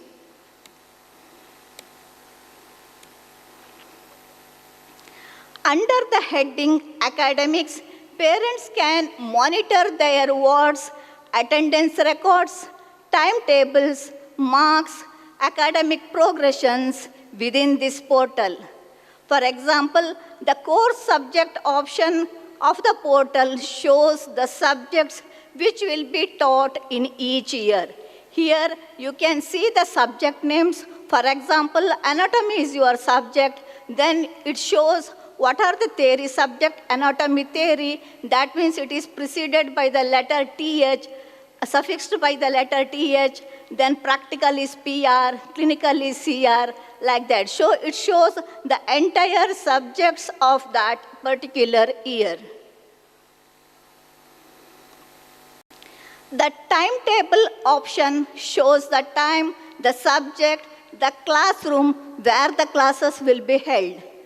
The orange and gray color shows, this grid shows the entire timetable, and this orange and gray color signifies that the attendances are not yet marked, but the classes are scheduled.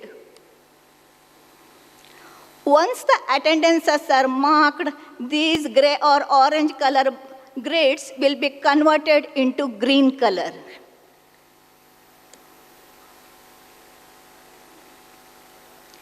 So the daily attendance tab under admission academics shows your child's daily attendance. If the student is absent, then it will be red colored. These subjects are suffixed with, as I have already told, with TH, PR, CL for clinical and SGT for small group classes.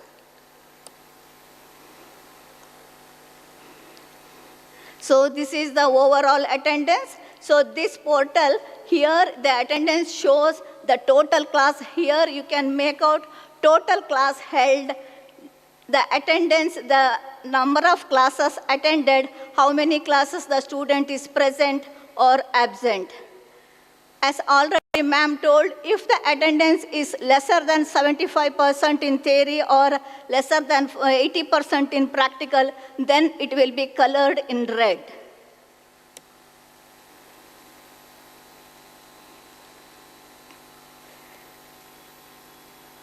These are the sessional marks details. At the end of each session, sessional marks will be uploaded and you can see your child's progression. So this is the finance tab.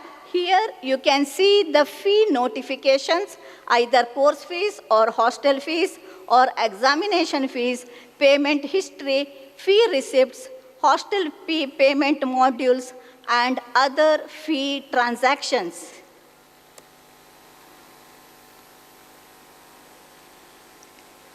Then the payment process, all the payments has to be done through the portal, SLCM portal. Payments can be done through payment gateways like Atom, Paytm, HDFC, or SBI. Suppose the payments are done offline, then you must enter the UTR number in the portal. So this is the snapshot of the UTR number. So here you must enter, this is the mandatory thing, you must enter the UTR number. Once you enter the UTR number, then your fee transactions will be updated and you will get the receipts. So in this presentation, the entire presentation aims to introduce the student portal and its common simple navigations, highlighting its key features and provide instructions on how to get started. We respectfully request all the students that the first step is to register into the SLCM portal, so please do it as soon as possible. So if you have any problem, any issues, please drop a mail to sis.kmcmlr.manipal.edu for any assistance. Thank you.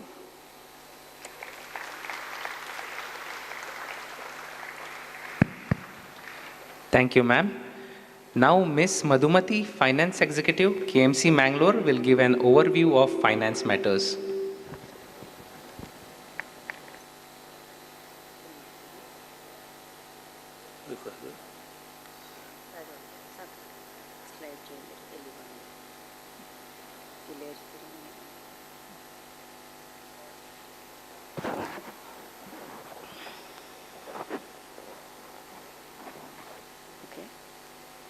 Good afternoon to proud parents. Good afternoon to all the dignitaries, and my big hello to all the students. Today, I welcome you all to Manipal family. And a hearty welcome to Kasturba Medical College, Mangalore. My department is such that I have been always doing an unpleasant job. Here, I wish to speak today about, I'll share some details related to payment of fees. My colleague, Ms. Sukanya, has already briefed you about the SLCM portal where you can make all the payments. No cash transactions, absolutely. Everything is to be done digitally. I'll share you some details related to payment of fees, course and academic related fees, fee certificate for educational loan. This, she has already briefed you how you have to log in and you create a user ID and go through that. Once this is done, and also please note that all the important documents, notification, everything is uploaded in this portal. So parents, students are requested to always be in touch and regularly check what are the notifications which are uploaded. It could be academic or anything, fee notification, everything. This is a way how the student ledger looks in the SLCMP portal. What is the total fee demand? And what is the payment details? And it also shows what is the unpaid fees paid. And this you will have to, this fees has to be paid. And fee notifications are regularly uploaded in this SLCM portal. And so accordingly, the parents are requested to make the fees payment. This payment mode also has been briefed by Ms. Sukanya.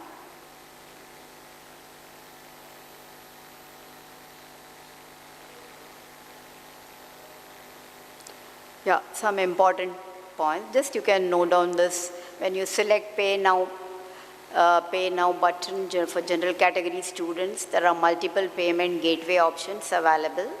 Once you select any of the payment gateways, you will have the option to pay via debit card, credit card, net banking, etc. Please check your transactions and daily limits and conveyance charges in addition before you proceed for payment. Course fee can be paid to virtual bank account also, which was shown to you.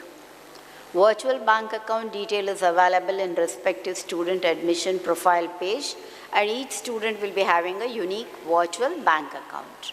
Student admitted under NRI category need to pay wire transfer to the designated bank account of MAHE. There are some important points to note. Fee has to be paid online or through virtual bank transfer. Cash payments, as I said, is no. In case you are availing loan, ask the banker to disperse the loan to virtual bank account. And these are the contact details which you will have to keep in mind for all your academic fees or course fees. You will have to send it to that. And for refunds, this is the email ID and the contact numbers. Here I wish to emphasize on 2 points for the parents. All the fees, whenever it falls due, please pay in time, because if you delay the payment, it attracts a small fine of 12% per annum. And also, I request all the students to keep the attendance. Madam SHRIKALA BALIGA has already briefed you about the attendance shortage. If you, in case the students have attendance shortage, they will have to, there's a small fee demand they will have to pay, which is called casual fee. That's why I request you all to pay the fees for the parents in time, and also the students to keep up with your attendance.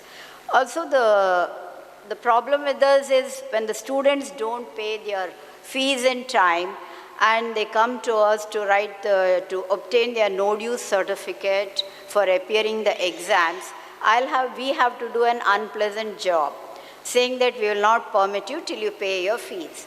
Then it has to be escalated to HOI. HOI, head of the institute, also has an unpleasant job, because it's like we are refusing students to not to write the exam because of this issue.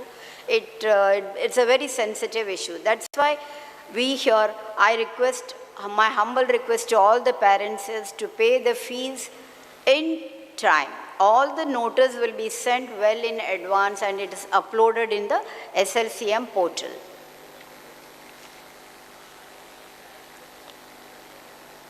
I thank you all and wishing you all a successful years ahead. Thank you so much. Thank you, ma'am. Dr. Pooja Bhatt is the Chief Librarian at KMC Mangalore. I request Dr. Pooja to brief the students about library facilities.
We will have the session little later. Now it's the opportunity for the parents and students to raise their queries, if any. Our faculty administrators are here to clarify them. I request our Dean, Dr. B. UNNIKRISHNAN, Associate Deans, Dr. SURESH Kumar Shetty, Dr. SHRIKALA BALIGA, and Dr. SHEETAL ULLAL to occupy their seats on the dais. I also request Dr. Rajnigandha, Professor and Head, Department of Anatomy, Dr. Anupama N., Professor and Head, Department of Physiology, Dr. Rukmini M.S., Professor and Head, Department of Biochemistry, and Dr. Rekha T., Professor and Head, Department of Community Medicine, to join the dignitaries on the dais.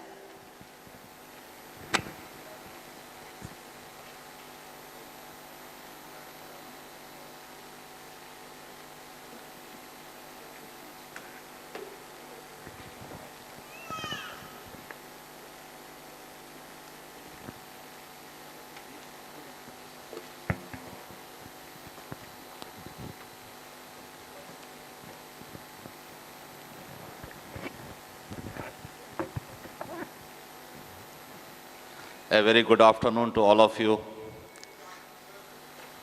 We had a very exhaustive day, I think, started at 9.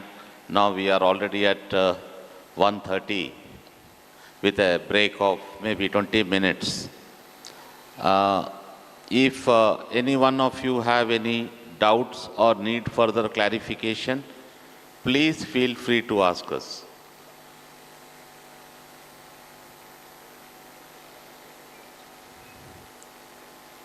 Any questions related to academics, any questions related to hostel, anything related to welfare of your ward, please feel free to ask. Students. Yeah, please. Now, please switch on the mic. Can we order food from Zomato and Swiggy in the hostel? Our hostel food is much better than what you get in Swiggy and Zomato. Okay. And we cater to the taste of South India, North India, West India, East India, Northeast India also. So we don't allow any Zomato and Swiggy because we have found that many other things also get into the hostel through Zomato and Swiggy, and no to Zomato and Swiggy. Thank you.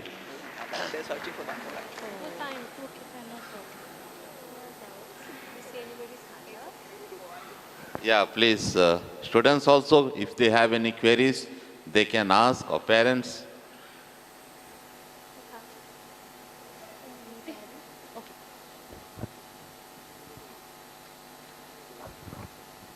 So is there any doubt section after the lectures is over? What section? Doubts. Yes, absolutely. Doubt section are there. And my advice to you is that whatever doubts you have, you clear it there and there itself. Ours is a very open door policy. You can meet any teacher at any given point of time, or you can go to their chamber and clarify your doubts. They will come in Bijay campus only? All your teachers are in Bijay campus, your lecture halls are in Bijay campus, the faculty chambers are in Bijay campus, your dissection hall, your museum, your library, everything in Bijay campus. Because anatomy, physiology and biochemistry department is located in Bijay campus only. Thank you, sir. Yeah, please.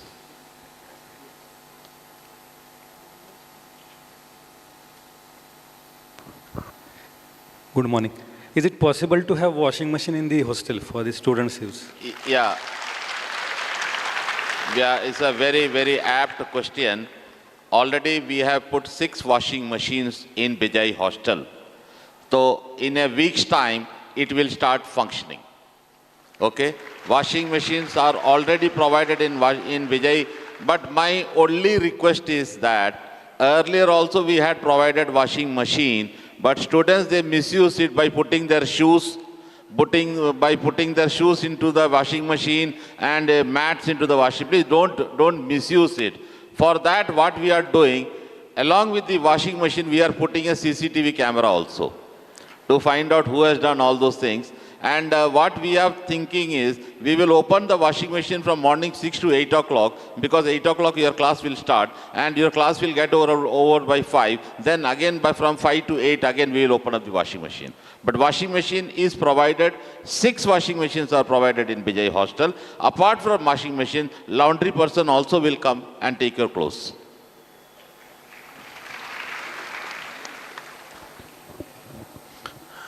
Good afternoon, sir. Your sports facility of Marina is excellent, but for the first year students, it will be very difficult to travel each and every day. So is it possible to provide small sports like table tennis, chess or carom in the Bijay campus? Definitely, sir. Already table tennis, carom and other things are available. We will just see that and we will upgrade it also. Another one thing I want to add here, we are providing bus facility, vehicle facility every day from Bijay campus to sports complex and back. Yes, sir. Okay. Thank you, sir. So we at KMC Mangalore, we look at the holistic development of a child.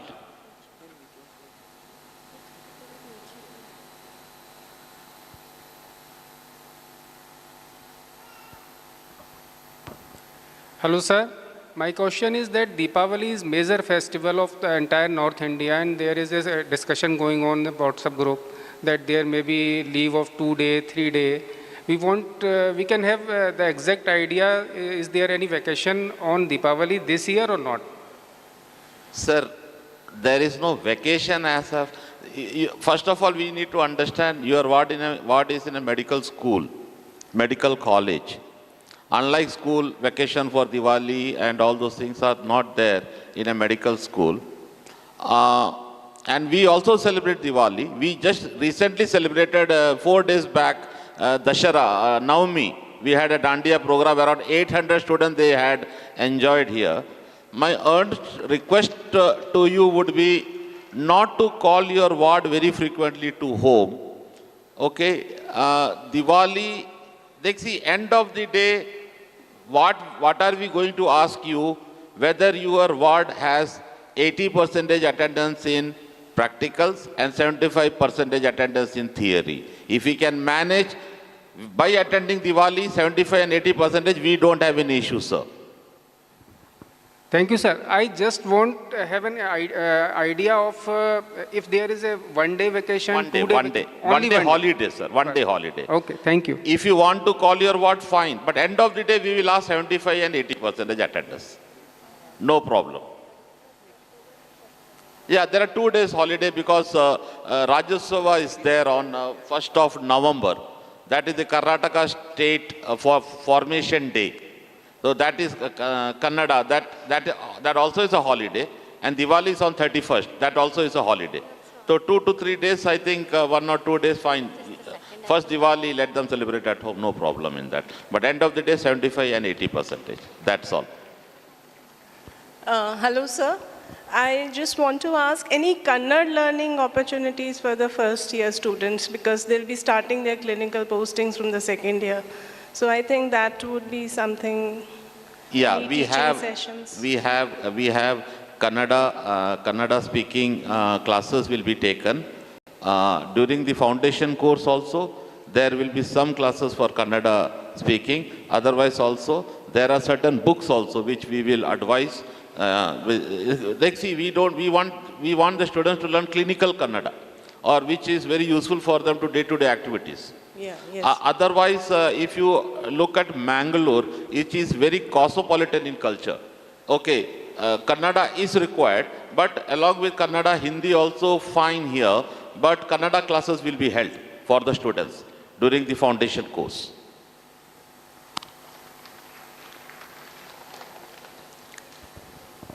Please, Mike. Yeah. Good afternoon, sir.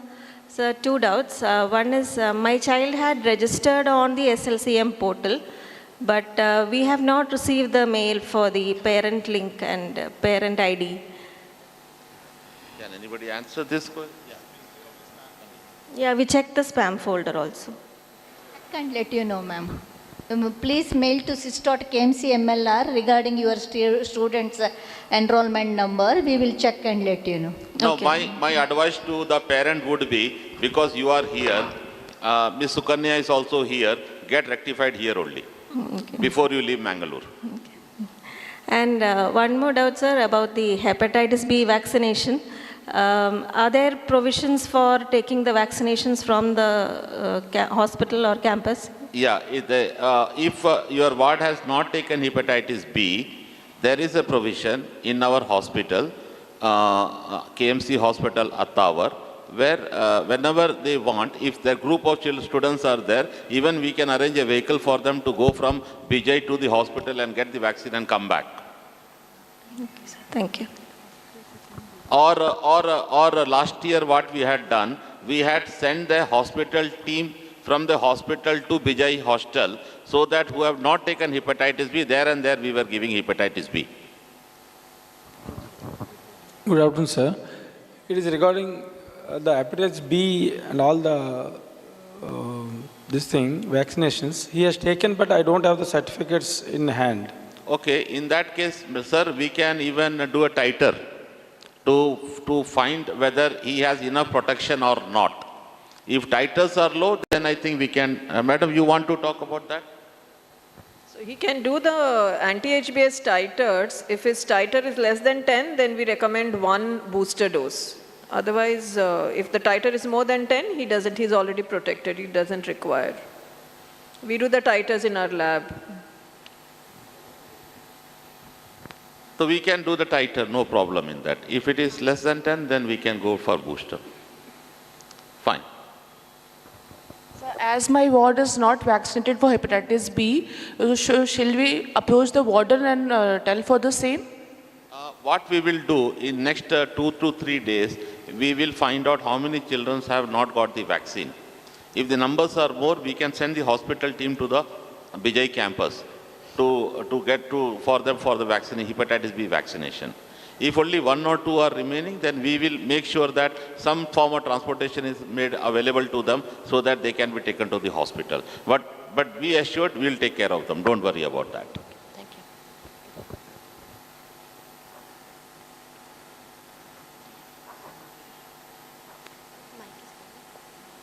You wanted to ask you some question.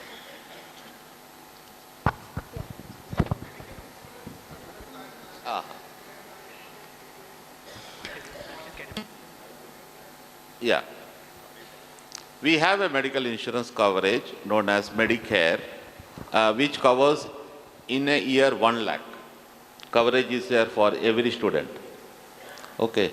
That is the reason we have 2 private hospitals here, our own. One is our teaching hospital, Kasturba Medical College Hospital, Attawar, and second is our corporate hospital, Kasturba Medical College Hospital, Ambedkar Circle. My advice to all the parents and the students are, please, if in case of any illness, please go to Kasturba Medical College Hospital, Attawar, not to Ambedkar Circle, because that is the corporate hospital. But every child has a Medicare. The limit is 1 lakh as of today. I don't think, because we are also in the process of increasing the amount from 1 lakh to 2 lakh and all. But if you want, absolutely you can go ahead with one more health insurance, no doubt about it. Yeah, I know 1 lakh. That is the reason I am advising the children to go to our own teaching hospital, where it is less price than corporate hospital. Excuse me, sir, here on your left side. Yeah, I wanted to talk about the timings of the library in the campus. I believe the timing is from 9 a.m. to 8:30 p.m. So one point is at 9 a.m. when the classes start, they won't even be able to sit in the library. So I don't think that makes any sense there to open it up so late. But my major point is instead of closing at 8:30, can it be extended a little bit more? Because that is when the students will get time to sit and study. As soon as the classes are over at 4:35, they won't be able to sit in the library and study. So I was in KMC Manipal myself 25 years back. I remember we used to sit till 11 p.m. at night in the library. You are right. We have two libraries here. One is a small library that is in Vijay, and main library is in the administrative block where you had come for reporting. The administrative block library closing timing is at 11. Okay, it is still we are following the same rule. It is 11 because this being a first year campus, we have restricted. Plus what we have done here is, in the hostel, we have a reading room.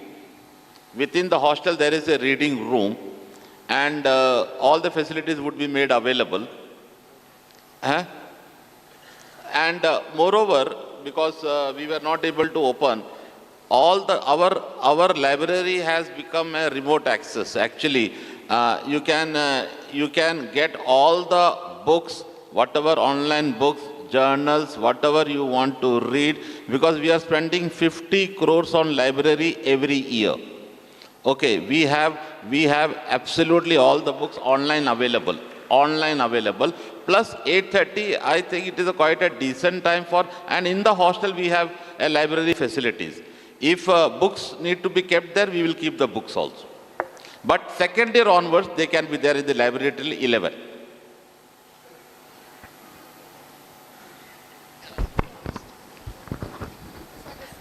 Sir, Sir, please, would you recommend some books and stuff? And also, do we need to buy personal skeletons? And I think the first year HODs would have.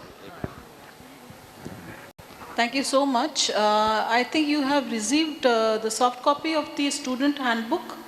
Yeah, there's a list over there on reading books and recommended reading books, reference books. It's just not anatomy, it is all biochemistry, physiology, community medicine, everything is covered up. So kindly open that and have a look at it, and then you can go and buy accordingly. Now regarding, you asked about the skeletons, we have ample of bones in our departmental library. You can issue them. You can't take it to a hostel, but you can sit there and study, and I assure you, if you sit and study over there, that will be enough. Thank you. Yeah, have I made clear? Right. Yeah, please. Good afternoon, sir. Actually, nothing is told about the scholarship, SSP and NSP. SSP and NSP scholarships. Nothing is told about that. Okay, the scholarship, I think, which scholarship? National scholarship. National scholarship and the state scholarship. I think we will let you know about the scholarship. During the foundation program, we will come to the Vijay campus and we'll let you know about the scholarship. Various scholarship available. Sir, actually, and another thing is only one iron box is in the hostel. Can you maximize them so it's being difficult to... Please, iron box. Yeah. Okay, okay. One iron box is available. We will make it into... How many iron boxes you want in the hostel? So at least each we will provide you. Yeah, each for one hostel. Each floor one? Okay. But only thing, we can provide you anything. The problem is students, they switch it on and they leave. Okay, if you are responsible, then you should switch it off. We can provide iron box in each floor, no problem at all. With an ironing board, we will keep it in each floor. No problem in that. Okay, sir. Thank you. Thank you. If something unforeseen happens to us, like serious physical disability or death, will our parents have to pay for course discontinuation bond? Arey yaar, on the day one, you don't talk all those things, yaar. It's just a possibility. No, yaar, the MAHE is a very transparent and ethical organization. Don't worry about that. Okay? MAHE will not punish you. Okay? Please don't talk all those things on the day one only. Okay? And please, all of you be safe here. If you have any issue, please try to, we have lot of counselors, psychologists, teacher guardians, mentors available. Please feel free to talk to your friends, talk to mentors, talk to the counselors, please. Okay. Good afternoon, please, sir. If you have any issues, please let us know. Fine. Good afternoon, sir. I'm Kumar. As I've talked to you earlier about the research scope, so basically, is there any specific department or team for the research based, like in class 12th, I've also gone to FITD Delhi. So if again this year or in any med undergrad year, So can I go to any competitions out of stations, and is there any team or members to help me and support out? And also regarding the attendance, if some competitions are happening out of nation or out of state, so will there any be issue regarding that? Dixie, we encourage research. Okay, there is a body among the students only known as Student Research Forum. Okay. Along with that, all our faculties are involved into research. Every faculty, they are into research. You can meet any faculty and make them mentor and do a research project. Before doing a research project, there are certain things which you need to know. You need to get your research approved by ethics committee, scientific committee. Then only you can go ahead with the research. Then you can submit your research for conference presentation. So if the conference has accepted your paper, we will provide you the leave. Usually we give maximum 7 days of leave to you. And once in your entire your 4.5 years or 5.5 years of MBBS, once we will fund you for a conference also. Don't worry about that. Okay. And we have other opportunities also like MAHE Research Forum. Conferences are happening regularly and all of our students are attending conferences also. Thank you, sir. Thank you. Clubs are also there. Yeah, please.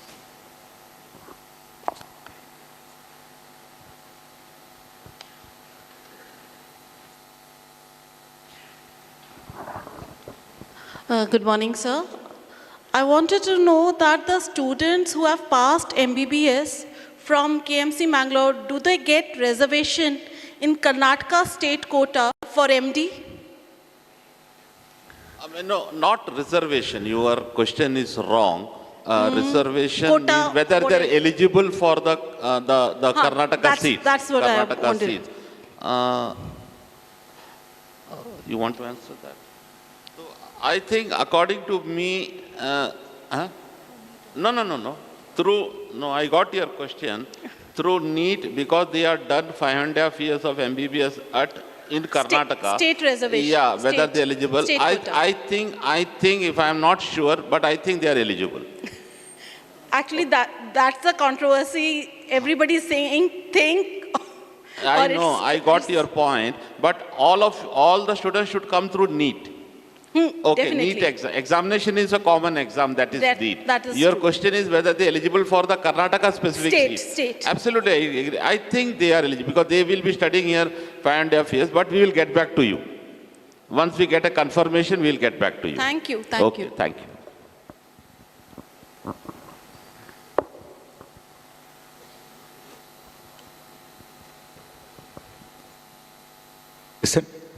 So recently there is controversy going on about the bond for the even deemed university students in Karnataka. So whether that is applicable or it has been applied to some... No, I got your point. It is sub judice and still the matter is in the court. Nothing has come out. So I will not be able to give you an answer about that. Okay, but one thing is that all our students have been getting the registration done in Karnataka Medical Council. Till this year, who have passed MBBS from Kasturba Medical College or any private college, their registration is happening at Karnataka Medical Council. But it is sub judice, it is in the court. Yeah.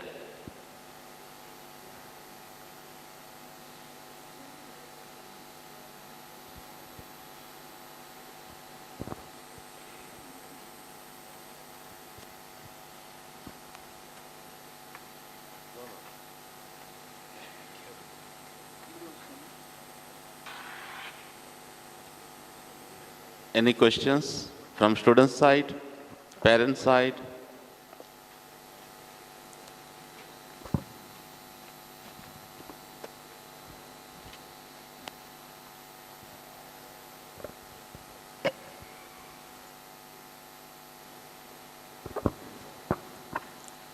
Good afternoon, sir. Good afternoon.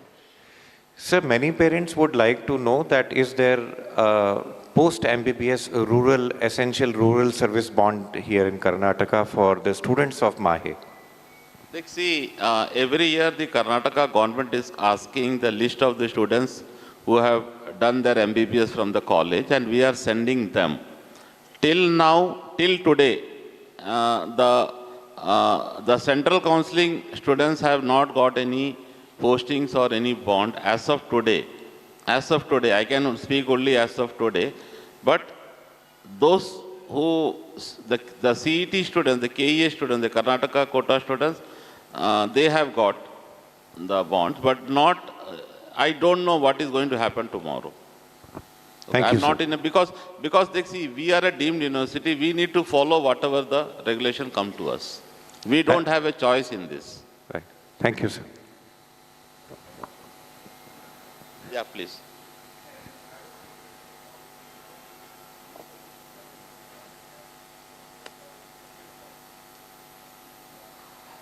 You are talking of cyber security.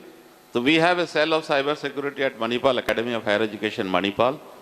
So they are working on the issue about cyber security. With regards to the email, absolutely we have firewalls and all those things are there with us. But as our finance Ms.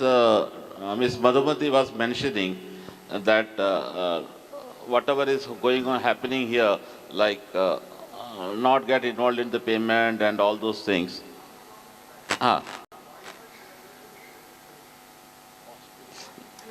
Is secure. Wi-Fi is secure.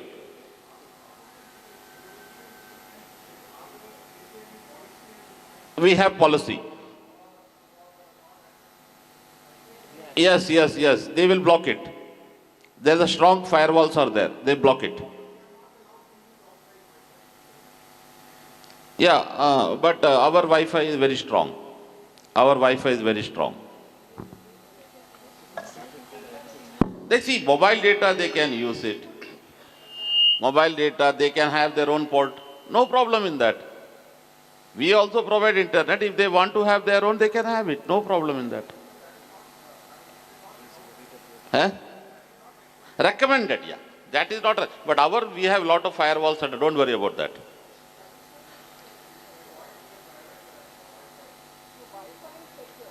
Wi-Fi is secure, Wi-Fi is secure. Secure. Mobile data and things, that's all. The Wi-Fi that is provided is secure. It is very secure. Many sites are blocked. They cannot access many sites. But the thing is, students can always have other means like using the data, mobile or whatever. So many other means are there. But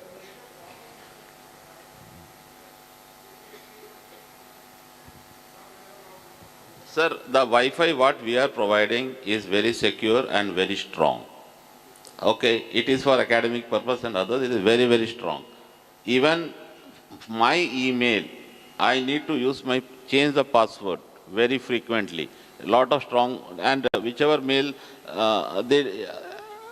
lot of mail I don't receive also. Because there is a strong firewall there. Okay. There is difficult. Yeah, warnings are there, and a lot of things are there. Sir, my question, please. Hello.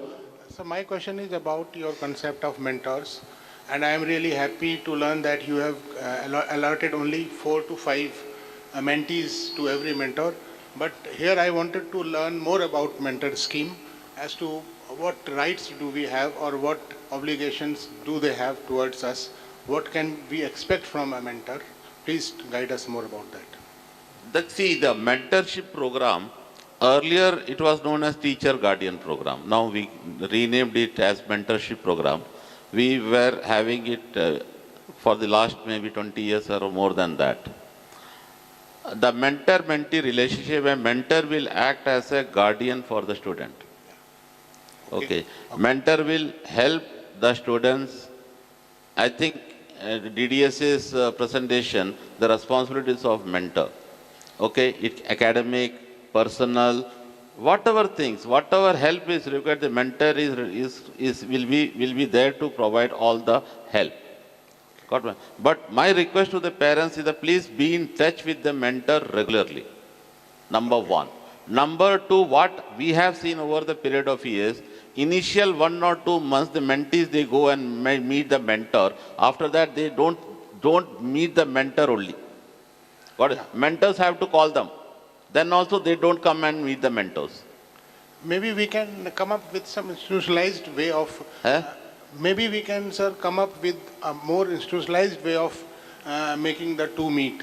No, this is institutionalized way only. We say that Wednesday. Every Wednesday, the mentee should meet the mentor at this point of time.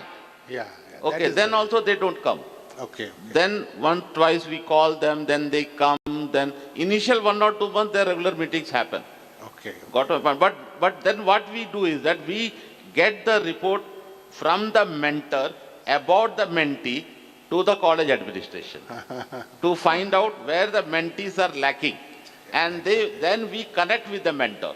Yeah, that's okay. So my earnest request to the parents are, that is the main reason, when I send you the email, I have already communicated the name of the mentor along with the email ID and mobile number. So parents also should go one extra mile to be in touch with the mentor. Yeah, that's there. Then everything will be comfortable. Thank you. Yeah, please.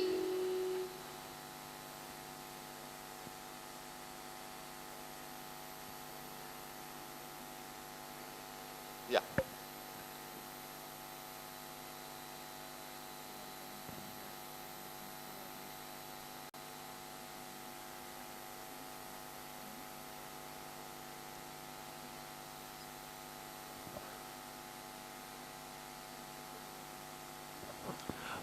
Good afternoon, sir. Very good afternoon. Before I ask my question, I just want to take 5 seconds to thank all of these wonderful, I believe, third-year students. They have made our life so much easier. So thank you so much for taking the time, Bhavin and Rishit and everybody. So onboarding has been made that much more easier because of the students. Thank you. Sir, one thing we have heard is that the exams are conducted on a tablet. And the tablet, there is a lag during the exams. That is what we heard from a couple of senior students. So would you like to comment on that? Would the tabs be upgraded or, because, the examination process, during the NEET itself, we've seen students going through a tough time. So we want just want to ensure that the examination process and the tablets, they are up to speed and smooth and everything is fine. We conduct our examination for the last 7 to 8 years using ePad. Okay. Basically, we want to do away with the pen and paper methodology. So, ePad, we give enough training to the students about ePad, how to write the exam and all those things. There will be a training program for them. What I have got the information is that the students are feeling better in ePad compared to paper. ePad is a very easy one, and we update the ePad. Actually, I'll tell you, the ePad doesn't belong to the student. ePad belongs to the college. Okay, we can give any ePad, and the biometry is that the ePad gets on. Okay, if there is a technical problem there, if like for example, technical problem is there for 5 minutes or 10 minutes, there are technical people available there, they will rectify it. That student will get extra 10 minutes. Okay, it is all timed. The advantage of this ePad is immediately everything gets stored in the cloud. Okay, and evaluation becomes much easier. And we do evaluation, like a graded evaluation, we are able to do it. And I don't think any of the students, if you can speak to the student council also, they are also very comfortable by using the ePad. And looking at our university, other universities are also following the same ePad system. Okay, sure. Thank you.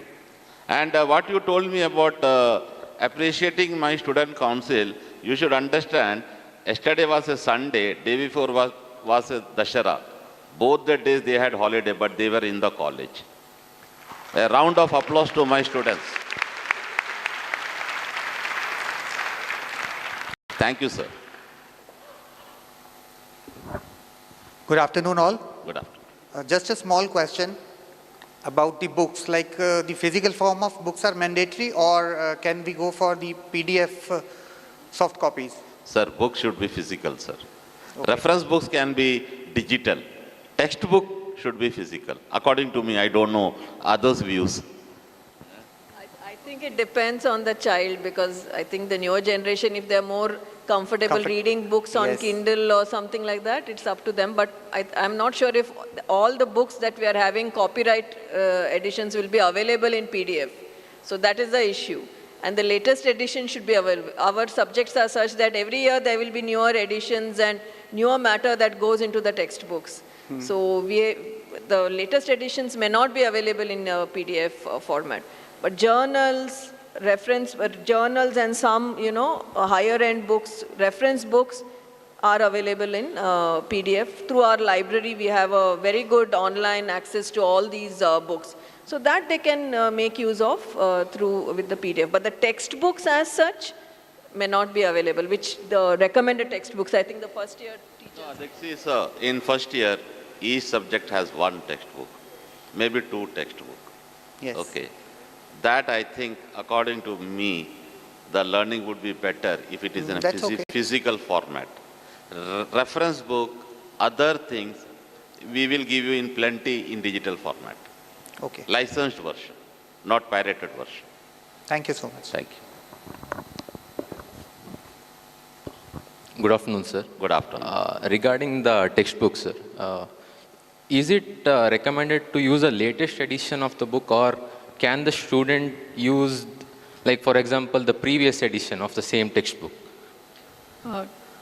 The handbook, which is already in the soft copy, has all the updated editions from anatomy, physiology and biochemistry. Yeah, the latest little information about the CBME guidelines, about the competencies, are updated in the latest edition.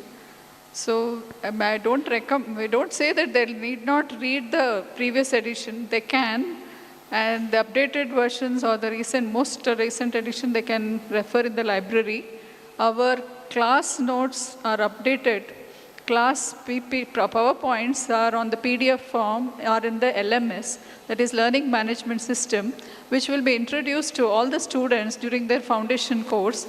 And all the 3 HODs will orient in their first lecture class about all these recommended books and the resource materials, what are available in the library, in the soft copy form, and what has to be in the practical record book, what has to be written, all these guidelines. And parents can be assured that we take all the necessary information reaching to the students at a particular time. And thank you. Thank you. My advice to you would be, if the edition has not changed, yes, sir. If the book is same, you can use last year's book also. Yes. If edition has changed, some new things have come in, then you use latest book. Yes, sir. Yes. Okay. Yes, sir. Thank you, sir. Certain subjects like pharmacology, microbiology, the newer editions will have changed, significantly changed. So in such cases, if you use the previous edition, you will not get the latest information. That is the thing. Yeah, anatomy, you are asking only about anatomy, physiology. Excuse me. Sir, good afternoon, sir.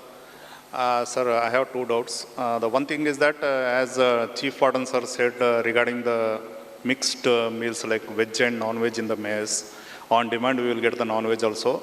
So what about the pure vegetarian students, and what about the kitchen utensils, whether they are common for veg and non-veg preparation, or is there any difference? No, kitchen utensils are separate for veg and separate for non-veg. The utensils which we are using for non-veg, we don't use for veg. Like if any extra item is available for non-veg, one extra item will be available for vegetarian also. We follow it. Very, very clearly we follow it. We don't mix the cooking vessel. Non-veg is separate and veg is separate. Okay, one more doubt, sir. Actually, we had I was a medical student of Jawaharlal Nehru Medical College, Belgaum 25 years back. So we had an opportunity for anatomy department for manual dissection of bodies, 6 students per body. But nowadays we are getting digital anatomy dissection or shortage of this one. So that leads to hampering of education system, I think so. So what is the, what type of facility for dissection of human bodies in this anatomy session, sir? Yeah, this question will be answered by Dr. Rajini, the HOD, but I can tell you we have enough and more bodies in anatomy department. Right now we are having 70 or 80 bodies in the anatomy department. We don't have any shortage of bodies, number one. Per table, I think Dr. Rajini will tell you. Thank you, sir. For your kind information, we have enough and more, as sir has said. For at least, I would say, for 10 students, we have one cadaver. Now, apart from that, we do have a skill lab where we have this anatomy virtual table for dissection. So once they get used to the cadaveric dissection, we also train them on the digital table. So there is no issue of a cadaver shortage. Thank you. Okay, thank you.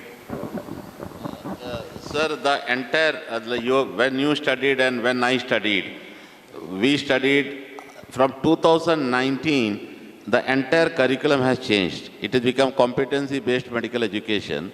There, the stress on dissection is becoming much, much lesser, but we are not compromising on the dissection. Kasturba Medical College, Mangalore is not compromising on the dissection opportunities for the students.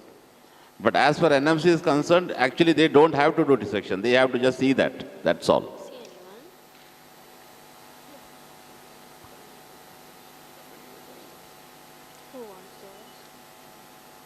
Please.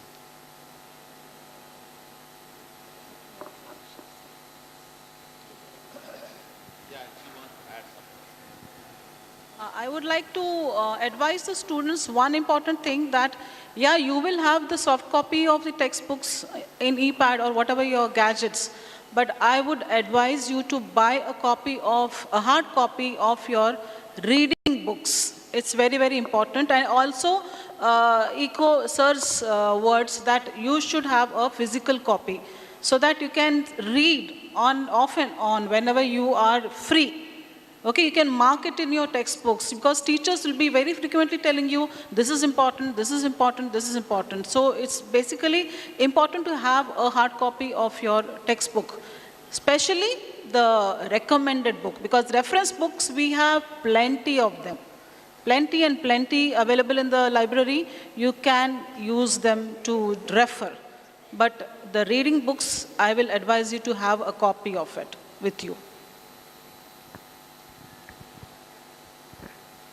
Any questions? Any further questions, please? From the student side? Any questions? Apart from Swiggy and Zomato? They have MAHE. Yeah, please. Yeah? Yeah, please.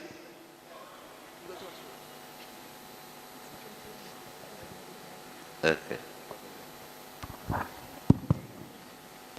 Yes. Sir, I heard about these externships that MAHE offers to the students. Could you please elaborate on that? No, see, why we didn't elaborate, because everything we tell you on the day one of your MBBS, then you get confused. The externship opportunities would be available after second year and third year. And we will have orientation program every year. When you pass first year, go to second year, we have orientation program. When you go from second year to third year, again we have orientation program. When you go from third year to final year, again we will have orientation program. When you join internship, then again. Externship opportunities are plenty. We have tie-ups with foreign universities also. And if you are in first few ranks, like first 7 or 8 rank, we will send to Netherlands to University of Maastricht and many universities we have tie-up. Other externship opportunities are also available. We are tying up with foreign universities, but that all will be applicable only after we finish your second year, not as of now. And we don't advise anybody in first year to go for externship programs. Because when I was doing MBBS and all of us were doing MBBS, the first year was 1.5 years. Now, if you have seen the timetable, we are starting the MBBS on October 14th and your exams will get over by September 30th next year. It means you hardly have 11 months for first year. 10 to 11 months. The externship opportunities are ample, and we are tying up with our alumni also for getting more externship opportunities.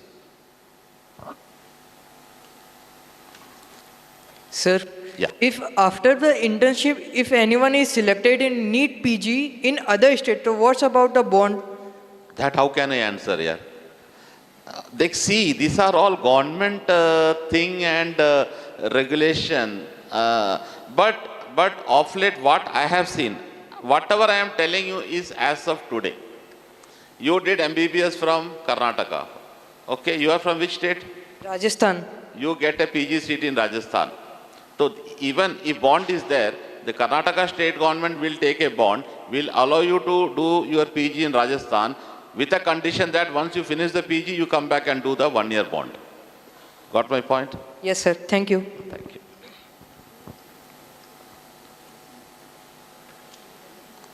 Any questions?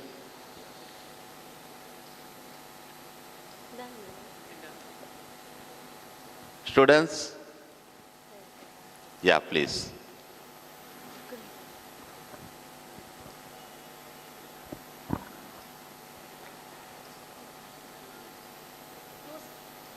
Yeah? Any parents? Anyone? Anybody?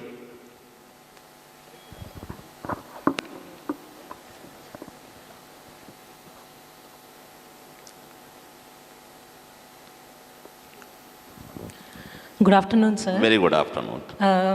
I don't have questions, but I wanted to take this opportunity to thank you and all the KMC responsible teachers, deans, professors, and all assistant professors to have taken this time to give us parents an overview of what the college is, how the university works, and how everything is being mentored and all that.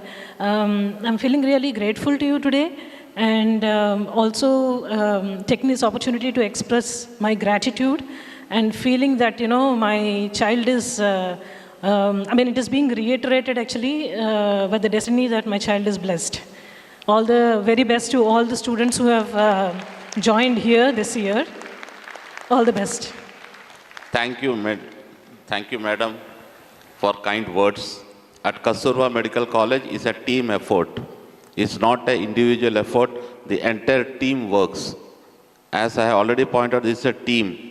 The team members are sitting that side. Along with the team, the student is also a part of the team. That is the reason you can see the students here. We work as a team. And I am assuring you, your ward will have a wonderful time at Kasturba Medical College, Mangalore. He will go out of the portal as a better human being and who is competent, empathetic, compassionate, every virtues he will get. One thing I want to add. I know that now parents have made a common WhatsApp group. Okay. Every year we face the same thing. As the Chief Warden also addressed that. In the WhatsApp group, something will be written that in the food one fly came. Then all the parents, oh, how fly came, how fly came, how fly came, how fly came. It is not possible. Then, see, we are staying in a hostel. We are catering to 400, 500 children.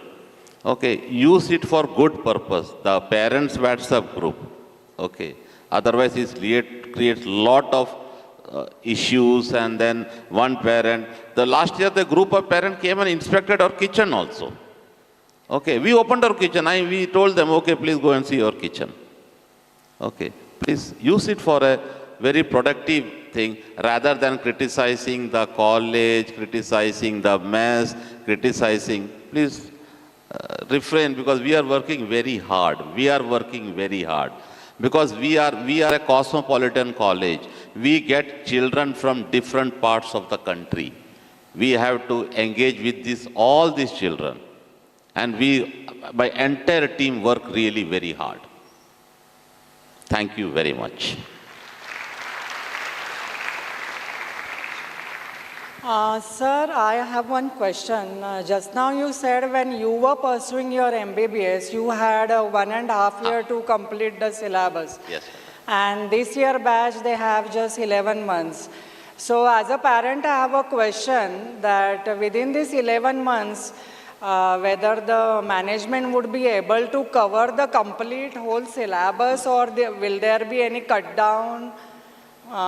As a parent, I have this question. No, madam, I understand. When I told... Because this batch is starting late, so... No, what I told was, this change of 1.5 years to 1 year happened some, I think, 20 years back. 20 years prior to 2000, it was 1.5 years. From 2000 onwards, it was 1 year. Okay.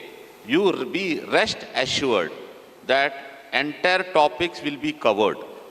In this 11 to 12 months, all the topics would be covered, and hats off to my faculties who will take extra effort to make sure that all the topics are covered. Throughout the country, now the schedule is same. Okay, what I was telling you 1.5 years, it was prior to 2000.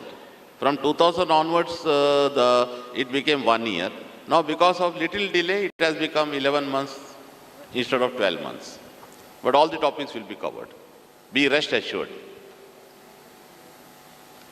Why I told you was because there is no time for vacation in between. Apart from the normal vacation what we give, there is no time for the child to go home and come back and go home and come back. So that was the reason I told that the shortening of the time period. Whenever vacations are there, you please call the ward. Vacations are not there unnecessary, don't call them. If you want to meet them, please you come here. Meet with your ward. You can take him out of the hostel, stay with him, go around for 1 or 2 days, and then drop him back to the hostel. Thank you. Hello, sir. Yes. So actually, I wanted to ask, do these students have to give next examination for getting the registration number? Madam, I am as clueless as you are. If NMC tells us to have next, the NMC will conduct the next exam. University doesn't have any role in conducting the next exam. Still, nothing has come concretely saying that from which year next exam is going to start.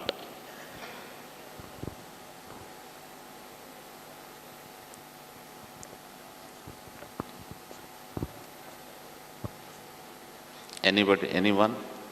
Any further questions? But I am very happy that the session is very interactive. That is the reason we gave you a mid-break.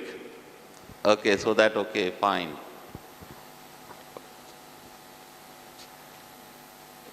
Any questions from student side or parent side?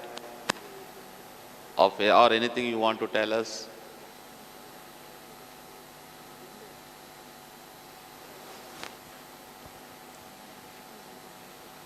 If no, then we will close this question. Yeah, anybody? Session? Library session? You want to do it? Okay. The library resources, it will take another 5 minutes. Library resources will be shown to you. So somebody was asking me library. Actually, the library is now virtual library online. You can carry library in your mobile and iPad or whatever pads. You can carry the library with you. Thank you very much. Have a wonderful, for the students, have a wonderful stay at KMC Mangalore. Hope that you do extremely well. There will be a holistic development. And next, after 10 years, I will say that this is my proud alumni and you will be the guest of honor for those days. Thank you very much. Thank you, sir and ma'am.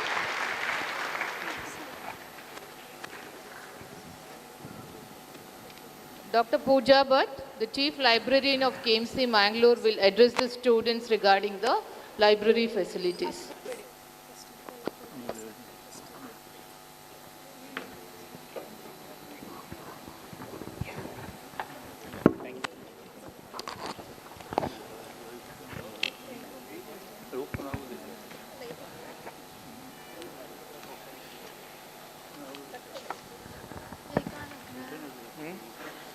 Keep it with you.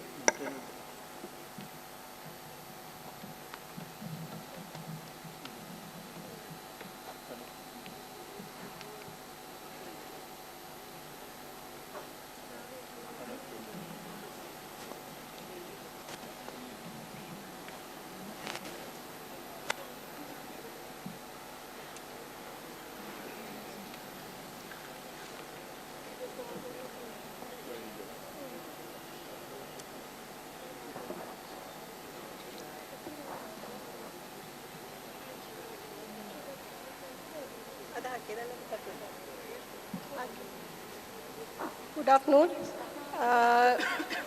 Now I would like to give you a brief description about the library services, library timings, and the library campuses available at KMC Mangalore. We have two libraries at KMC. One is at Vijay Library and one is at the Central Library, that is at the Lighthouse campus. The timings of the library are at Vijay Library, where you are studying now. There the timings is morning 9 a.m. to evening 8:30 p.m. and it's open on all the Sundays. Timings is same 9 a.m. to 8:30 p.m. And at the Central Library we have 9 a.m. to 11:30 p.m. So it is also open on all the Sundays and all the holidays also. So you can make use of the library on all the days. But instead of if you want to use the library even outside the campus also, because you can use the library outside the campus also. You need not come to the library. Internet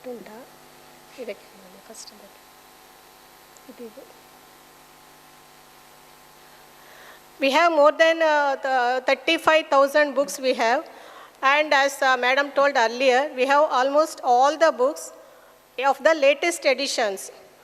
Most of the books, whenever the books are published in the publisher, latest editions are published, we will procure the books and we will issue the books for the students at the library only. Please make note that books are issued only for the PG students and staff members.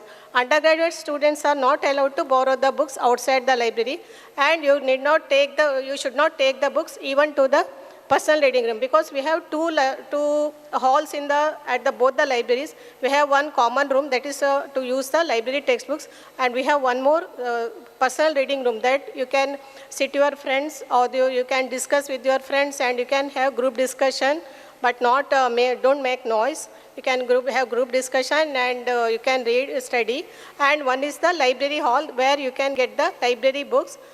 And you should not take the library books to the personal reading room. Those books you have to read within the library hall only.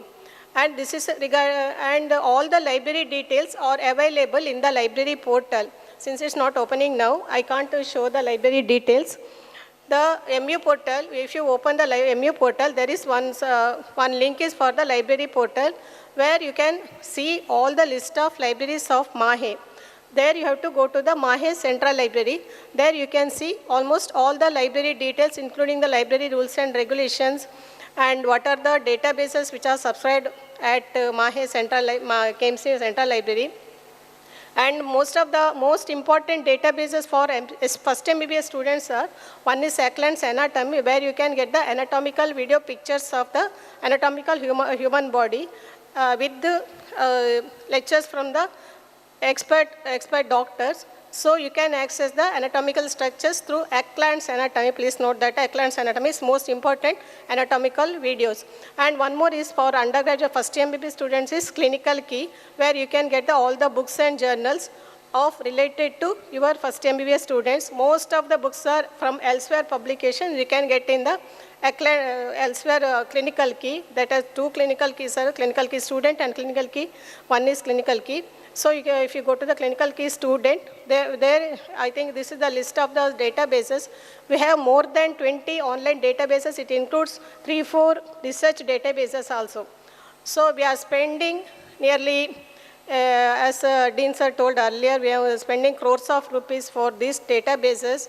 And you can access these databases even outside the campus also. We have one more link called Open Athens. Through that link, you can access these databases outside the campus. For that one, you have to register. For that, you have to send one mail with your email ID. So we can add your email ID to the link. So you can access these online databases even outside the campus also. If you have any doubts, you can ask about the library. I can answer. Otherwise, I'll stop the session and thank you. Thank you very much for your cooperation. Thank you, sir.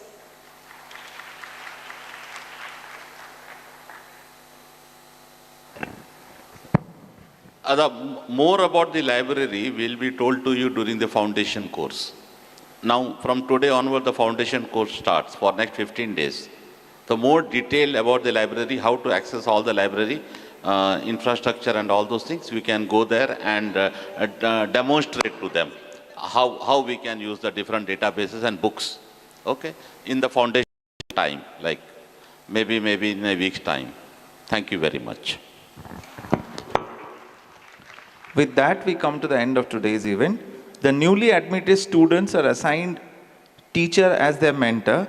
The teacher guardian list has already been sent to you through email. Students and parents can meet their respective mentors at the Center for Basic Sciences BJ campus from today onwards. I'm sure your journey at KMC Mangalore will help you instill in you the hunger of knowledge, the passion to learn and fulfill your dreams. Kindly requesting everyone to remain seated for a few more moments. This will help in keeping our aisles clear for our dignitaries to exit the hall smoothly. Thank you, one and all.